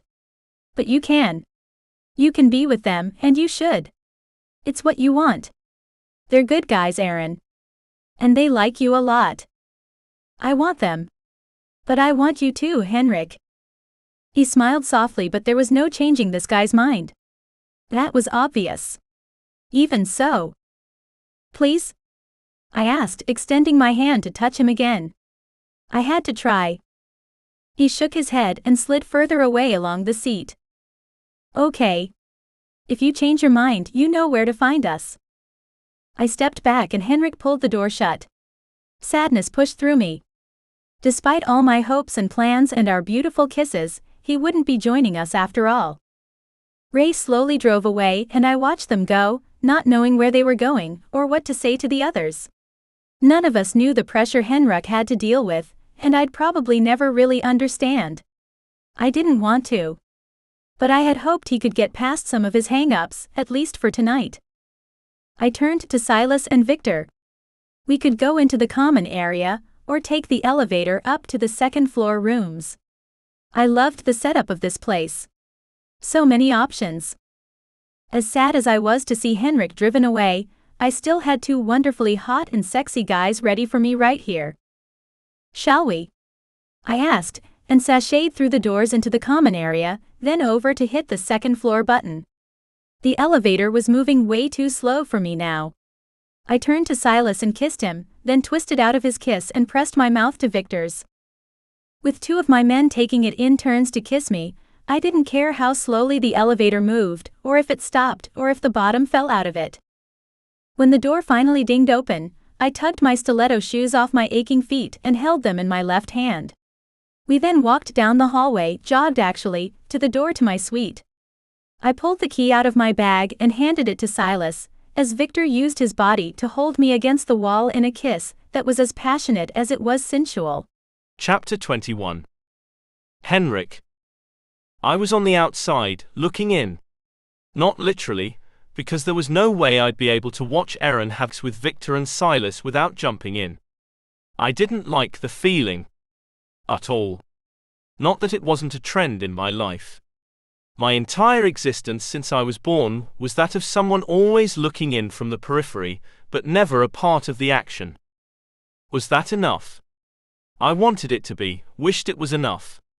But deep down inside me there was a gaping hole that felt like it could never be filled, and that gave me my answer.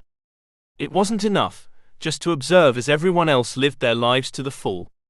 Nowhere near it, but there wasn't much I could do about that. I couldn't hear them, thank God. They were in her suite. Together. I was sitting down here on the beach with Ray, on twin lounges. We watched the water roll gently onto the sand, over and over, and all I could think about was what was going on inside. I wished with all my heart that I was in there with her. With them. "What's wrong with you?" Ray asked, staring at me over his bottle, his beer poised for a sip. "Nothing." He laughed and I rolled my eyes. I knew what was coming next from him, some witty observation about my mood and the overall vibe I was projecting. "Sounds like you're trying to summon a dust storm with all that sighing." He smiled like he was Shakespeare, creating an image with his words. "That's the best you can do." I groaned. I just gave up the chance of a lifetime. I should be in there sowing my wild oats, before I give up my life to God and country and a woman who would never dream of participating in a no foursome. "Or do you just want me to pass you another beer?" He threw back his head and cackled. "Yes?" I reached down into the ice chest beside me to get him a beer. "To all of it." When I handed him the bottle, he smiled and twisted off the top. "You gave up the opportunity of a lifetime," he said. "Erin is 1 in a billion, and you know it. You should be in there sowing your wild oats before you marry what's her name. A woman, by the way, who is never going to let you bring anyone but her into your bedroom." He lifted his glass. "And thank you for the beer." He was right. Of course he was. He was always right, and it did me absolutely no fucking good. I would have much preferred he shut the hell up and let me lament my loss without his commentary. Especially plagiarized commentary I had just spoon-fed him. I sat silently, hoping the sound of the waves would lull me into some semblance of peace. I waited, but it didn't work. My stomach felt all churned up, and my head ached from all the images tumbling around inside it. Sensual images, of Erin being pleasured by Vic and C, moaning her need and arching up as they gave her exactly what she wanted. I let out a groan. "You can head inside, Ray. I'll be fine." I had the moon and the waves and a few more beers to get through. There was even a light breeze that might cool my burning desire. "Yeah, right." He stood.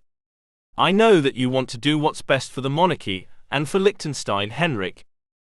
I looked up at him and nodded because he was right. I absolutely wanted to do what was best for my country and my family. The problem was, I had no idea what that was or how to make it happen. I also had no idea how my wants and needs fit into that equation, or even if they did.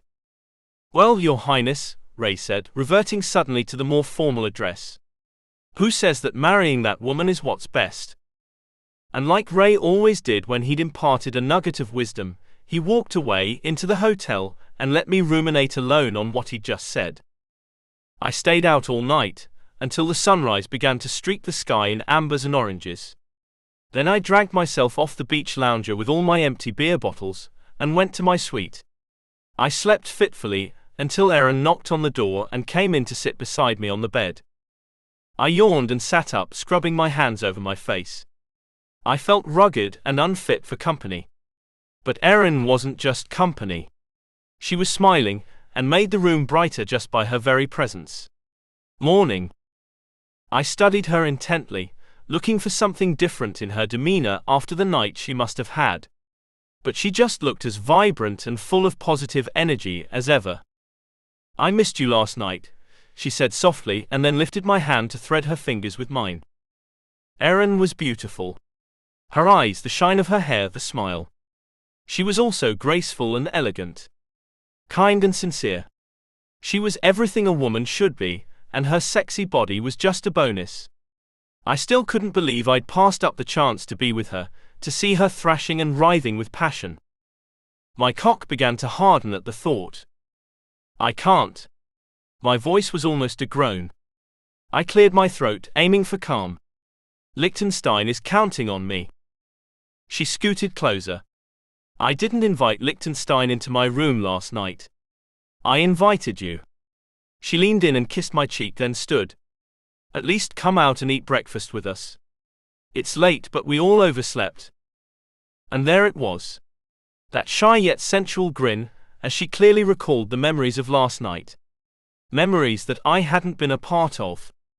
I wish I could have been there too, Erin. There was no going back now. No way to undo my no-show. I'll join you for breakfast, I added quickly. At least I could do that for her. Thank you for asking. After shooting me another quick smile, she walked out and shut the door behind her. I showered and dressed for the day, even though all I wanted to do was crawl back into bed and start another fantastic dream about Erin. By the time I walked down to the common area and sat beside Silas at the table, breakfast had already been served. Erin had one foot up on her chair, and she was tearing a bagel into pieces, while Victor and Silas ate platefuls of eggs and bacon and even pancakes. I ate fresh fruit, guava, mango and melon, and drank coffee. Erin leaned over to feed me a strawberry from across the table, and giggled when I sucked her finger into my mouth. She smiled, purred even. Silas cleared his throat and Victor nodded at me. So we have 6 days left. I'm aware. I didn't know if he wanted a calendar countdown, or what the purpose was of reminding me how little time I had left with her. He laughed. Touchy. Wouldn't you be? I nearly retorted but swallowed it back. No doubt I was touchy, but I didn't like thinking about what was going to happen after our week was up. I sure as hell didn't want anyone pointing out to me how soon I would lose her altogether. Yes. I am, I admitted after a long silence. But if you understood what my life is about to become. I stopped. Now I sounded like a spoiled rich boy who didn't want to go home to his mansion.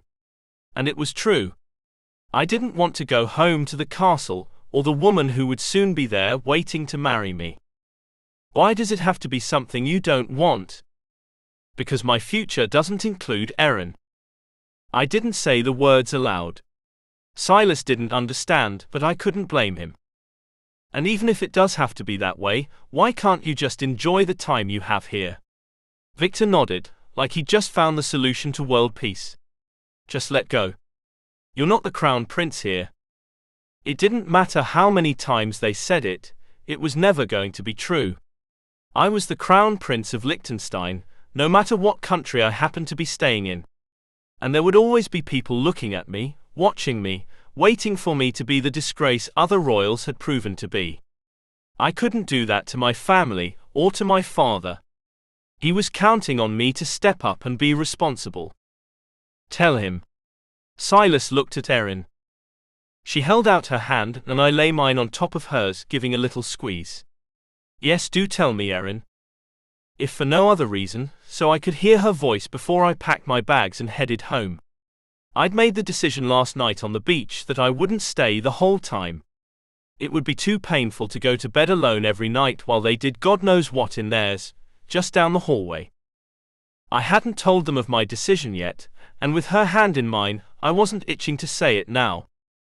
She smiled, and as always the room was brighter for it. We have 6 days, Henrik. It was getting painful to keep hearing it. And I don't want to waste whatever time you can spare me in those 6 days. Even if you can only give me the days, not the nights. Even if you can only give me an hour here or there. I want you here, Henrik. With us. On this vacation where anything is possible. She pushed her chair back and walked around to stand beside me. I repositioned myself so that she could sit on my lap, and when she did, it felt just right. I put my arms around her. Erin went on. I know you're worried about peeping toms and photographers getting rich off your name and catching you in a compromising situation. But we will do our best not to let that happen. Silas nodded. That's right. We're going to make sure that what happens in Ibiza stays in Ibiza. Ray, who'd been silently watching television in the corner of the room, he'd become quite addicted to telenovelas, looked up. You know, if you take this love festival back to Liechtenstein, Erin, this wouldn't be a problem. He shot a look at me. What happens behind palace doors is your business, Your Highness. He added a sarcastic bow at the end, but that was just Ray, and I was used to his insolence in the name of friendship. Makes for a good plan B, Silas said, looking at me like what I was going to do mattered in the grand vacation scheme. But we all knew that if I left for home, they would stay and continue having a good time without me. Wouldn't they? What do you say, pal? Silas asked, and as if he already knew of my intent to leave, he added, "We'd like it if you stayed." Victor grunted. "It would make Erin very happy if you stayed, Prince Charming, and that makes me and C happy too." I looked at all of them staring at me, Erin, Victor, Silas, and even Ray. Maybe what I chose did matter to these people. Something shifted in my chest at that realization. They really want me here. A warmth spread through me, relaxing my tense muscles, and I began to stroke up and down on Erin's hips. She felt glorious astride my lap, smiling down at me as if she cared. She does care. She wants me to be part of this. How can I possibly leave her? My hands on her curvy flesh tightened, as if my own body was trying to prove to me I couldn't leave. If I did, I'd regret it forever. I might never get a chance to be with Erin again. I might never even see her again. The papers were signed and the marriage dissolved. After this week, or the next or the one after, we would all return to our lives, to the obligations and responsibilities and the people counting on us. I wouldn't get another opportunity for happiness like this. Perhaps ever. A week. The words popped out of my mouth, and as they did, a sense of freedom filled me all the way up. Erin jiggled on my lap, laughing, and Silas slapped Victor on the back. I glanced at Ray and saw a satisfied smirk decorate his face. "And then we can see," I added, feeling brave. "Maybe France or London. Or maybe even Liechtenstein." I don't know how it had happened, but in the space of a few minutes, with a few sentences, my plans to leave had been flipped on their head. One thing was for certain. There was no way I was going home now. Not without them.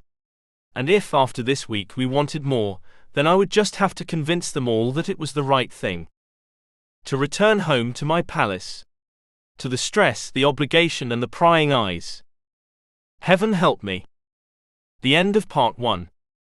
Continued on in Vacation with 3 Boys, here. The end of part 1. Continued on in Vacation with 3 Boys, here.